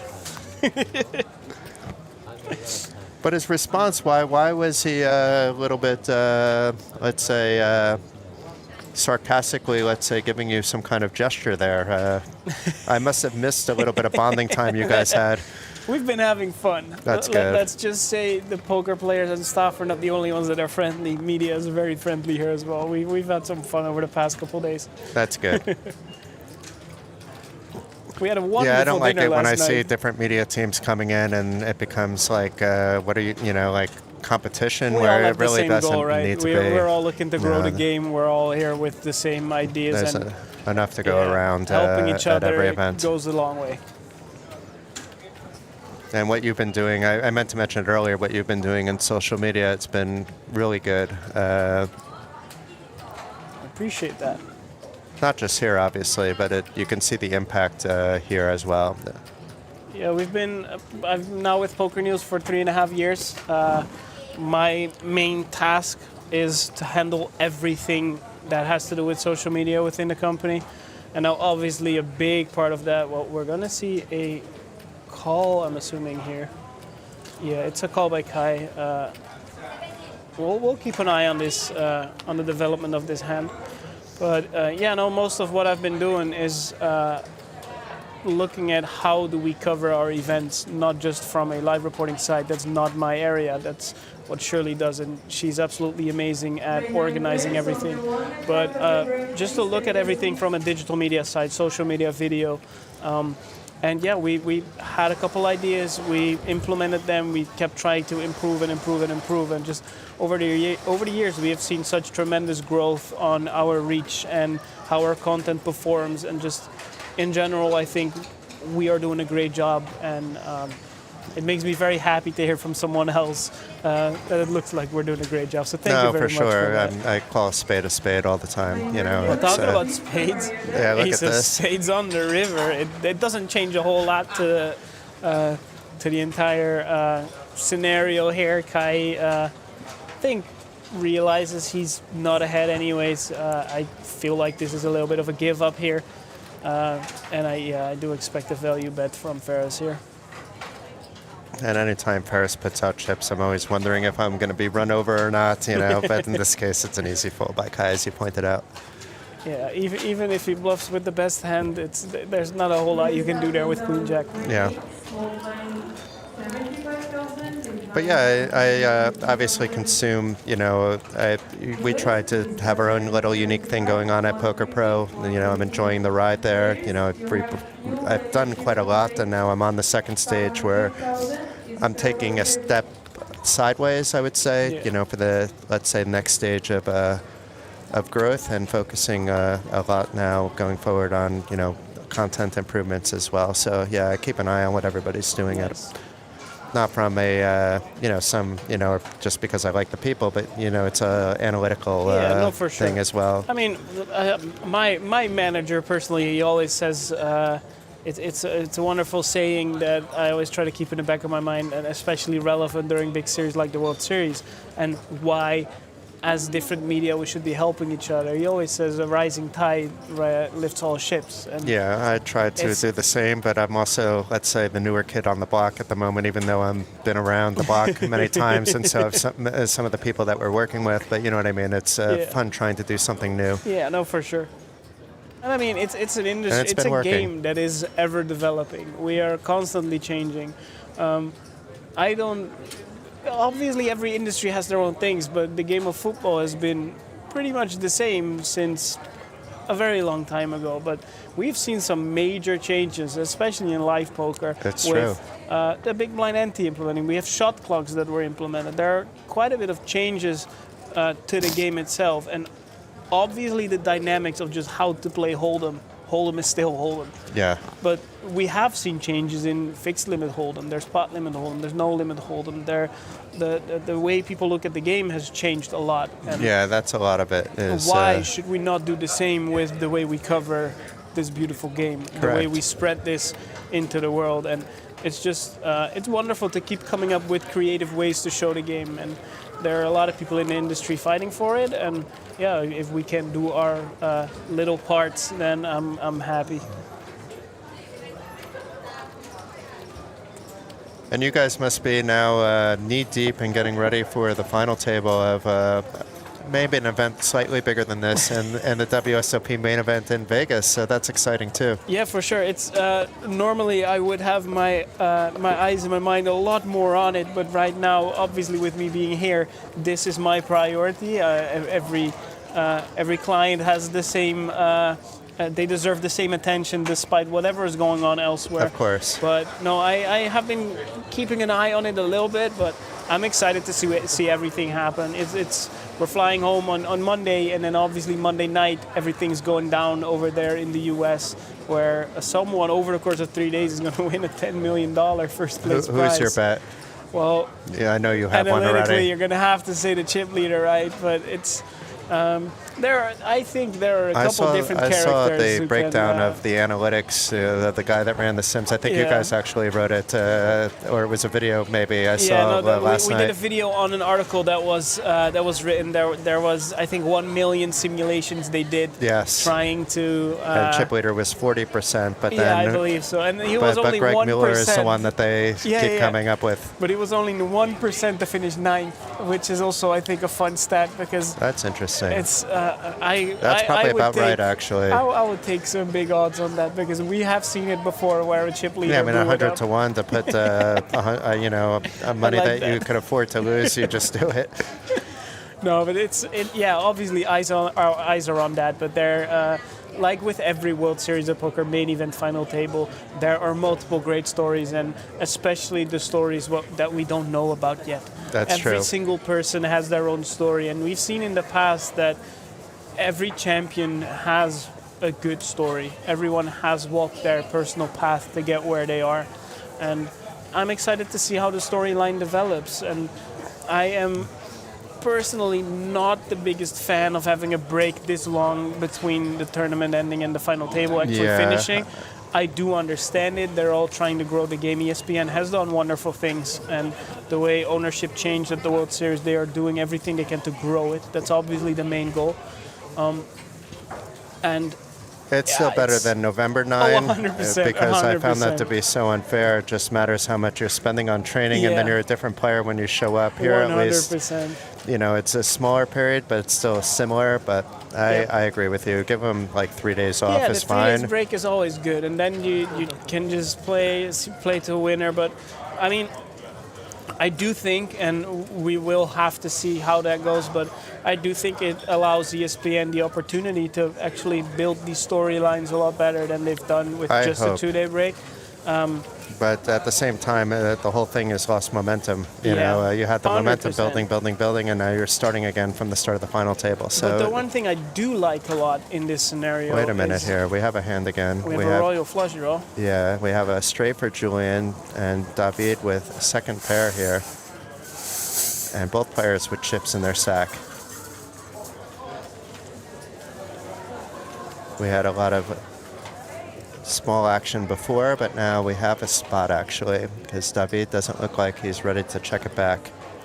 I don't think he looks ever like he's checking it back, but that's just me personally. The 5 of hearts gives him a hidden flush draw that could be live in his head. Yeah, we know it's not worth anything, but he might think he's still very much live here, especially facing a check from Julian. Yeah. And Julian must feel very comfortable because it's not just the straight, it is the nut flush draw as well to go with that. Oh, he actually Okay, checks good, back. David. I like that. Now let's see. And it's a card that doesn't change a whole lot. No, but there still could be a little bit of value if Julian needs to bet after the turn was checked. I mean, he may be thinking if I check the turn, maybe I get a bet from David and I raise that. But being that David tanked for so long before checking,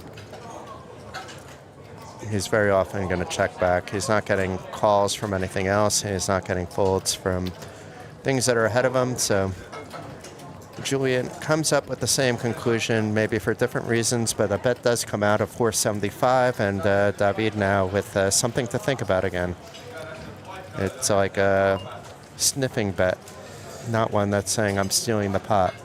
No, On the other hand, at this stage, this is good enough for to get some folds. So it is a blind versus blind confrontation, so it also doesn't surprise me if you just see the call here, having second pair. It is a very strong hand. I think I have to call here too, actually, and I would have checked back the turn, and thinking some of these bets are going to be what I kind of wanted. I have the best hand, and they're betting into me. I'll just call it. Yeah, for sure. But David is on 3 levels higher than our thinking at the moment, and it's safe to say every single player left in this main event is a much more accomplished player than I am. There's a reason I'm in media. It's not to be said. There's a very strong poker players among the media, some of which we've seen leave the media to do well even at the main event. Those are the fun ones where you have Chad Holloway on your team. He's halfway good at poker. WSOP bracelet winner Chad Holloway. Let's not make his head too big, but yes, he's decent enough at poker to use. And we are going to see a call here. David calls, sees the bad news. Jack 10 straight for Julian. And so, David mucks the cards. So Julian just keeps silently, he started the day as chip leader. He's never behaved as a chip leader, in a fashion where I don't mean how you should behave as a chip leader, but typically a chip leader becomes a little bit of a bully. The entire table, No, he's just quietly happy to build chips, and it's working for him. And I don't think you can blame Julian for that, especially if you have a player like David at your table that does have that mentality of as soon as there's chips, he's going to use them. He just I play it like Julian from the beginning, actually, and then I reevaluate as I go along, but feel things out. I'm a very poor chip leader. If I ever get chips, I just give them away. I'm not good at trying to be a dominating player at the table. I still try, but I'm not that good at it. No, I could be quite good at it, but not at this table. It's if it was Omaha or half and half, and I have a chip lead, I'm very comfortable. I agree. I personally also do feel a lot more comfortable playing PLO with a bigger stack. But again, the type of tournaments that I really love, because I rarely have so much time these days to play, are a lot of the turbos or the hyper turbos online. And then whenever you run deep and you do have a big stack, those are the ones that I do love, because it's just all in, all in, all in. And that's a very easy decision-making process. I have an ace, I go all in. Good position, all in. Can I bully you? All in. So we have Kai opening standardly with the suited ace, Valentin making the defend with the 10-7. And ace-9 suited looking like gold here, flush draw and middle pair. Valentin with the gut shot. I expect Kai to bet something here. Well, let's just go through the entire hand, because I expect Valentin to stick around if the bet sizing is reasonable enough. Maybe. It's a little bit tricky. I mean, you do have the other gutter runner possibility too, but he can't really be affording to lose chips at this stage is the issue, and it's very speculative. His stack is actually quite small, and there's a small bet should actually do the trick here. Yeah, that's...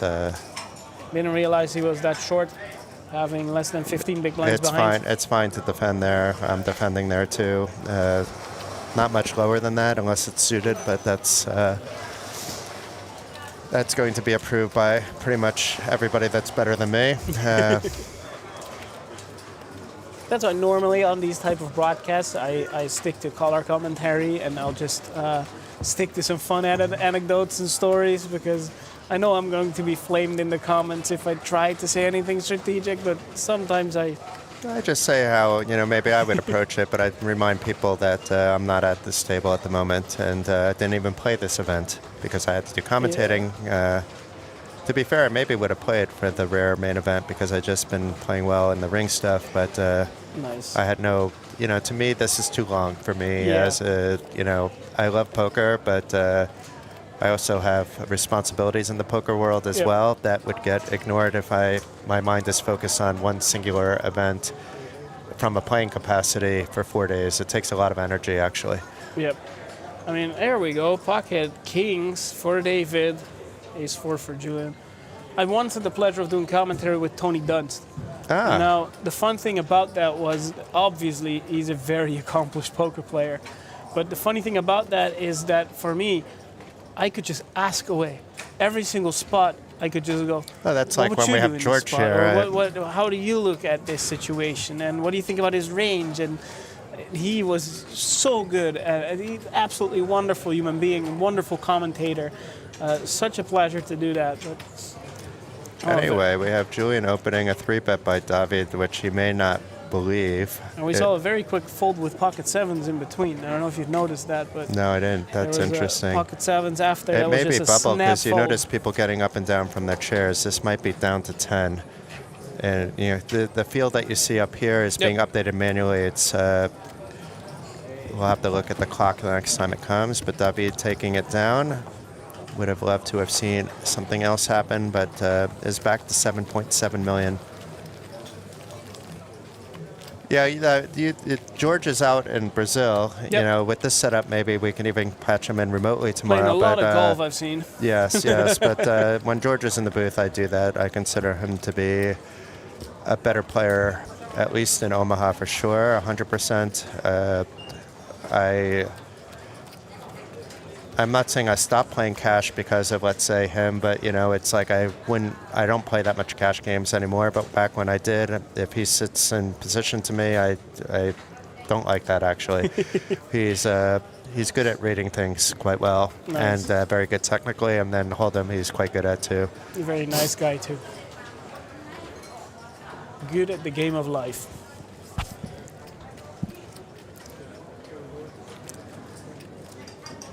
Well, since we got down to 11 players, you normally see action pick up a little bit because there's no pay jump anymore. But given Yes that we're and no. so close to the final table right now, we've been 11 players left for quite a while now. But also, with this structure, it's deep enough that nobody is really forced to go crazy, even with the French gentleman having only 15 big blinds.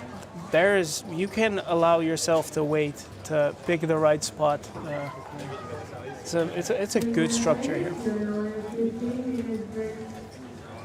It reminds me of what you're saying. I'm trying to remember which event it was. It may have been a Kings of Tallinn. I think it was a Kings of Tallinn. We had Vitalis Zavaratnis enter the final table, and he was just blinding off, and I'm wondering what he's doing. 4 big blinds, and he comes back to win it, and then a month later he wins something at WPT. There you go. Yada yada. But he came in. I wasn't even thinking of coming to this because the buy-in was too low, and the prize pool of $1 million or whatever it was. I'm like, come on, you just won. Be a little bit more humble about this whole thing. But it was funny actually. Like Juha Helpes won a Kings of Tallinn, and he was, thrilled, and Juha's super accomplished. I mean, we all know that money comes and goes, right? But the prestige of winning an event like this is absolutely what counts for a lot of these players. Yes. We see Roy van der Rijnst a little tricky again. He just goes for a bet trying to take it down, and he does get kind of fold the best hand. And I believe from what I'm seeing, we are going to go on a short break. Are we going on a short break or a long one? Oh, we're going on a real break. Okay, so we're down to 11 players. Who knows what's going to happen, but I do expect after we come back from the break, we will see who will eventually be on the final table. I'm not sure if Milko is going to be able to return or not. I'm not sure yet either. We'll find out in 15 minutes. But I will be back, and we'll see what happens together. Stay tuned. Thank you so much, guys.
Welcome back. This is Jason Glatzer, and we are here at the WSOP Circuit Tallinn main event.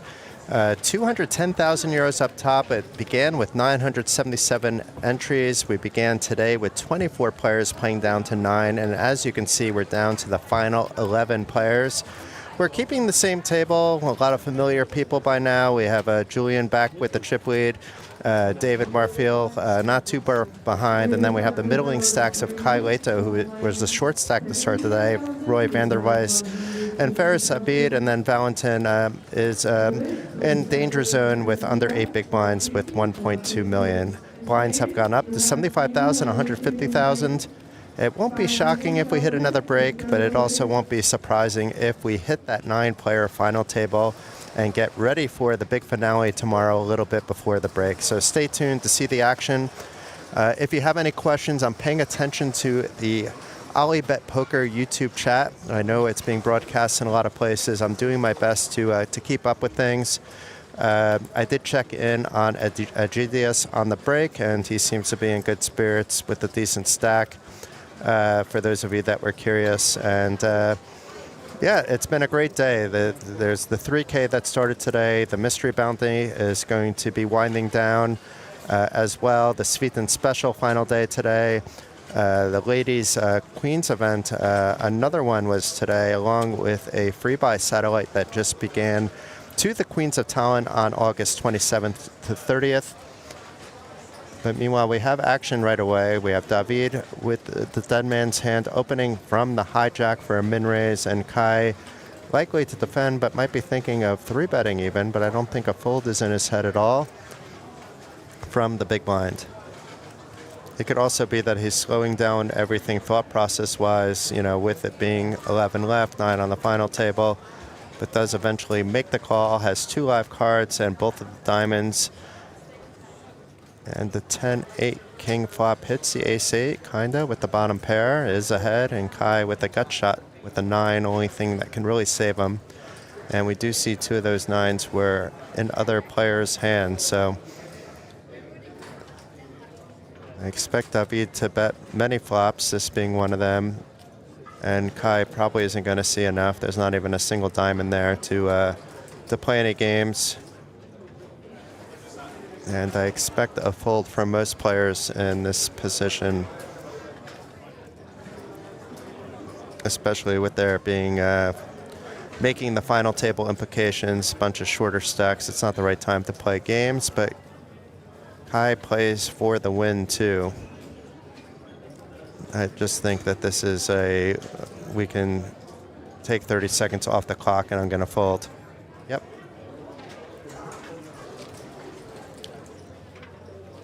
So we have Valentin fans in the chat. I briefly saw Valentin while he stepped away from the table just when the break began.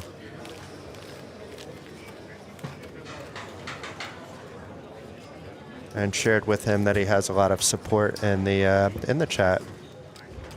I would say the 2 players with the most support at the moment are one that isn't even on the table in Egidius, and then followed easily by Valentin, with no Estonians left.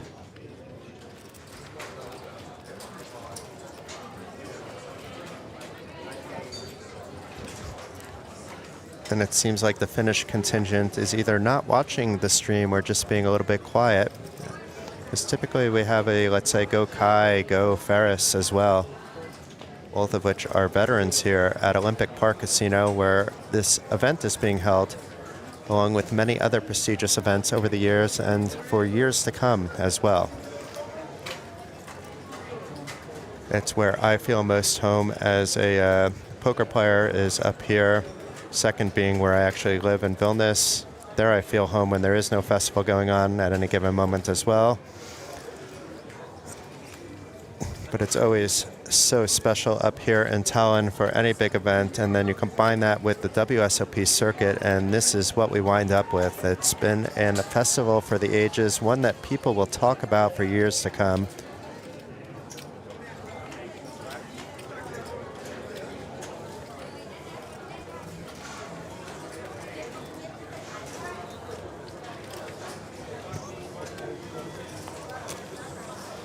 And nothing to do here. Ferris hoping to get maybe some action with the ace-queen. Maybe he even shows it. Looked like he flipped it over with a smile. We may have another guest before the time goes through. There's still several on the list that will come in today or tomorrow. So far today, though, we had a lot of really good guests. We had Christopher Carlin, who you see in the background there with the blue hoodie and the notepad. He's busy reporting on poker.pro. That was followed by Eveli Pehela, one of the hosts here at the WSOP Circuit. Been involved in the poker world up here in Estonia even longer than I have. And somebody that I've become, I would consider to be a friend that I can rely on now, after all this time. It's amazing what the poker community can do. And then we had Rasmus for a very short period before he hit the ferry. He was one of the first players, if not the first player, to bust today with the short stack. And we had Glenn Brown join us as well. And you just heard Milko from Poker News, who I had a lot of fun with, and I hope to get back in tomorrow. It's interesting with Milko, especially in the booth, because it's his first trip over to Tallinn. And I always like to hear good things from anyone coming in for the first time, but it was nice to hear it from his perspective, his very unique perspective as head of social media over at Poker News.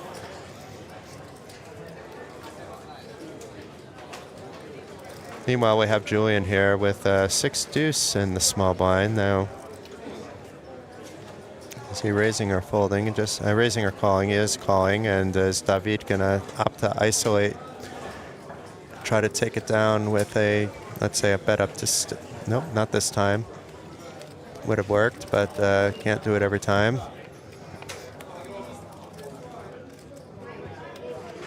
Not the worst flop for Jack-9, and also not the worst flop for 6-deuce suited. It's maybe some action being generated from these hands somehow, because we have Julian with the flush draw, and we have David here with the open-ender. It was a limp pot, so that may keep the pot sizing down, but we shall see. And Julian opting to lead out with this flush draw. I don't think it was that big. Maybe a min bet a little bit more, 225. So half the pot. And David going nowhere. It's just a question of whether he wants to raise or call, but it looks like he's just going to call for now and see what happens on the turn.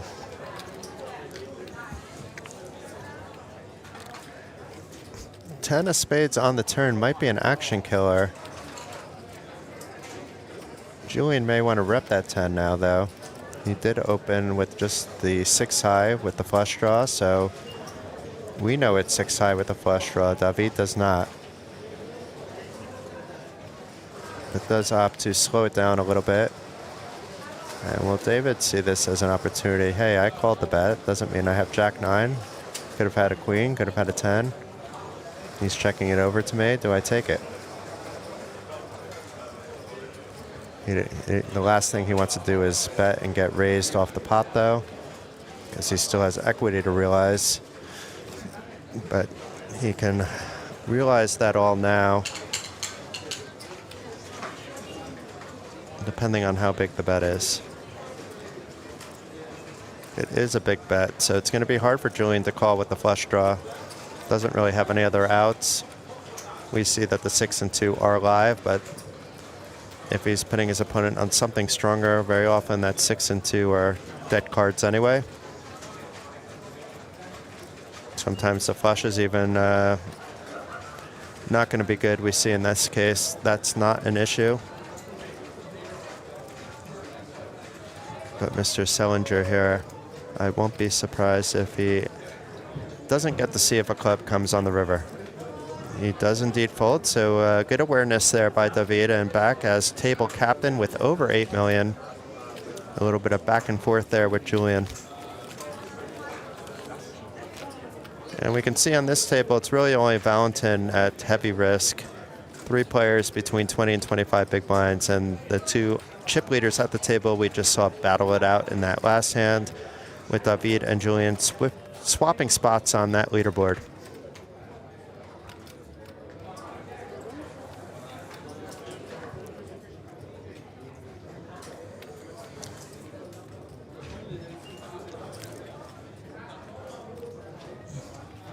So I see there's a lot of people rooting for Valentin. That's great, but does anybody else at the table have some fans going on? I can't imagine that there's no Finnish people watching Kai and Ferris, for example. Two veterans in the poker world.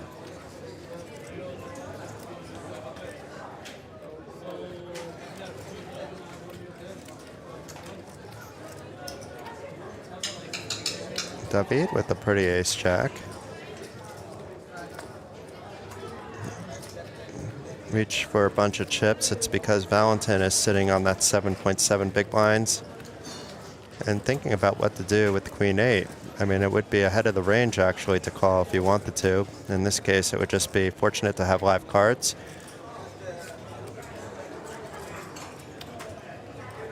He is going to be sub 6 big blinds if he folds. And I don't expect this to be a quick decision. This is actually something to think about, that if there were time banks up, that you would use your extra cards to get more time, I believe, in this spot too. It's super close.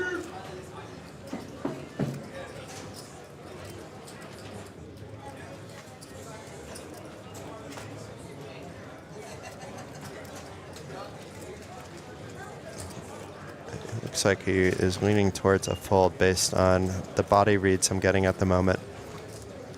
But that doesn't mean anything.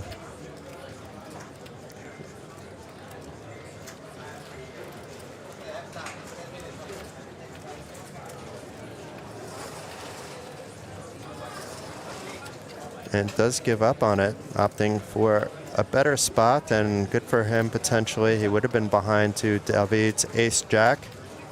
As mentioned, he might have been ahead of David's shoving range there, though. But is that worth risking at this stage? Valentin decided to wait for another spot for his short stack to get in. So it's super danger zone now for Valentin, down to 5.7 big blinds.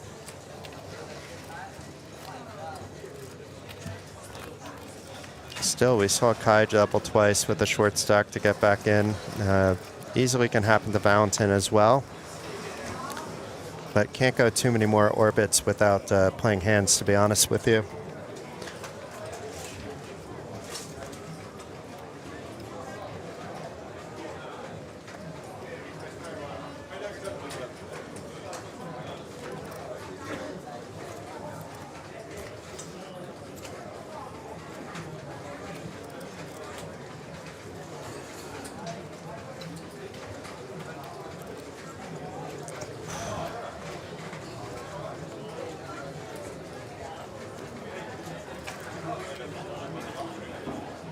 So Ferris getting the rare walk, Valentin not shoving his queen deuce, and he might have been called by Ferris there with the king 4, so maybe avoiding another spot. Then we have, go Valentin, you can do it, and we have both the Finnish and the Spanish flag going here for from Kaisa.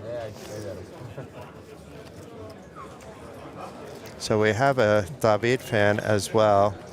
I enjoy watching him play. I don't know him personally. Maybe I'll introduce myself if I see him hanging around. I'm not a shy guy. I can be shy sometimes, but not in a poker room for sure, where I feel at home.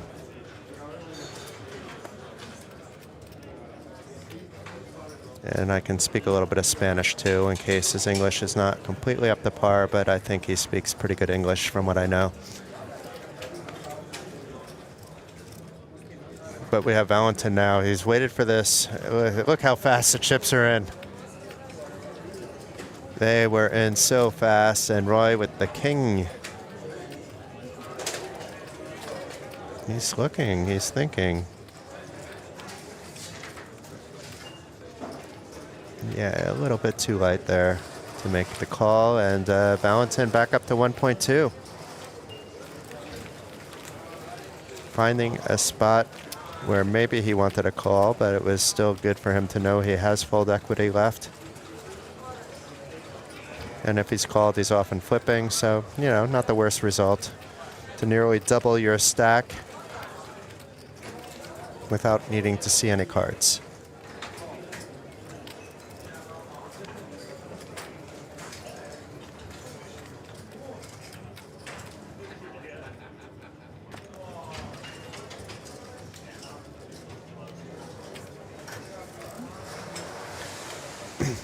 So we have Julian here with the king jack this time.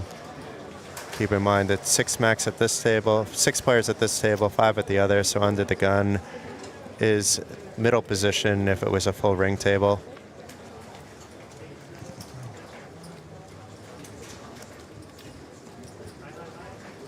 Nobody with anything close to what they want to play with, but Kai might defend here with the 5-4.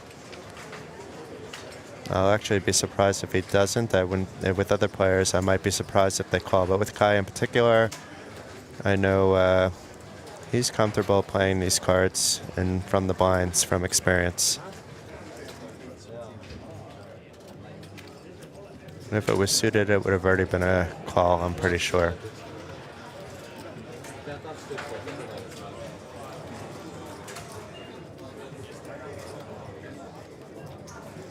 Either way, he's thinking it over.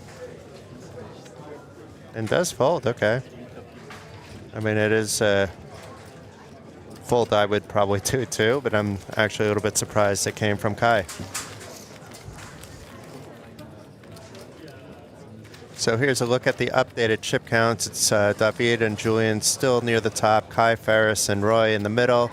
Roy now getting, let's say, a little bit lower, but still 18 bigs is plenty. And then we have Valentin, who we saw get back up to 7.7 big blinds and still in that danger spot of needing something to happen soon.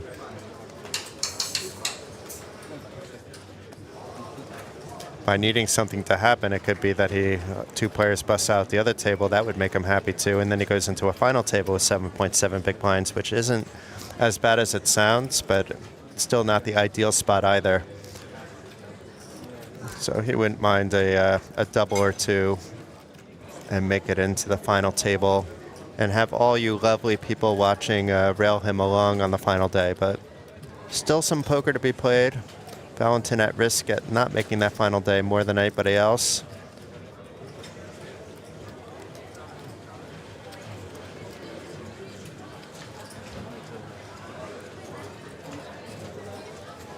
And Kai giving Julian a walk this time. So we see players tightening it up a bit. That's the second or third walk we've seen since the break after not seeing too many before that.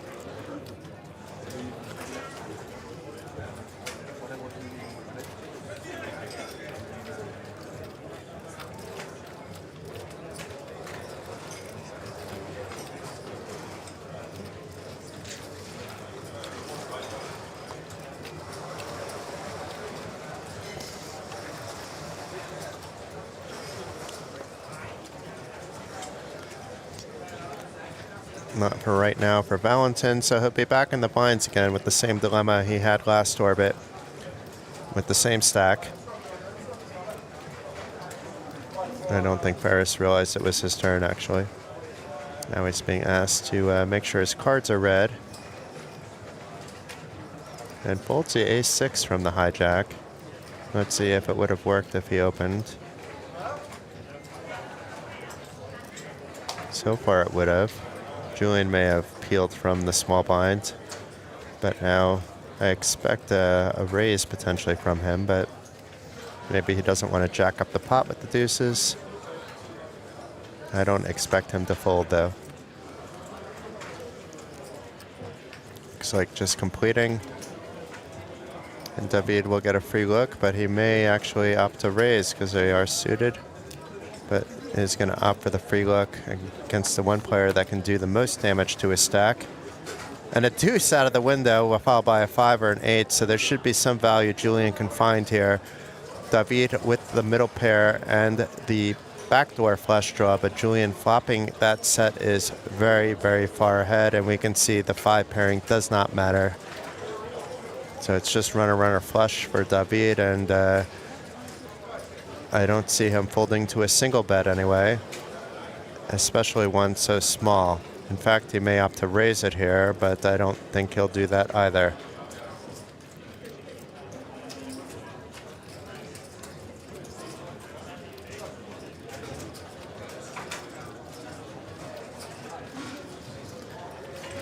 David thinking it through.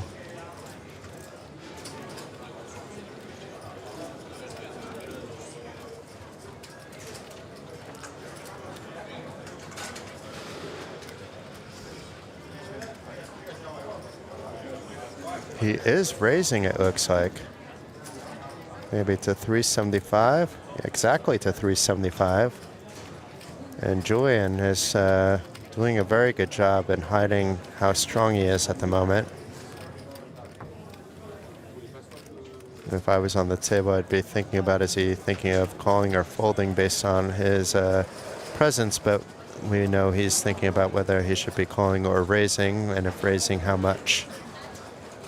Or it could just be trying to balance other things to make himself look weaker than he is. Does opt for just the call, let his opponent potentially bet into him, which is harder from out of position. An interesting turn card because now David has a flush draw. All of a sudden actually has some hope in the hand, even if he knows he's up against a set. Obviously, if he knows he's up against a set, he is going to be checking 100% of the time. But knows he's up against something that he should be careful about. Oh my God, another heart on the river. What a cooler there for Julian. Perhaps not 3-betting over on that flop or even firing out a bet on the turn allowed David here to complete a flush. It was 5% on the flop to happen, but that 5% came through. And there wasn't enough pressure on David to keep him out of the hand. Julian playing it slow now, I think, recognizing that he may have been kind of screwed over here by the board. Teasing him with that set and then providing an opponent a flush draw and then completing it. So let's see. David knows he should bet. If he knows that Julian has as strong a hand as he has, he should be betting big. But he may be trying to get value off a, a 5 or a king that would be kind of random, and we'll see how he approaches it.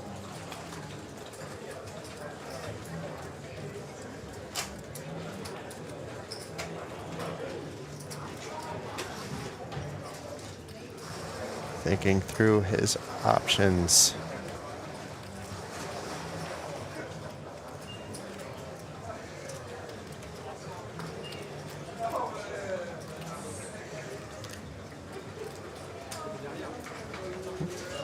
I'm trying to think how much I would bet, but it's so hard to think of the hand knowing that Julian has that already bottom set and how that played out. I'm never raising the flop. So for me, I don't know how to play the river with sizing and whatnot, but I think it would go around $1 million for me.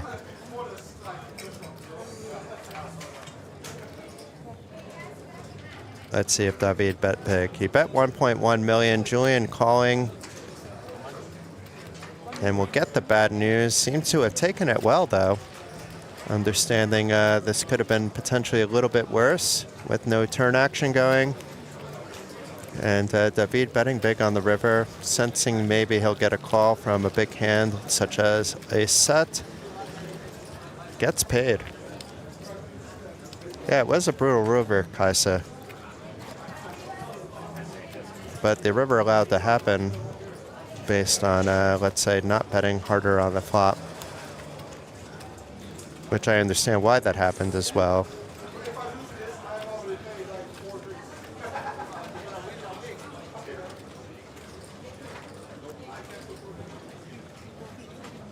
The chat now has me rooting for Valentin as well. He's a nice guy, so he's easy to root for, but I want to see him make a little bit of a comeback.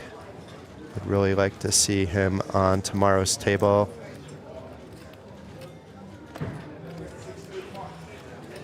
To be fair, I like all the way everybody's playing a little bit differently, and the smiles and the friendliness on the table. But we have an all-in. Wow. So David just jamming from the small blind, fairly standard with the ace-3. So we said we want the Valentin to potentially double, and look at this. Ace-8, easy call from a small blind shove is a bit ahead.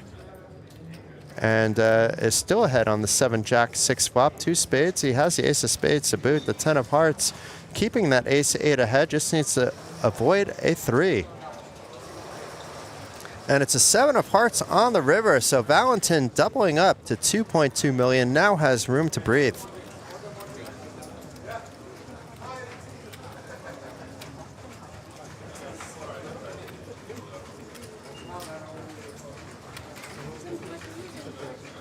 Very, very much of a cooler there by David, but you could see he's still with the chip lead after winning a big hand off of Julian just moments ago.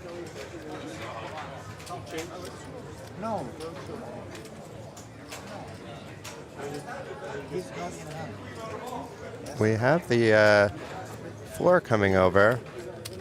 It might be Anna. Yeah, Anna Boyko. That might mean that the graphic is blocking the area of the clock that would say how many of the players are left, but it could mean that we're down to 10. But I don't want to assume that until we see it.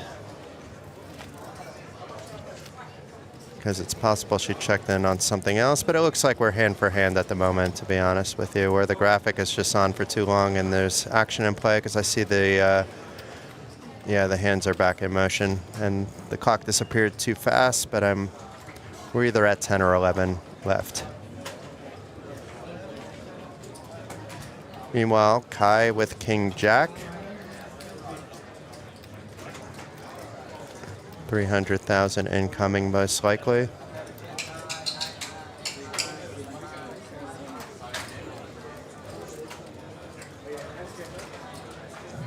Over to David facing the min bet by Kai with ace-7 offsuit. With as many chips as he's accumulated, he can put pressure left and right. He just wants to decide when and where.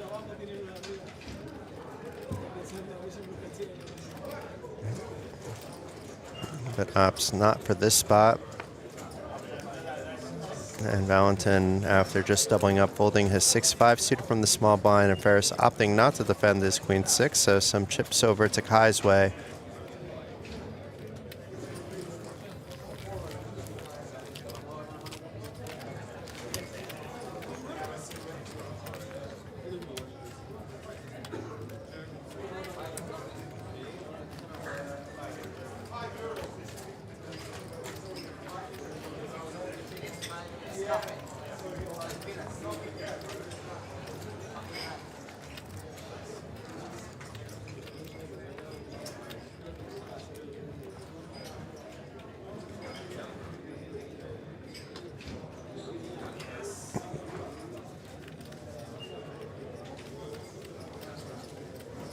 Kai and Julian fold, and David with just 10-5 does the same. And Valentin, let's see, 10-6 suited, it throws it away. Is it going to be a walk, or is Ferris going to complete or raise his Jack-6? It's the kind of hand where a bunch of players will play differently depending on how they feel from the small blind. And Ferris opting to raise. So I think 450.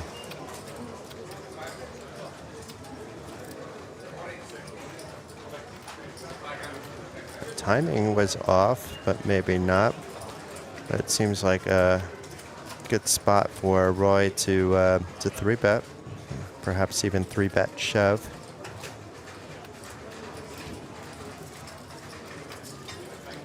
It looks like he's taking the more conservative route and just calling and hoping for the best on the flop. Ace-9 still ahead on the 5-King-3 flop, but it was Ferris that began the aggression with the raise from the small blind with the Jack-6. If he tries to rep a king, will Roy stick around? Or is Ferris never going to let us know if that would happen with a check here? A check isn't in the books. Instead of it's a bet of 375.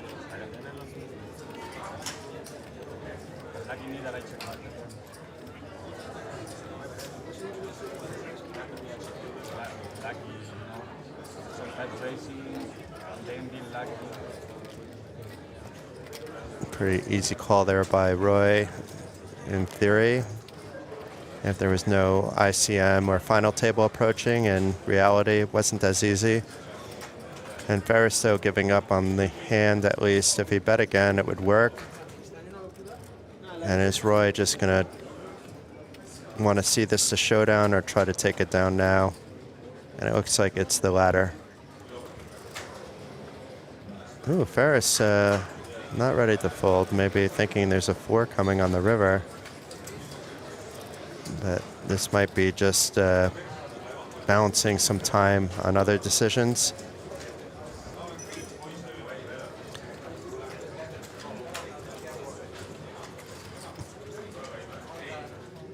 Yeah, I agree with you, George. I would have probably shoved the ace-9, but I'm also not on the final table bubble of the WSOP Circuit Tallinn main event. And what I love about poker is people, there's usually like a GTO correct way to play, but in reality there's more than one way to play a hand. And in this particular case, it worked out a bit better for him simply by calling.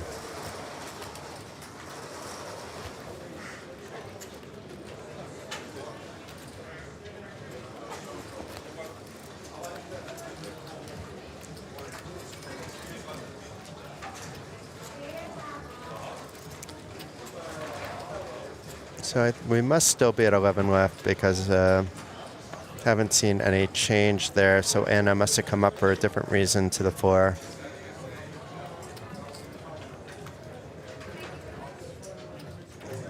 But I would be surprised if we didn't lose at least one player during this blind level with some shorter stacks also on the outer table. Or at least they were when the action resumed. Maybe they all doubled up and everybody has a similar stack. But we can head over to Poker Pro, Poker.pro and Poker News and see what happened also on the side tables.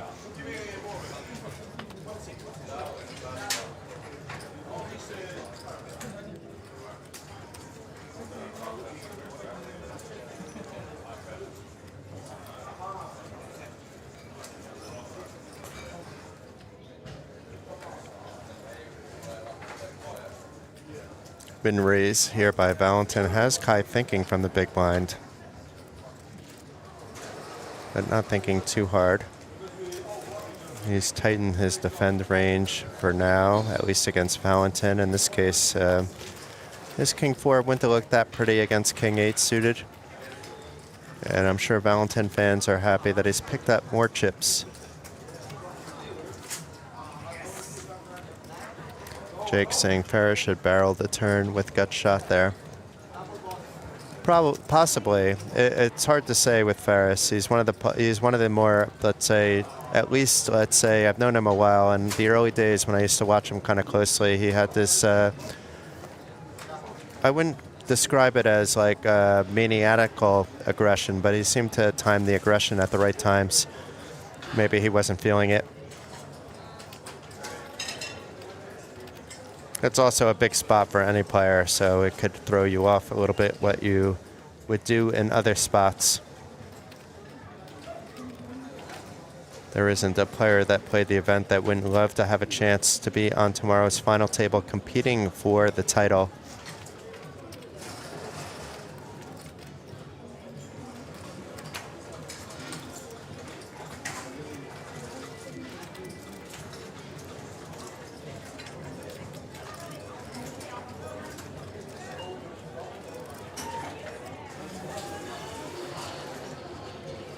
I'm wondering what Kai did here that has Julian thinking. If he just completed, maybe he's thinking about whether he could put pressure on his opponent.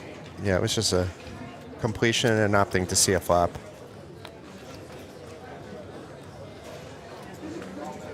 Well, the 4 connects in a small way on the 4-9 ace flop. Kai, who didn't open with the raise, pushes out some of the aces in his range. He's limping with some. And if Kai checks, I expect Julian to bet. If Kai bets, I expect Julian to call. And let's see if the latter is true, because we have a bet of 200,000 into 450.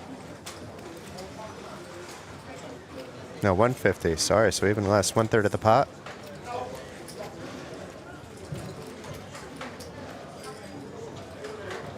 And unless Julian feels I need to take this pot down now, the really only thing he could do is call. And call he shall. We have the Queen of Hearts on the turn. Does not change the outlook for either player directly. Indirectly, it may make Julian feel less comfortable about having fourth pair. But a check should make him feel a little bit comfortable. Is Julian going to want to keep the pot size down? Does he think he's ahead and want to take it down? You want to kind of protect your hand if you think you're ahead. But you also don't want to bloat the pot if you're going to get called. So it's a little tricky spot. And then 2 of hearts in the river.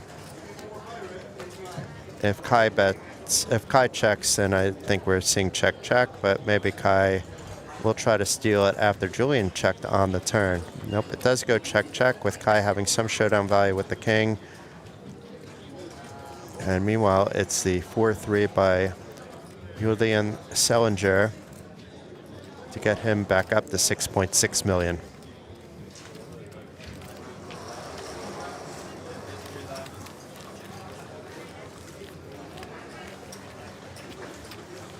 So Valentin getting back in danger zone. I start to classify myself in danger zone. Anything under 10 big blinds and Hold'em.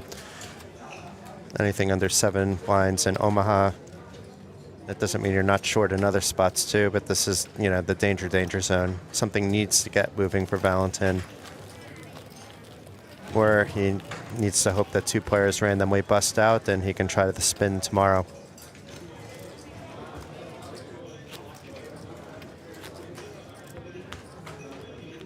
Looks like we have Natalia coming back into the booth, into the dealer's box, sorry. It'd be a little awkward if she was dealing and in the commentating booth with me, but it would be fascinating to see how she would be able to work that out too at the same time. If anybody could do it, it would be Natalia. But Valentin, we were just speaking how he needs to spot. This is a spot. It's 9 big blinds. There's 1 move to make. And he makes it. The star's in front of him. And Ferris, you can't really do anything here, Ferris. I mean, you have players after you. It's ace-7 suited. You would be flipping. Okay, that is a fold. Roy quickly folding his king deuce. Kai may or may not quickly fold, but he will fold his 9-7. It was on the quick side. Ooh, this is a different story. Pocket fives. Valentin wouldn't mind a call here at all. And he is in the small blind, only 1 player after him to worry about. It is David, though, who has the chip lead, so I won't be surprised if he folds. If it was a bounty, I wouldn't be surprised if he shoved, but it's not a bounty. Does get rid of the 5s, wow.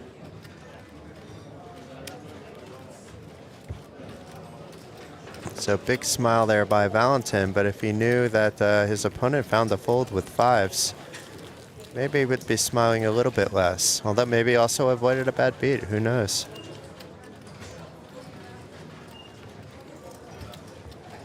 So we could see clearly now the clock, and it says 11 players left. So we've gone 40 minutes into this level, and small stacks are surviving.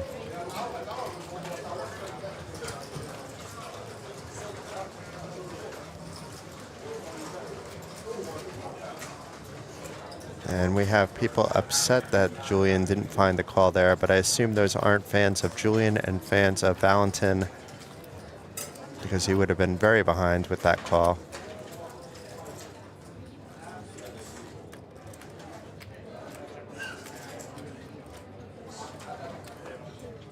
Kai with the standard min raise from the cutoff with ace-9.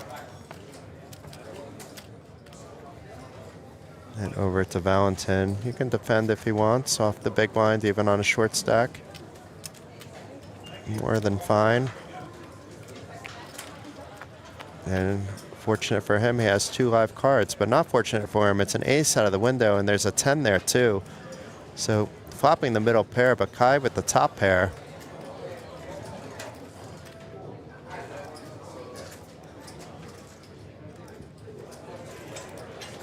And let's see, Kai should likely be continuing.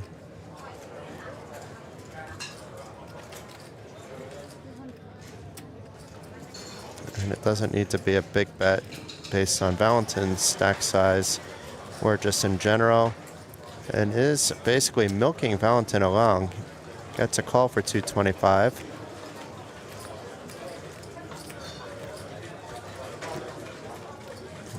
Now it even got drawier. 2 potential flush draws, some potential straight draws that may have called. Trying to figure out what they might be. I guess a 7-8 of spades. It would now be kind of looking even prettier. But we see none of those hands are in, and Valentin in a bit of trouble. He'll probably be able to get away from it, but it's still not the best spot for him. And if Kai checks, it could be some false confidence there for Valentin, but it doesn't look like check is what he had in mind. Instead, it's a jammeroonie. And Valentin, with the quick fold, down to 1.1 million in chips. Yanni, I'm sorry, my Finnish is not very good, but if you want to put your question in English, I'd be more than happy to answer your question if I can find the answer or know the answer. In the meantime, we have Anna coming up. It may be some news, it may not be, because we saw her come up before, but it looks like players are actually taking a stretch. So we might be hand for hand at the moment. We are hand for hand. We can see the graphic is down to 10 players, so we will find out soon enough who busted out in 11th place to lead us to this spot and how they went out. And as soon as that information I see in the reporting, oh, Christopher Carlin is on it. I just hit the refresh, and the Lithuanians are going to love this one. So it was Lasse Hansen. He open shoved the cutoff.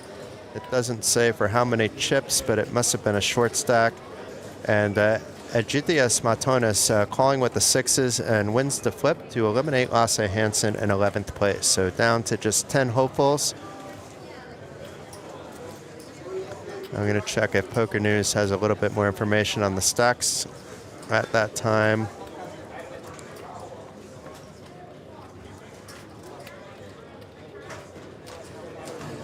But it looks like Chris was a little bit ahead this time. But if we get a little bit more information about how much he had in his stack, we'll let you know. But I believe it was just a short stack shove. Standard call by Egidius. Pocket pair was good, and we're down to 10 players. Meanwhile, back to the action here on the TV table. We have 7 King 4 Rainbow. Kai with Ace Jack opening from under the gun, with David calling from the button with King Queen, only to improve to the top pair. Kai has all the kings in his range. David, as we see, has some as well in his. But let's see if Kai tries to just take it away, which won't work. And that's what he's going to do with a bet of 225, a small bet.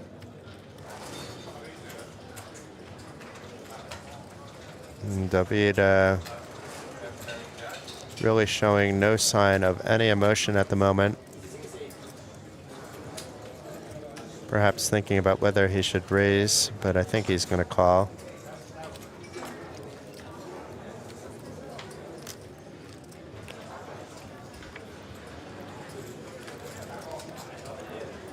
The 4 of hearts on the turn could have been an action killer if one of the players was in the blinds, but I don't think it's going to make a difference.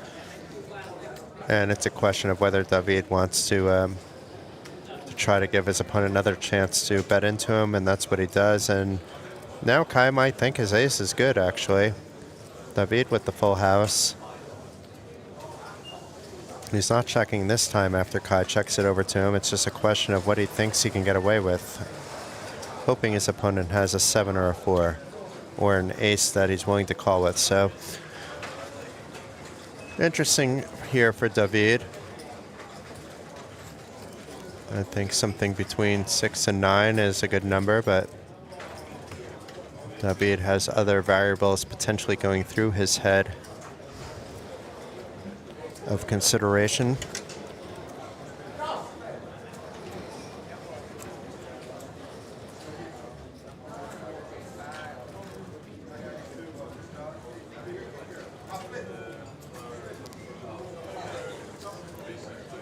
Oh, and for those of you that are actually watching from the casino, my WSOP Live app, which has been amazing all week, just gave me a reminder that I need to cash out before the end of the week. So appreciate that WSOP Live app because I have not done that yet. I can't carry the funds over to other WSOP events. So as a reminder, everyone cash out of the WSOP Live app from your Tallinn wallet before you head home, or you might run into some difficulties later. David taking his time. And by now, the other table's action is probably concluded and maybe watching what's happening from a distance. The dynamics on final table bubbles can be fun for the short stacks. Equally as interested in what's happening on the other table than they are on its own. And I'm not sure what the bet was there, but it's irrelevant because he did not get a call. And maybe the other table still does have action because we have 3 players not in their seats at the moment, which is highly unusual. Or maybe they're just saying, we'll let David and Kai play some heads up for a little while. That would be actually an interesting heads up match with 2 different styles in play.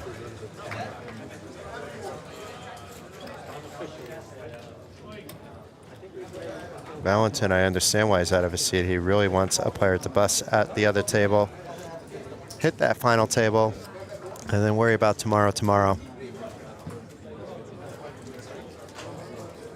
So we had a player go out, actually. Here it goes. Maybe we can see a little bit. We see players standing around, but it looks like Valentin got his wish, and I could probably find who busted out very quickly. But in the meantime, maybe we get some information coming across in the reporting. Yes, we're going to wrap up very soon, guys, but let's first find out who went out in 10th place. And it's taking me a moment. I apologize to everyone because the reporting isn't yet caught onto it, but it was unfortunately another Frenchman. So Valentin Imperatori does make it through, but it's Hugo Lasteau who went out in 10th place for 12,270 euros. Head on over to all the OlyBet channels. Head on over to poker.pro and also Poker News. You'll get the final chip counts. You could see that players will be coming back already guaranteed 15,657 euros. So already a nice payday. 210,000 on top, plus the lovely gold ring for the winner, the trip to the Bahamas, and the pride of becoming a main event champion, all on the line. It's been an absolute pleasure to bring the action to your homes or wherever you may be watching. I do ask that you come back tomorrow to see the conclusion. We are going to begin at 12:30 with the action beginning live at 12. You're more than welcome if you're in the neighborhood to come check it out. Also, watch it on the stage in live time. But please tune on back in. This is Jason Glatzer. We'll be back with you tomorrow.